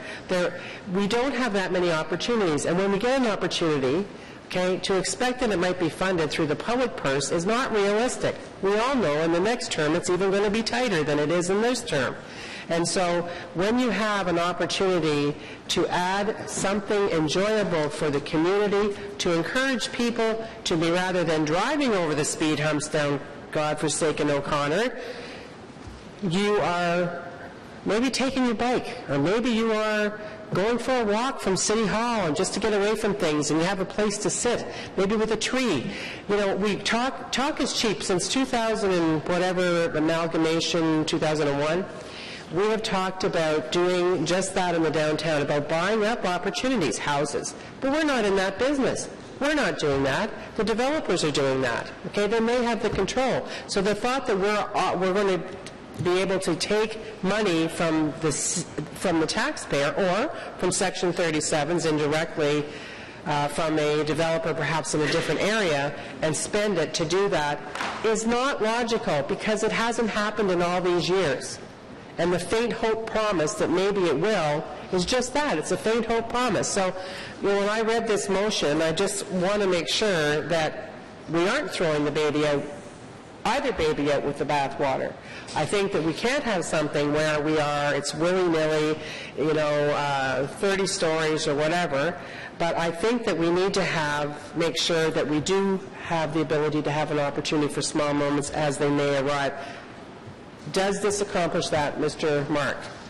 To the best of my ability, yes, Mr. Chair. Did you say yes? I said, to the best of my ability, yes, Mr. Chair. Okay. Mr. Chairman, just looking for clarification on what the motion is directing staff to do in terms of that OPA itself. To do what exactly?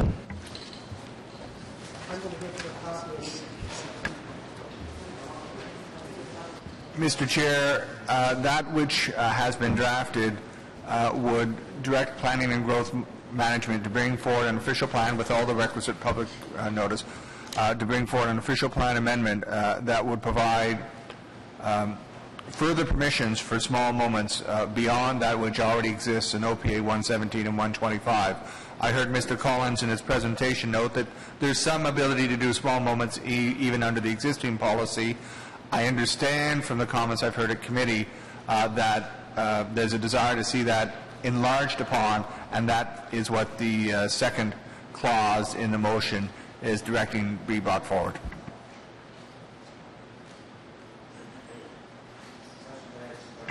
Sure. So just I want to clarify and maybe use some more layman language than the various OPA examples.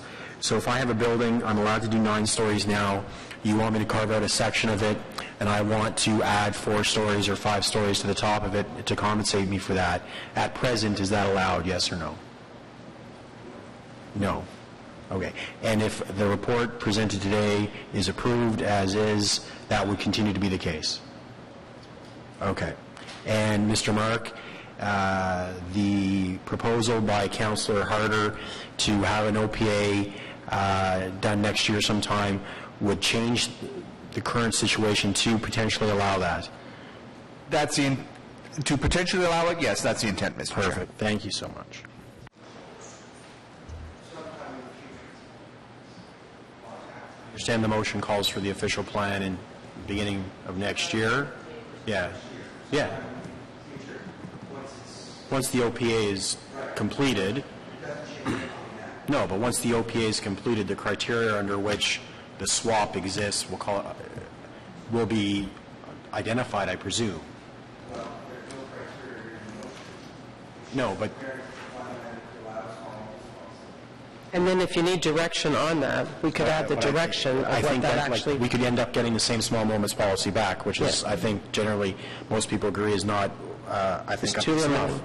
So I think the direction needs to be that it will allow for some kind of trade-off. What the parameters of that are should go through the process of determination, but I don't want to go through 2 years and come back with the same dribble we've got in front of us today. I guess that's what we have to define. Are you willing? You got a small moments policy that gives you a courtyard, and in exchange you get 30 stories? Well, I don't know, but in the absence of actually having talked to anyone who owns the land in Centertown, as seems to have been the case, once again, with another report coming out of the planning policy guys, this is a big problem. This is the second time in 6 months. I'm not sure that's the case, but, what landowners did you talk to? Maybe you're going to have to include a list from now on so we can stop this allegation of not talking to anybody. We certainly talked to landowners. Mr. Cronic was at the meetings. Ashcroft Developments were at the meetings. We had separate meetings with them. We talked to some landowners. Sorry, say that again? We talked to landowners for this process. So maybe you can provide us a list of what landowners you talked to. Mr. Cronic, don't put up your hand. I see you waving. You and Mr. Faubert don't believe we talked to anybody, and that may very well be true, but we're going to find out who they are. To be frank, I'm less concerned about that, to specifically who they were.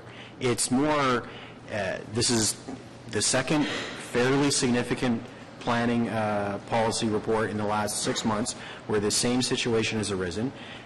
If my neighbor, if I want to put up a wood fence in my backyard and my neighbor wants to go to PVC, I'm not just going to go to PVC because that's what he wants. It's going to cost me an extra $5-6 grand. Who's going to, we can't expect people to carve off all these notches in their building and not actually give them anything in exchange. We have to be willing to accept the big bucks. We do it all the time when we take road allowances and parkland and all those other things. Well, you just heard from one that says he's going to build, if he does anything, a giant rectangle. So, well, I think he also said, with all due respect, he loved Westboro Station, which went from a traditional main street of 4 and 5 on 75% of the property to a nice 9-story building with a courtyard.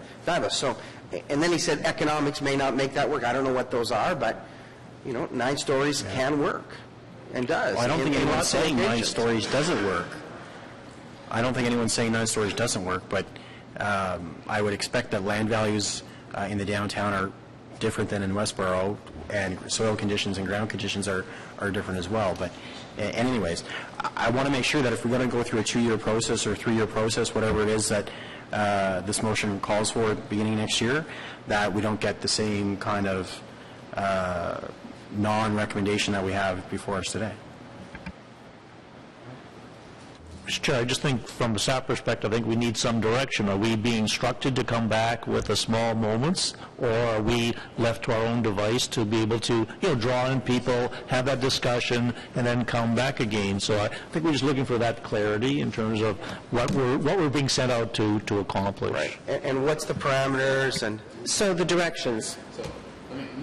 He's next, and then I'll get on here. Go ahead. Thank you, Mr. Chair. If you'd like more clarity, I think what some of my colleagues are saying, and I think that's what Councillor Hart is trying to get with her motion, is that staff should look at the original plan for the small moments where there would be a trade-off for the creation of that green space. You know, I find it hard to understand how we can sit here and talk about changing a 9-story building to a 14-story building if it creates a park in the downtown area where we hear there's shortage of green space, yet in, you know, the stroke of a pen, we just changed the building heights in Canada to 10 to 30 stories based on each one being approved. So I don't get it here. If it's going to cost us 4 or 5 stories to add green space, I think we have to have a substantive policy that enables that. Great. So great. So what's before us, as Councillor Blais says, it doesn't accomplish that. What's the, and I guess where they're trying to, the questions that they're asking are, so green space, how much? For how much? You know, is it a tabletop for 5 stories? Is it, you know, 40, you know, I mean, but I think you want us to write the policy here, or let them do the proposal here? What I want you to do is provide a little more framework for them to come back, or a mechanism by which they come back and say, because they're trying to read what you're saying, right? So, frankly, I don't think you can have one common, you know, a park gets you 25% more or whatever. I don't think you can have, I think you have to have the door open to community priority list and, you know, exactly how much we're carving out, et cetera, so that there allows... community priority list, the community said they don't want it. No, the community priority list. Community priorities for these green spaces, they just didn't create. Yeah. But we want to, but, okay, I'm not following this discussion, so... Yeah. Not willy-nilly. That's what we want.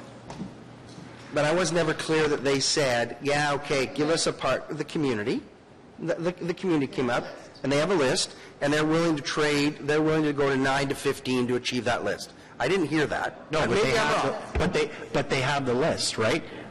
And right? it has to be My son's paid got a list for of all the toys he somehow. wants. He doesn't get them without doing chores in exchange. Like, you don't get everything you want for nothing. And currently, Section 37 is not being focused on those areas. Let's figure out, we need to provide some, you need to help us provide some framework around this, given the discussion that you've heard around the table. I've tried to put a frame around it, and it doesn't. No, Mr. Chair? Tim, I don't think does, quite frankly. Not to their satisfaction, who's writing the policy.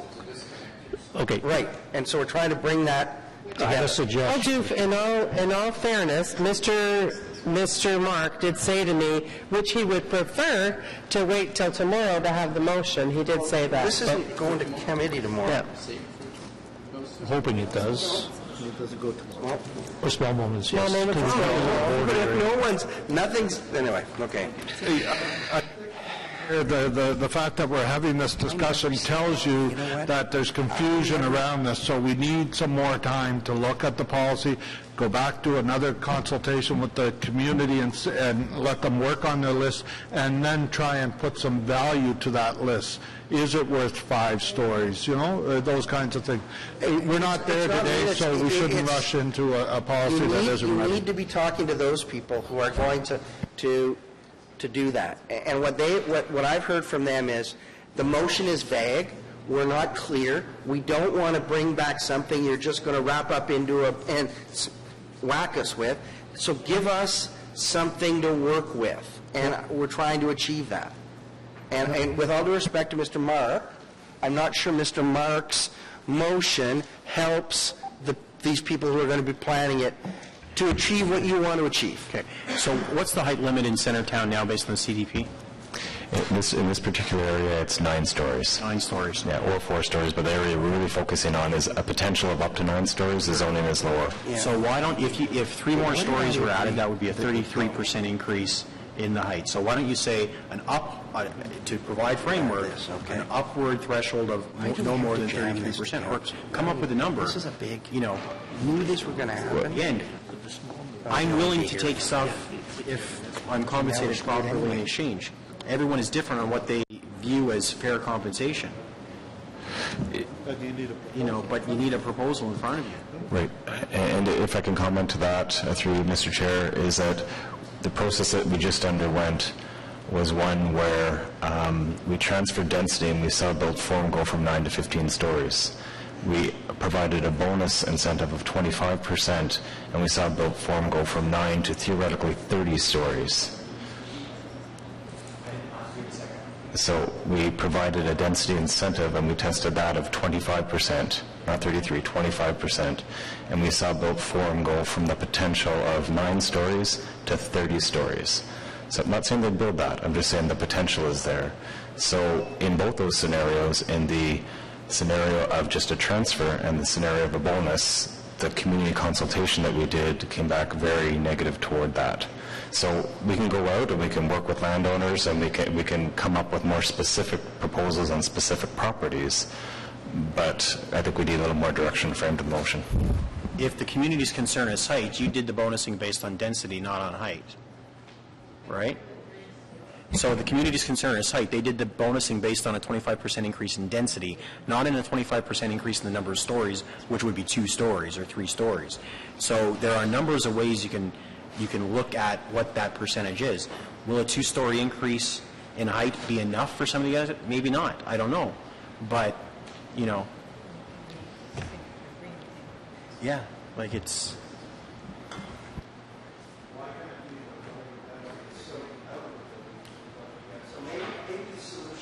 Solution is to figure this out, is to, in absence of a direction, Mr. Mark, in absence of a direction, this was being brought here because we were going to defend an OMB hearing, right? Now we're going to, if council says no, committee says no, what would you go and defend? Mr. Chair, defend the existing policy. Mr. Chair, I would still defend the existing policy, but I would anticipate that if there's no decision on committee today, and I'm going to come back in a moment to why the recommendation is written as it is, if there were no decision by committee and council tomorrow, I would expect to be faced with my friends advocating a small moments policy of their own writing at the Ontario Municipal Board in hearing in the fall, and I would be hard-pressed. Sorry, but Mr. Mark, what I'm trying to get at is this doesn't go to council tomorrow, it goes on August. Okay.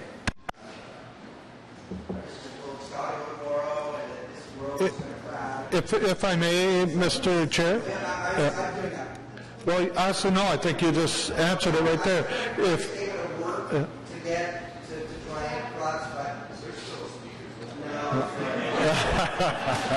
Yeah, you're next. I'm going to apologize to committee for this agenda because I knew it. From. I went away and this agenda got out of hand, and we've got 800 things going to council tomorrow, which leads to bad decision making. So. Councilor Bloso, I apologize for this because we should not be doing what we are doing right now. This is bad. This could lead to bad decision making. We'll add to your problems tomorrow with reconsider. Okay.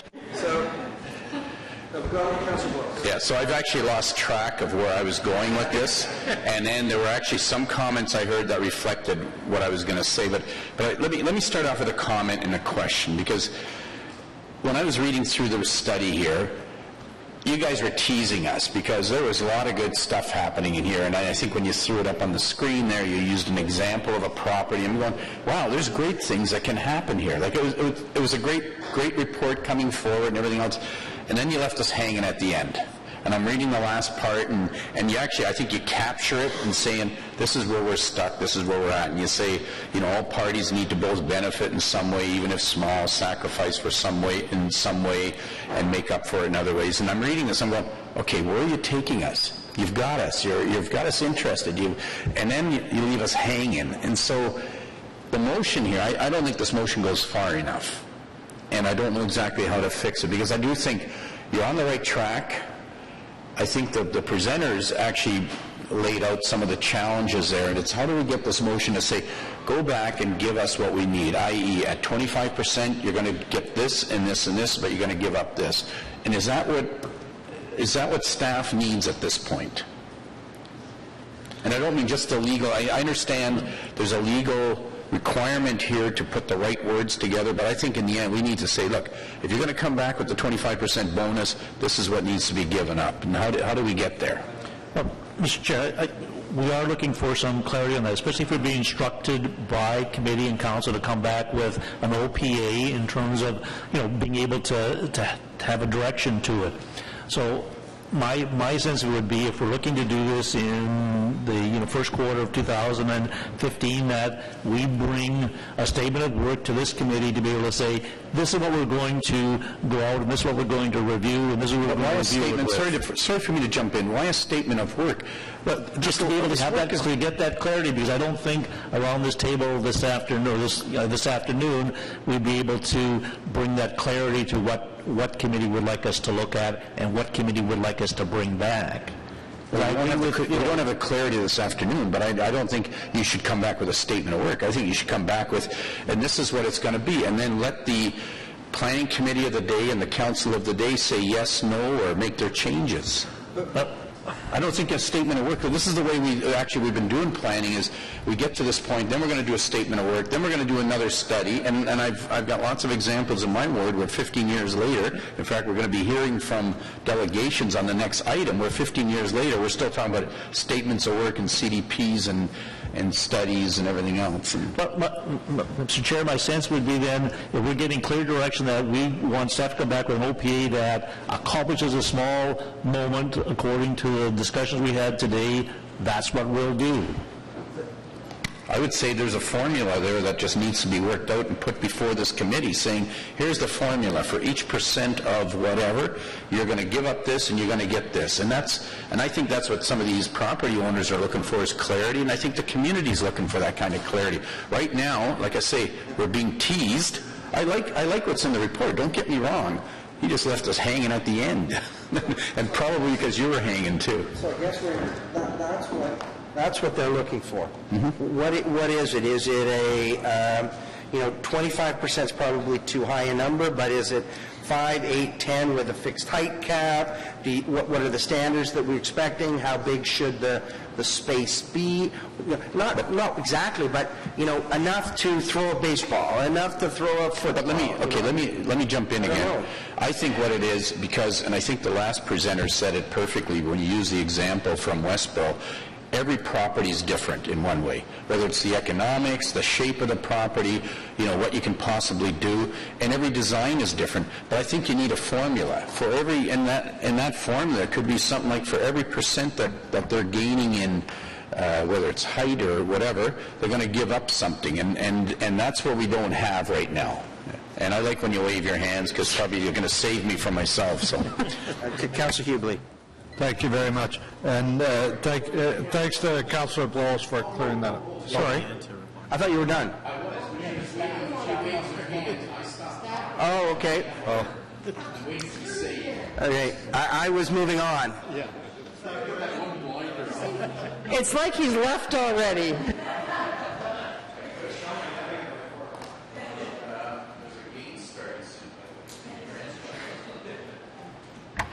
Mr. Chairman, I would recommend that staff bring back for the next planning committee a one-pager that states what some of our thinking is around the statement of work that Mr. Moser was explaining, that by the next planning committee we could have some time to have a few discussions to kind of frame what it is I think you're trying to frame today. We can propose that back to you for the next planning committee.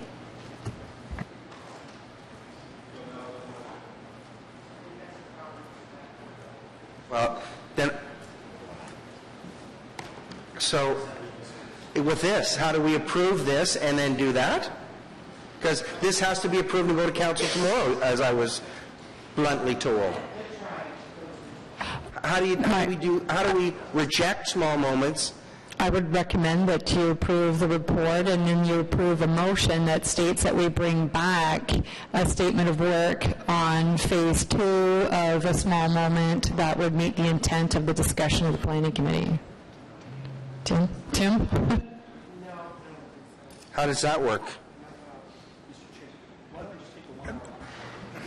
Well, because we have other delegations here that we need to hear from, so. I can step this down if you guys want to huddle up and figure out how you can find your way out of this. I was suggesting we wait and go to the next council with your document, but obviously Mr. Chair, in between now and the next council, there's a witness statement exchange date for the hearing. That's why we need council direction on this one. It is, the reason it's an information report was originally it had a negative recommendation, which was something to the effect that council not approve small moments, and negative recommendations are generally to be avoided unless there's no possibility of a choice. And in this case, by dealing with it as an information report, there's a way to avoid a negative recommendation. That's why it's worded as it is. If it being an information report, if committee sends it up tomorrow just as it is, there will be assuredly a motion drafted by staff for council to deal with tomorrow, and certainly legal services would undertake to speak to the councillors at committee between now and tomorrow morning to see if a motion that is agreeable could be arrived at. Sorry, say that again.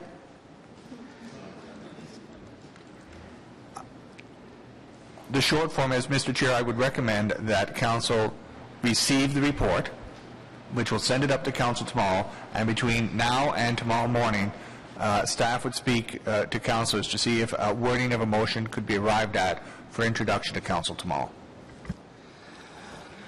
Okay. Go ahead, councillor. I would just ask, what I want to add to that, to what Councillor Blows was saying, I know staff wants some certainty in what the trade-off is, but I think when you come back with this statement about what you're interpreting, I'd like you to have enough flexibility that if someone comes in with a really nice proposal, that can be rewarded, that it's not the same, 20% no matter what you do with your building. If what we're trying to do is make a nicer face to the city, as the gentleman explained that, Councillor Hobbs has been able to do with Westboro, we have to have some flexibility in that policy. So I'd like to see that included, and that'll be the last thing I say on this. Thank you. That is what we're looking for, opportunity for gain. And we feel that this report limits that because we feel it because it does. So how does that change? So that it doesn't kick open a door for opportunities that nobody's been knocking on to this point, but it doesn't, how do we deal with that? So that when an application comes in, Mr. Moser, and somebody says, you know what, in this location we think this, but here's what we could do, how is it possible that the first words out of your staff mouth is not going to happen? That's what we're looking at. That's what we're struggling with.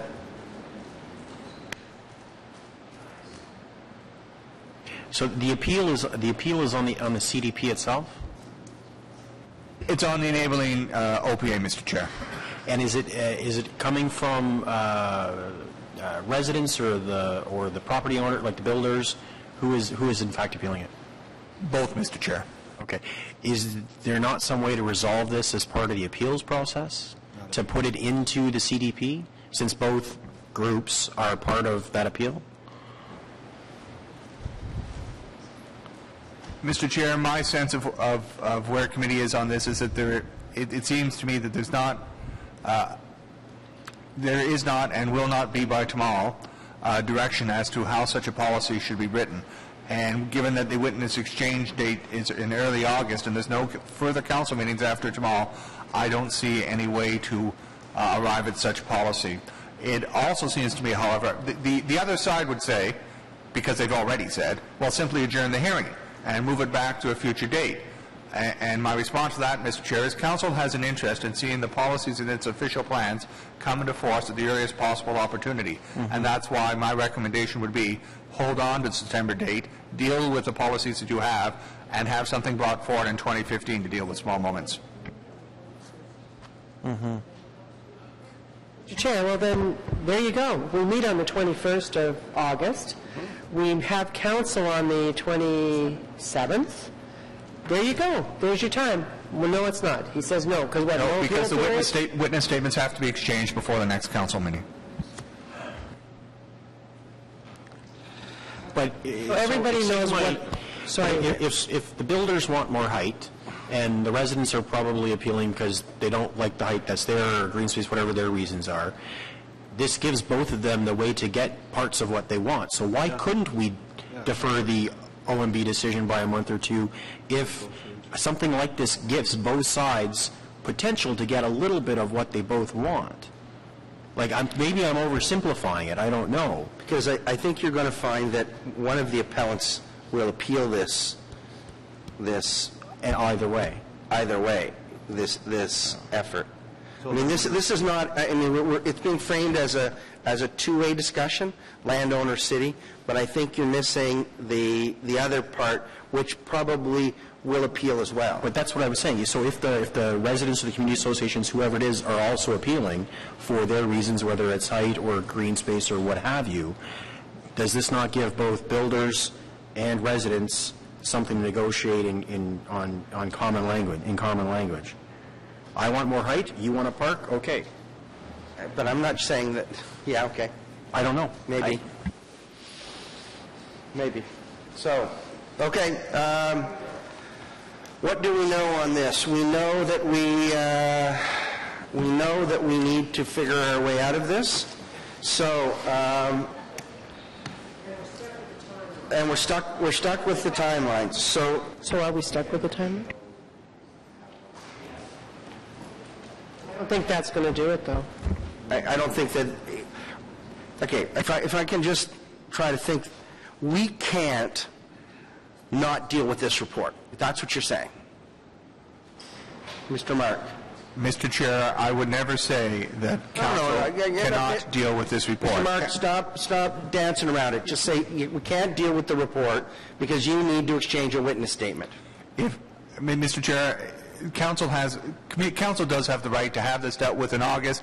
What I think is going to happen if that occurs is that you will see an adjournment request from one or more of the other parties. And if that's an option that committee wants to take, they're perfectly entitled to take that. If that is a concern to members of committee, then they need to have this rise to council. Why would it be a concern to members of committee?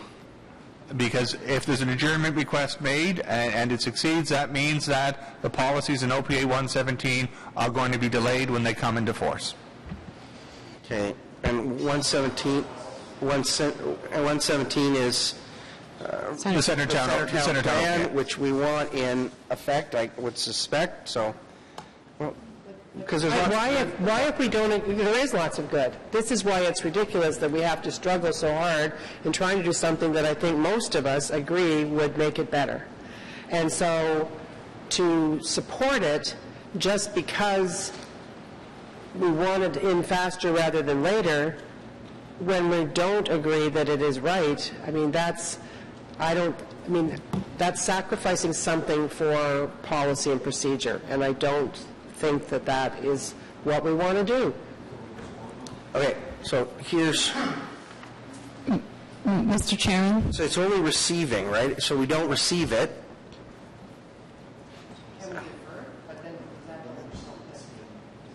If we don't receive it, it doesn't even go to council, does it? Mr. Chairman, may I recommend a quick lunch break, and maybe we could have a... I have more delegations. Okay. Okay. I mean, I can step this down, and you guys can go and discuss. But we've got another agenda item that's been waiting here. So that I have members of the public with. So we can go to the next item. Because I don't think... Yeah. Yeah.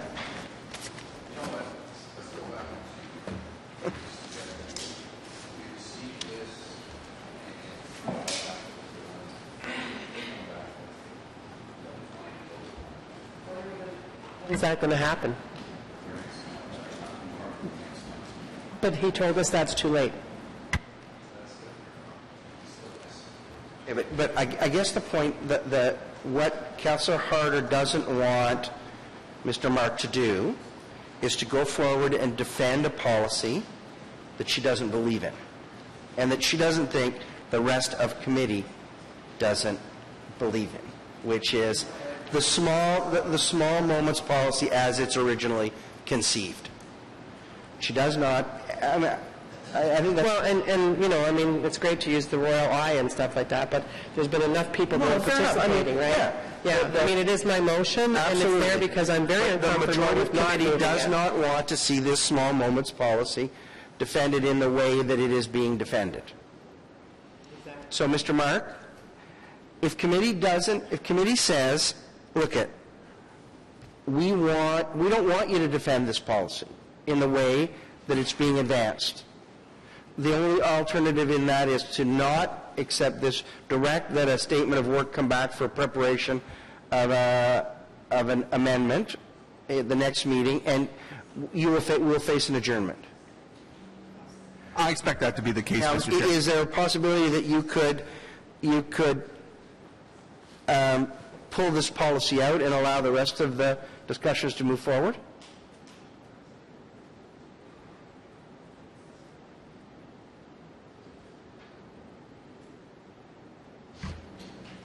I could try, but Mr. Chair, it would assist in if there were a recommendation from council that it wants the balance to go forward. And in order to write a motion to that effect satisfactorily, it's not something I could do here as I sit. I would need overnight to have it ready for tomorrow. Yeah, okay. So members of committee, that's what I would suggest that we do. We refer this matter to council without a recommendation today, and we direct Mr. Mark to prepare an amendment, prepare a motion that recommends that we get a, I don't know what you were calling it, a revised, a framework for a small moments policy to the next meeting of the committee so we can go to council in August, and that you seek to extract this motion from, and you can adjourn it, I don't know what the procedurally is, the procedural area is, such that the majority of the other Centertown policies can be, can advance to a hearing state. Right? I believe I have a sense of what the committee's looking for, Mr. Chair. Okay. So now, do I have that even marginally right? Okay. So I'm not sure I agree with doing this, but I think for the sake of getting this to committee, getting this to council, we need to go. So can we carry that? Carry. Okay. Good. Yes. Yes. And so I'll make sure Mr. Mark has a copy of that motion to us tomorrow. Okay? Okay. Can we quickly move to our last item, which is item number 14, which is the omnibus OPA amendment.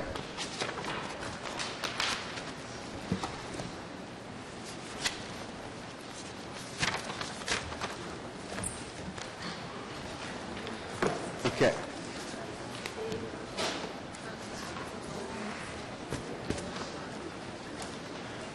Okay, so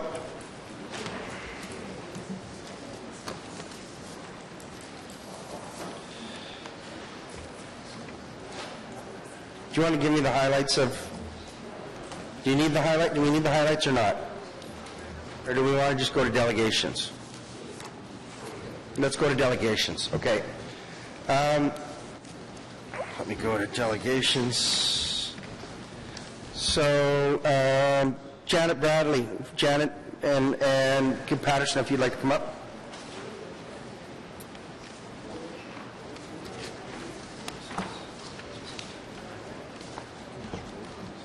I don't know what this is about.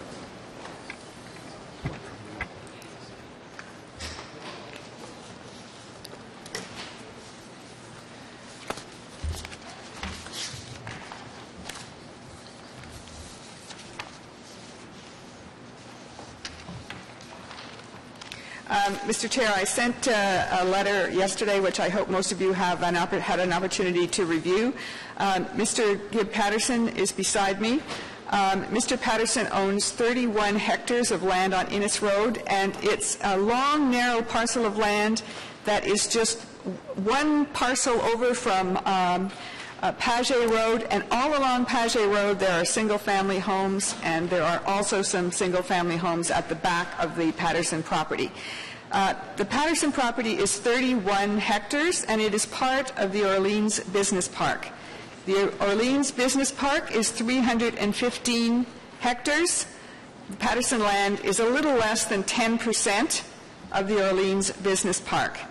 There has been a study done for the Orleans Business Park, and it provides for 2,000 jobs at the Orleans Business Park. That's the sort of background. At the time of OPA number 150, in other words, at the time when there was a review of your official plan, Mr. Patterson had already, through his planning consultants, CEMA, been approaching the city about some residential component on his land, and that was to provide a transition, because his land is so close to the residential area, to the more employment-type uses. And there had been just discussions with staff, but he had understood they were well received. And so what he then proposed was that there be a redesignation of his land from employment to enterprise, because the enterprise provisions allow some component of residential. It focuses on employment, but it does allow some component of residential. On the floor of council, so at the November meeting of council, council directed that the Patterson lands in fact be designated enterprise, so that those 31 hectares would be enterprise, and the balance would still be employment in the Orleans Business Park. Now, this is on the floor. There's no staff input. There's no discussion with owner. We're at the floor of council right now. And what council also designated or provided is that it would be enterprise subject to the following condition, which I'm now going to read. Prior to residential uses being permitted on the lands within the enterprise designation at 3490, 3592, and 3484 Innes Road, a minimum of 2,000 jobs must be achieved on the land. So what that would mean is that more or less all of the jobs that had been proposed for the 315 hectares would have to be created on the 31 hectares before there could be any residential development on the Patterson lands. So that particular resolution did not make it to OPA 150. The little condition, the zoning, the designation to enterprise did. It was just an oversight on the part of staff. And so now it's here before you as your omnibus amendment in order to incorporate the clause which says... Which clause are you, I'm trying to figure out which clause are you incorporating? So I'm proposing that it can't have been the intention of council to require all 2,000 jobs only on the Patterson 31 hectares. Motion. In advance of any residential. And if you just prorated the number of jobs over the Patterson lands, it would be 200 jobs. It doesn't mean the Patterson lands would only... Okay. It doesn't mean... It doesn't... Hold on. So we passed a motion... Right. ...to move this in, and we put a jobs thing on it. 2,000 jobs. So did you write that motion? Who wrote that motion?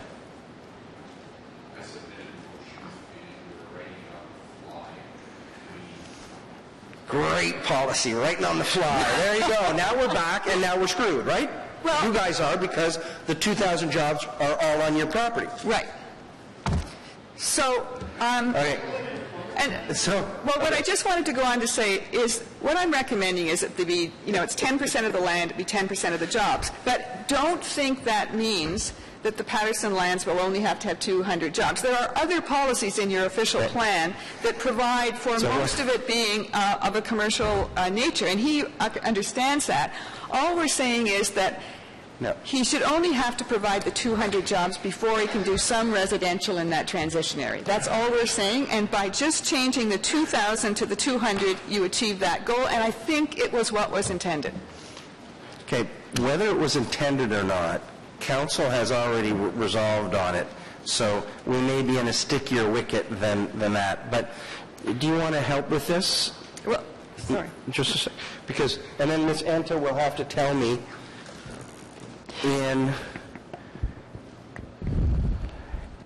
here we're correcting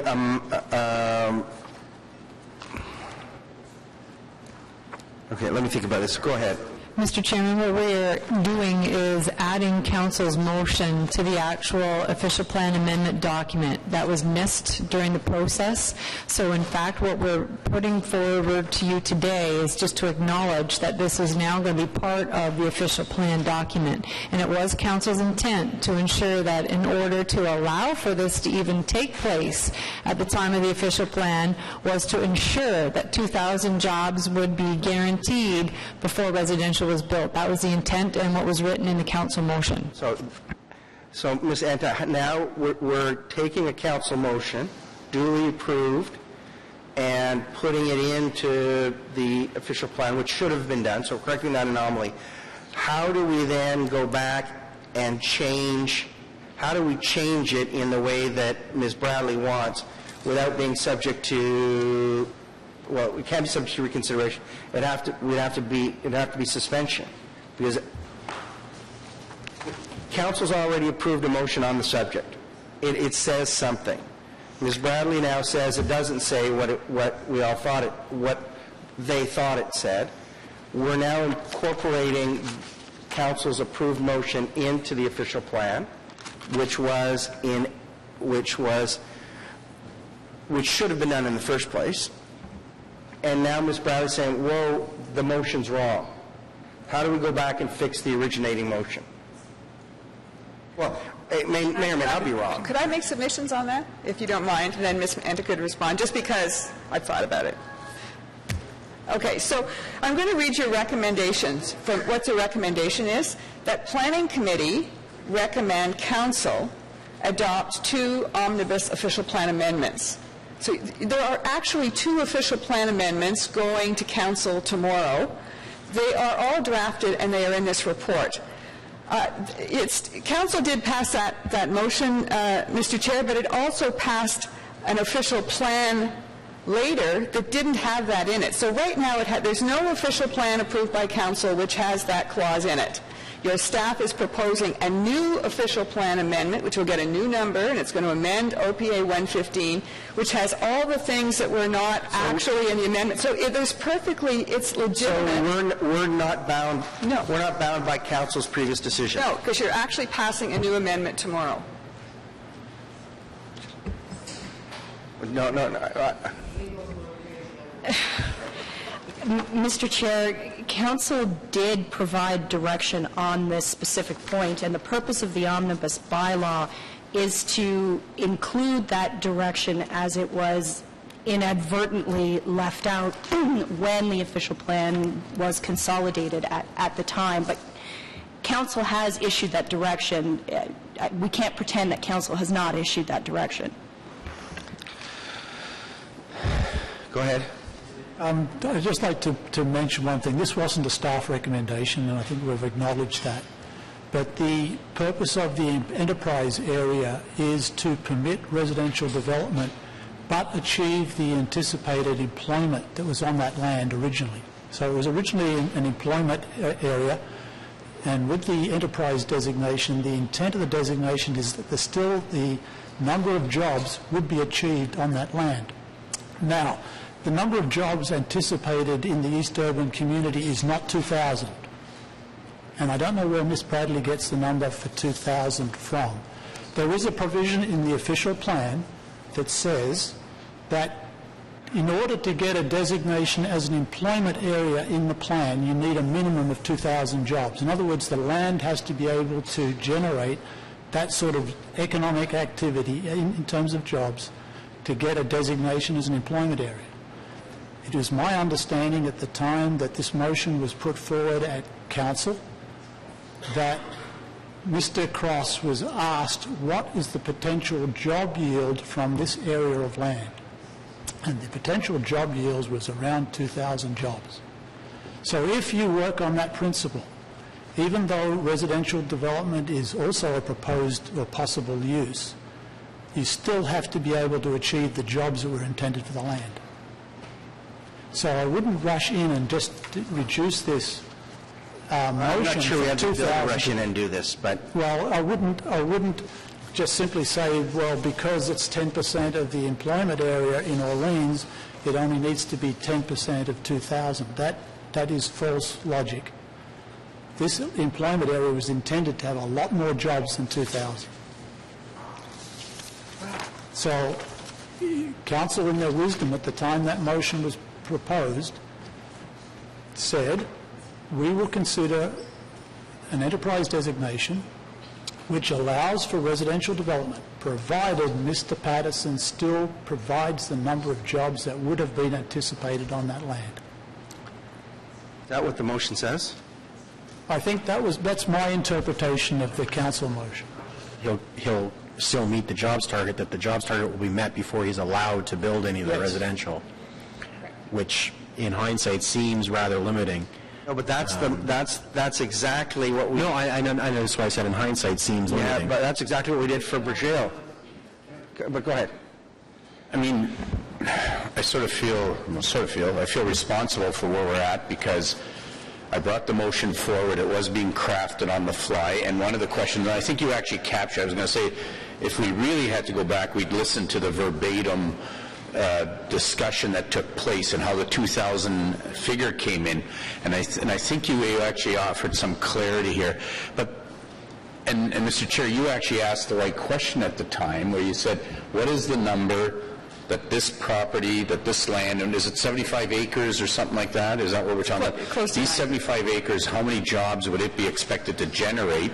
And with the understanding that those jobs would be there before anything else would happen. So is it 2,000 for this property? Like that number, because that number sort of it was generated from questions and answers.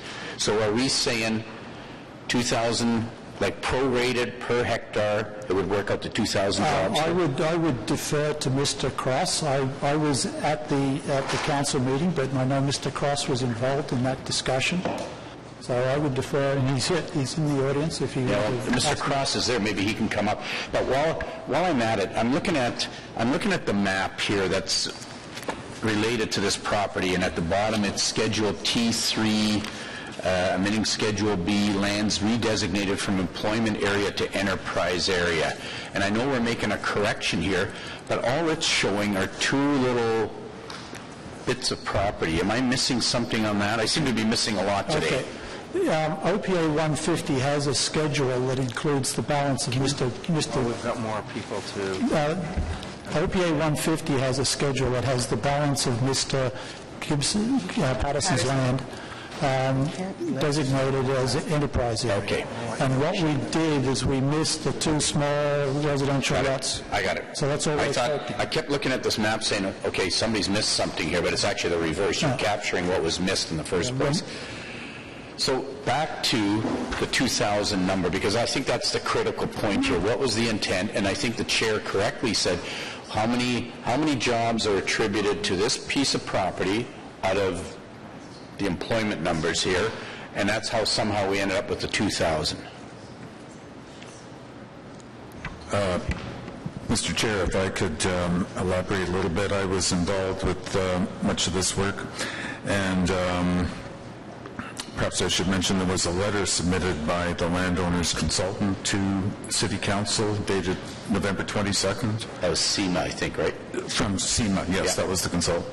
And it states, and I won't get into the details, but it states in part of that I think this explains where the 2,000 job number came from, that it, after discussing with city staff, I'll just quote here, it says, property could likely achieve approximately 60 to 65 jobs per hectare based on historic developments.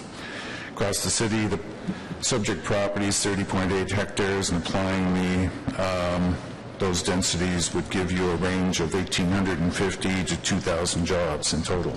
And I think that explains it. So it's based on, as Mr. Finley explained, it's based on the policy for the enterprise area that basically you just identify the job potential across the entire property and ensure that that job number happens on the land within the property developed for employment purposes. If I could also add, I'm sure Councillor Manette will recall the Brigil property at 8705 North Service Road. I would suggest a very similar situation in which official plan policy with the owner's support states that a minimum amount of, in that case, office space will be built for any residential. This, instead of identifying office space, identifies a job number, but it's quite similar. So it's a very parallel approach to the Brigil property, and I would suggest that it's consistent with what was done for the Brigil.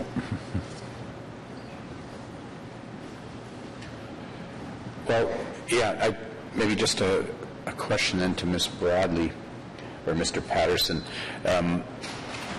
because it's coming back to me as Mr. Finley gave his response and Mr. Cross gave his response, and there was the correspondence, I don't have it in front of me, from Mr. Skoka from SEMA. I mean, the intent was to ensure that those jobs would be there. And the 2,000, if it's derived, and it was derived in that way, I think what Mr. Patterson is looking for is a way of, because we're looking at a way, how do we advance these jobs, because they've been sitting there forever, no matter what the city's done, no matter what the property owners, how do we advance them but still get our employment numbers? And that's what it came down to. So are you suggesting there's another way of doing that and achieving the same results? Yes, I mean, I think what was important to the Patterson land, and it is unique, as I've said, because it's immediately adjacent to all this residential, was that it made, I understood, from all of the planning department's point of view, some sense for there to be a residential component. A little higher density, which is required by enterprise, but at least that there be some component of residential on the Patterson lands. But there always is a commitment to providing jobs on land that's designated enterprise. I don't have the specific numbers. But to provide that 2,000 jobs, and to go back, what I was quoting from for the 2,000 jobs is the Orleans study, which was done, the Orleans Business Park study, which was done in 2003, I believe, which said 2,000 jobs are proposed for the entire 315 hectares. And I think I can find that if you... But anyway, that's what I was basing it on. I think I can continue. But the question is, it's going to take, that whole area is primarily not developed right now. So since 2003, there's been very few jobs proposed there. To say that 2,000 jobs would have to be provided on the Patterson lands before you could have a single residential unit it's really onerous. It's going to be 20, 30, who knows how many years. We're not saying that there will only be 200 jobs or something like that on the Patterson lands. We're only saying to allow a component of them to be used for residential, reduce the number, and I was just doing the 10% because it made sense at the time, to a reasonable number of jobs he has to provide before there can be some residential component. And it's not 2,000. That is an unrealistic number. Let me ask a question to staff on that basis. The delegation. I probably would say yes, but I need to ask a question here first. I think we've established where the 2,000 figure came from, but the whole Orleans Business Park, what's the number of the employment numbers we have for that? Like, is there an employment number for... Because we've been trying to flog that forever. There's the Emperado lands, there's all kinds of things. Mr. Chair, if I can clarify again, going back to the 2003 study that Janet referred to, what it actually says, and I'm quoting directly from the study, is that the employment area should accommodate uses totaling over 2,000 jobs. So it's not, 2,000 jobs is not the number. It's 2,000 jobs is the minimum for a designation of the area. I'm so glad you pointed that out. It's a red herring, I would suggest. So maybe you can help me here. is there a way of approaching this where we have a target? We've set the target at 2,000, however we came up with that number. Is there a way of staggering it? And I don't know if we're doing that with Brazil. I'm trying to remember now. Where with Brazil, I think, my recollection was there was something about they've got to get to a certain number of jobs before they can do something, then another certain number of jobs before they can do something. Is there an opportunity to do something like this here, where you're still going for the same target, but you're doing it in steps? I'm going to turn mine. Mr. Chairman, perhaps just maybe to clarify the original intent. So originally it was employment lands for the specific area that we're speaking of. So Council was accommodating with that motion to even move this to a step, being the enterprise lands. So I think we've taken that step to allow for residential to be part of this package. Originally, these lands were designated employment only. So we've taken that step, and now. Regardless of whether it's been designated, I still don't have an answer as to our ability today to modify council's motion. So we can beat around this and decide what it was. Council speaks by resolution. It has spoken by resolution. And it was not subject to a request for reconsideration.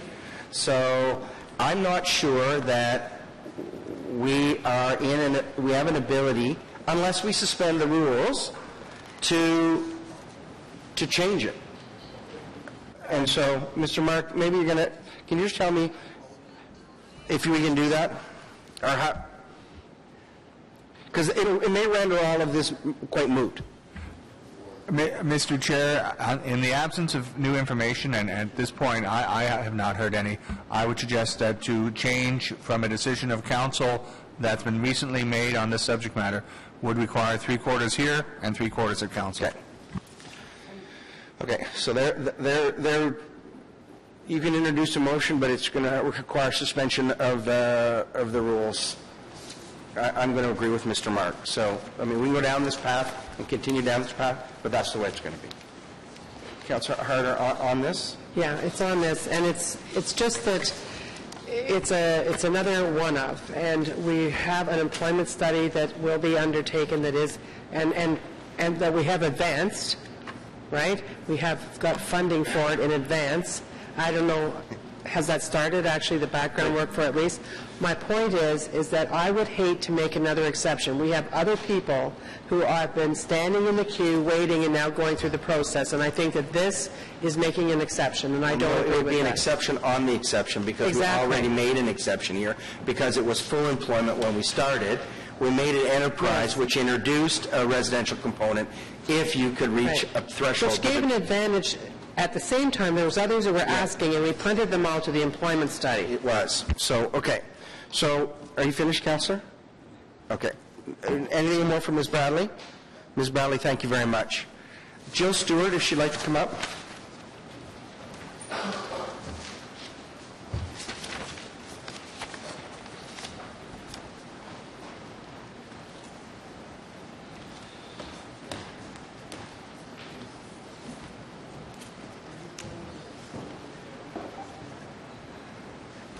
What ribbon cutting? No. I know.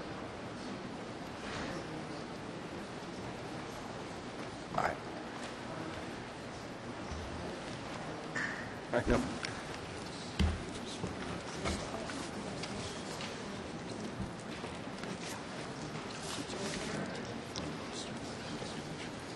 thought that's what we agreed to. Jobs. Go ahead.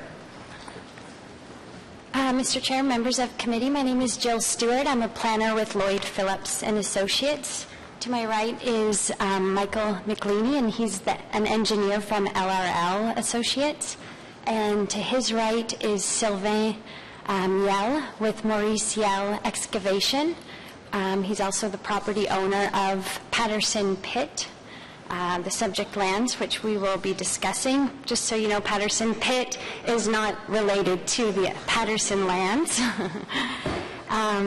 So Lloyd Phillips and Associate was retained by Maurice Yell to assist with planning matters related to the property located at 1797 Old Prescott Road, as well as 1818 Old Prescott Road, where there is an existing sand pit known as the Patterson Pit. On behalf of the client, and as detailed in our letter we submitted, we are here to appeal the proposed official plan on this amendment, and more specifically, we're opposing the wellhead protection area plan as shown on Schedule K, environmental constraints. Basically, the reason for this appeal is approximately 200 meters to the north of Patterson Pit is a communal well and filtration plant that supplies the local drinking water to a subdivision, Shadow Ridge Estate. The well is located approximately 15 meters from the northern boundary of Patterson Pit, and currently the well is owned and operated by the City of Ottawa. However, the location of this well has now prohibited any future extraction of known and identified high-quality aggregates from the existing reserve. Currently, our client is looking to expand the sand extraction operations below the water table and as well as to the adjacent lot. The proposed changes of this amendment would therefore aggregate an already problematic situation as the wellhead protection area encroaches on the Patterson Pit and will further hinder the ability to extract sand pit operations. It's our opinion that this is poor land use planning, and as well it does not conform to the provincial policy statement and the City of Ottawa official plans which aim to protect mineral aggregate land for long-term use. At this time, we are requesting that no constraint be placed on the extraction operations of the proposed pit license for both the future extraction operations as well as the existing that are proposed, that will be affected, by the wellhead protection area. We are respectfully asking that the committee refer the matter back to Planning Department for further consideration and to allow time for negotiations with the city to resolve this issue. Okay.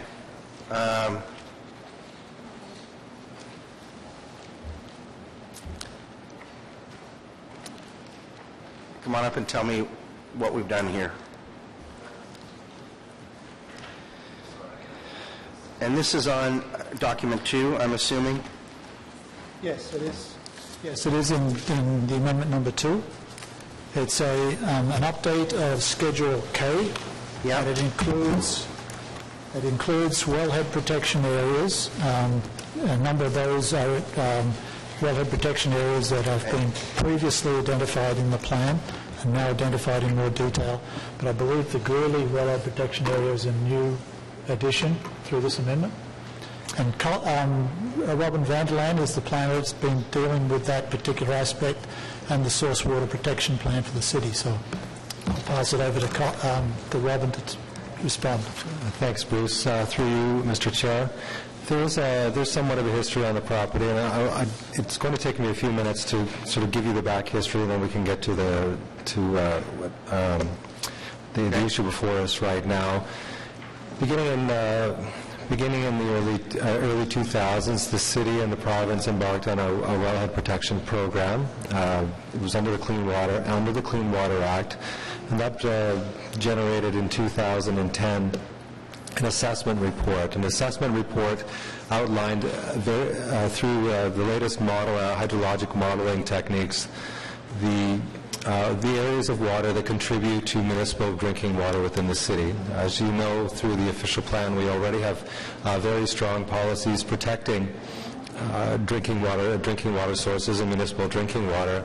But through the assessment report, we introduced the new well and Shadow Ridge, as well as modified some of the other wellhead protection areas and introduced intake protection zone mapping and through the assessment report. The assessment report was approved by the province in 2012, and it is the mapping is frozen in time in that way. It is not something that the city is in a position to modify or to ignore.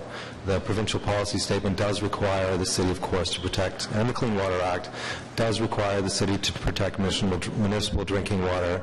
And through the amendment that we would wish to bring forward today, we just want to take unmodified the approved mapping from the Clean Water Act's assessment report and put it into our official plan. This is something that has been in circulation for a number of years, and it would have been through a public process and a peer-reviewed process at that time. Now, the application that Maurice Yell Limited has before right now is with the Ministry of Natural Resources. They've applied for an amendment to their license to go below the water table. They do not require any sort of planning permission from the city in order to do that. The land is already zoned for aggregate extraction. However, the license only limits the extraction to above the water table. They submitted that application to the province earlier in the year, and through the peer review that we do here at the city, we identified that there was, in fact, a significant issue. We do not have an issue with the way that the operation is currently lawfully occurring, where they are extracting above the water table, but that there is somewhat of a concern with going below the water table. They would be within, I believe, 100 or 150 meters extracting below the water table next to our municipal well. This is the area of highest sensitivity. It was something that we didn't say an outright no, but we have the city did go to the Ministry of Natural Resources and objected to a license, and we have a period of, I believe, 2 years from, I believe it was February, in order to resolve those issues. Those issues are ongoing now. But I would like to state, however, that the city is not in any position whatsoever to change the mapping that has been approved by the province.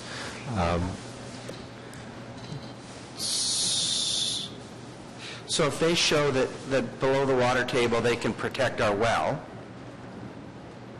then they can, to our satisfaction, they can extract the sand below the water table. Yes, I believe that would be the case. They would have to go through a peer review, and it would require the approval of the Ministry of Natural Resources hydrogeologist as well, but yes. Can you prove that you're not going to affect our well? Maybe you can.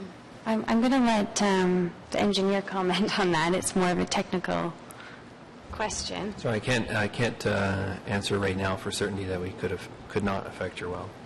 Sorry? Is this on?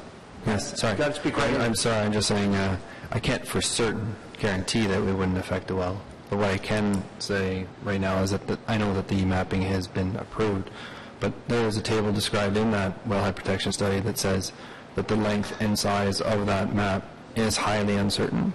The only thing that is of low uncertainty is the actual shape and direction of this map. What is occurring is that we're taking this map and this wellhead protection and saying, now that this is a guide, it's a model. All engineers know that most models are models and used as a guide, and they're not definitive. I can't go over onto this piece of property and say, on this line, on this dot, this is being influenced into your well. But what I can do is advise the chair and the council that placing a map such as this as a defined location could lead to problems in the future. Okay. Is that any better? Looking at you. Is that... So the mapping has been approved by the province. It was produced with the best science that we had available, and it was peer reviewed, of course, by the city's hydrogeologist. There is a certain amount of scientific guesswork, perhaps, that goes along with it. I will say, however, that the way that the province has established things and the way that our mapping is being introduced, we're changing the way that we introduce mapping so that we'll differentiate between the areas of very highest sensitivity and those of relatively low sensitivity. The current Schedule K that we have in our plan does not differentiate between areas that are within a 25-year time of travel to our municipal well or a 2-hour time of travel to our municipal well. They're treated the same. Now, the map that we would like to introduce now introduces wellhead protection areas of A, B, and C. The proposed area for discussion is within all three of those. The well itself is very close to the property boundary with the Patterson pit. It is. I'm not a hydrogeologist. I have a degree in geography, and I don't believe that there is any way that this proposal will, through an amendment or some scientific revision to the wellhead protection area, exclude the Patterson lands from the wellhead protection area. It is that close. Okay. Thank you very much. Are there any other questions for the delegation? No? Thank you very much for your presentations. That's the last delegation for this item. So I'm going to close the public hearing portion of the meeting and turn the recommendations back to committee. We have the recommendations that are before us to adopt the two amendments listed as items listed as documents 1 and documents 2.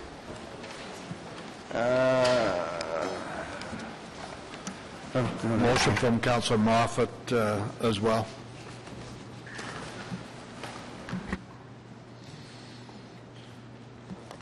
I'm the mailman today, Mr. Chair.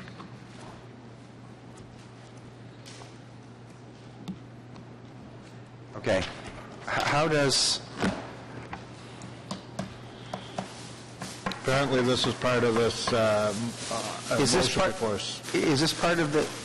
I'll have to...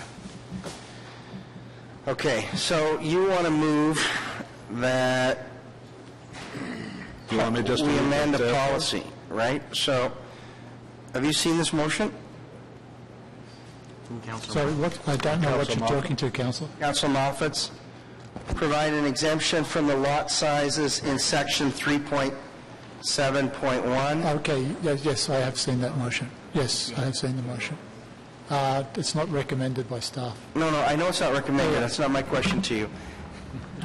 Is it in this? Is it in this OPA? No, it's not. We don't. Well, then it's not in order. So, if staff be directed to provide an exemption from the lot size in section 3710 of the City Water Plan as amended by Amendment 150, and that the provision of the Manotick Official Plan Special Design Area, City 377 apply. Mr. Chair, it was in OPA 150. I know it was on OPA 150, but is it in what's before us today? Because the omnibus motion is dealing with sections of that 150. Amend this section, amend. I'm having trouble saying now we can go in and amend a whole bunch of other stuff.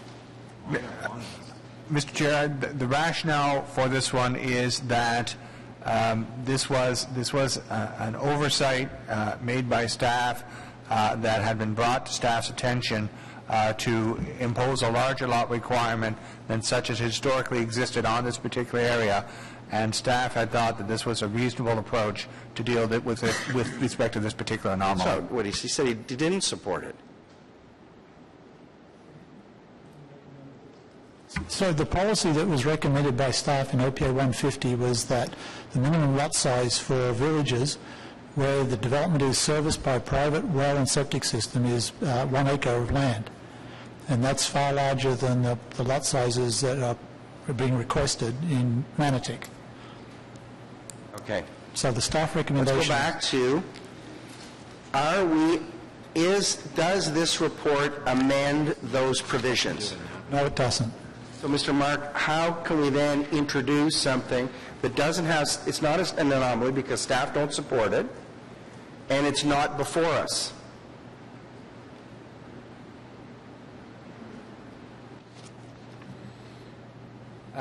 Mr. Chair, I would concur that perhaps it should not be dealt with at this time. So,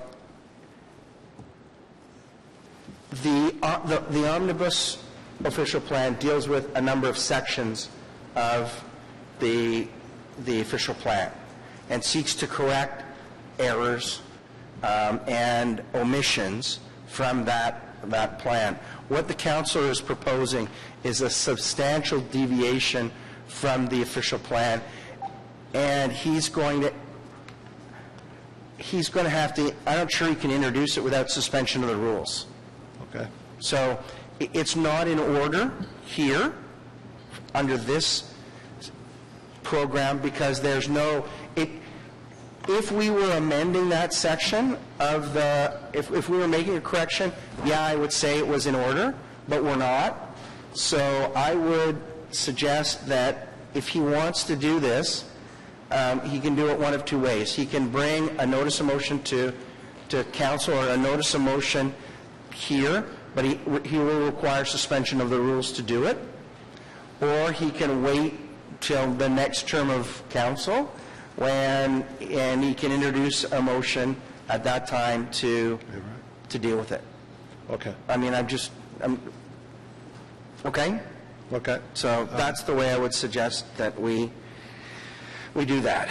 Okay, so are there any other motions on those?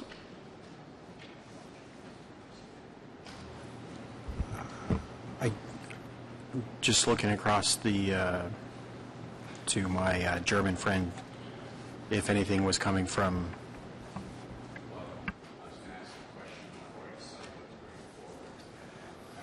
Okay. No. So, Mr. Chair, having had a bit of a chance to think about what we're doing, especially, and I'm looking at the correction that came forward to this, a bit of an irony here because the council motion that talked about the lands on Innes Road and the 2,000 jobs, and that requirement for the provision of 2,000 jobs was actually omitted from the policy, so we're doing the correction today. And the intent is to kickstart those lands. They've been sitting there almost fallow, stagnant forever. I think the preliminary or the first stage of the employment study indicated they were sort of a lower quality employment lands, lower quality for putting employment on, but we still want to preserve employment lands. We don't want to lose that. And I'm looking at, is there a way of bringing this in, kickstarting this, and staggering it, and still coming out with the 2,000 in the end? I mean, a 2,000 number came from the consultant in this case. So if we were to do something like that, we still achieve the same objective, the same target, but we do it in a somewhat different way. So over to you, Ms. Snedden. Mr. Chair, on this particular topic, a couple of things. Staff follow the provincial policy statement on how we transfer or make changes on employment lands. So we have to be very mindful of those policy directions.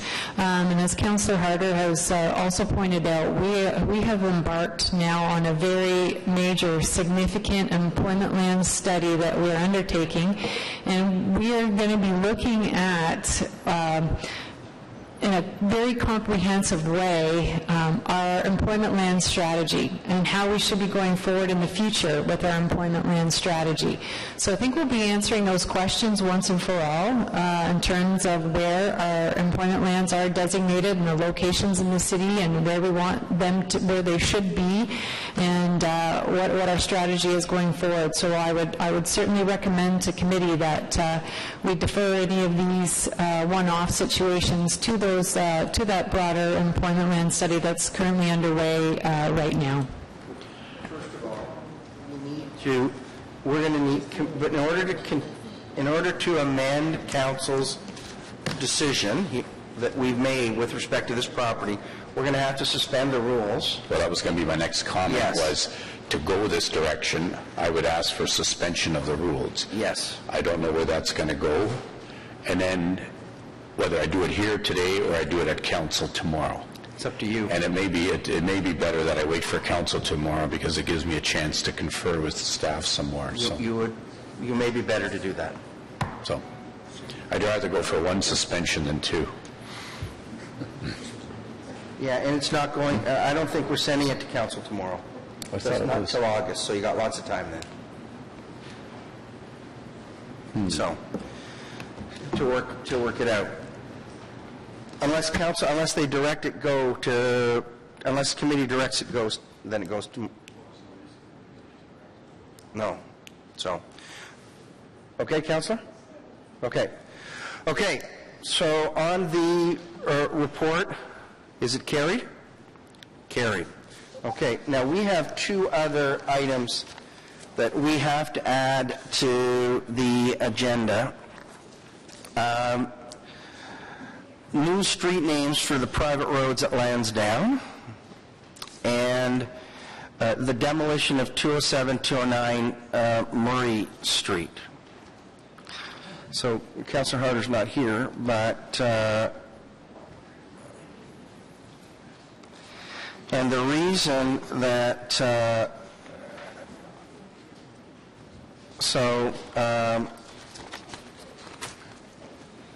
Councillor Harder's coming back, I'm assuming. So the reason 207, 209 Murray Street is here is that in order for the proponent, which is the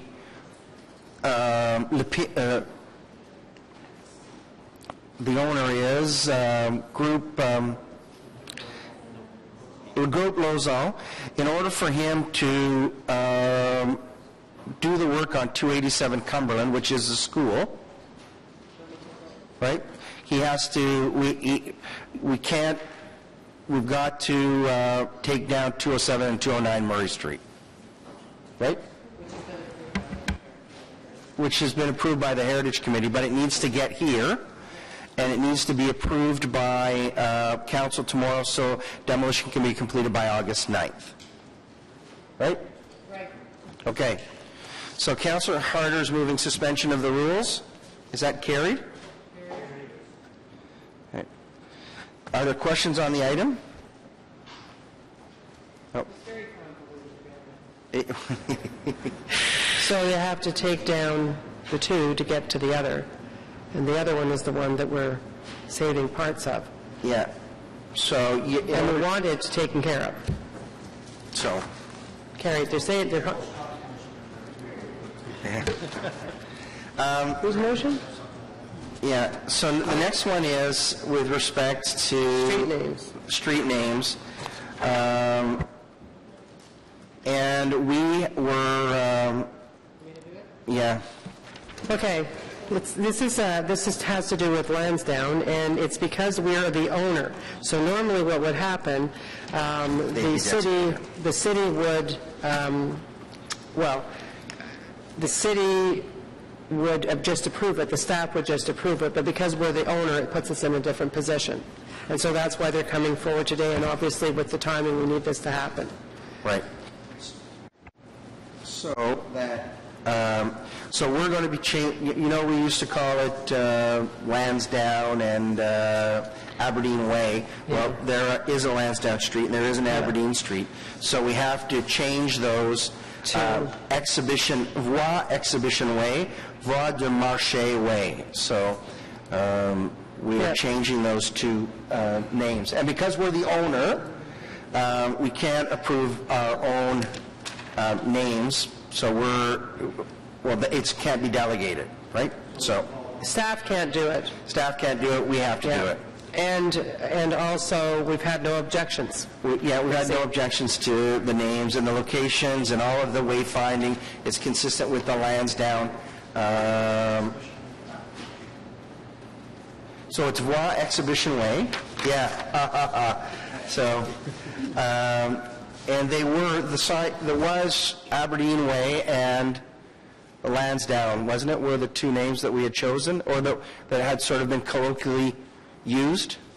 That's what had been originally proposed, but because they've been used elsewhere, we can't use them. We can't use them, so these are the two new names that have been brought forward. Yeah, and they're private roadways, so. Is that, so suspension of the rules? Has OSEG been notified? What's that? Has OSEG been notified? Oh, no, they were actually, they submitted, the Lansdowne Stadium Partnership actually submitted these names to us. And in a normal course of events, it would have been, staff would have just approved them as private roadways. Unfortunately, because we're the landowner, they can't approve, we have to approve the names. It can't be approved under delegated authority. No, these are the names they submitted. Right? So on suspension, is it carried? On the motions, is it carried? Carried. Okay. Okie doke. Any more of this? Okay, so let's just to be clear for members of committee, items rising to council tomorrow are the built heritage items, 1, 2, 3, and 4, along with item 6, items, and then the uncontested items, items 9, 11, 13. No, 13's not going. Is it? Yeah, we sent it to council without a recommendation. Yeah, 13 and 15. Plus the 2 additional items that we just carried. As much as... Oh, Scott's motion doesn't go. Anyway, okay, that's it. Are there any notices of motion that don't require suspension rules? Any inquiries? Okay, other business? We are adjourned. Our next meeting is August 21st.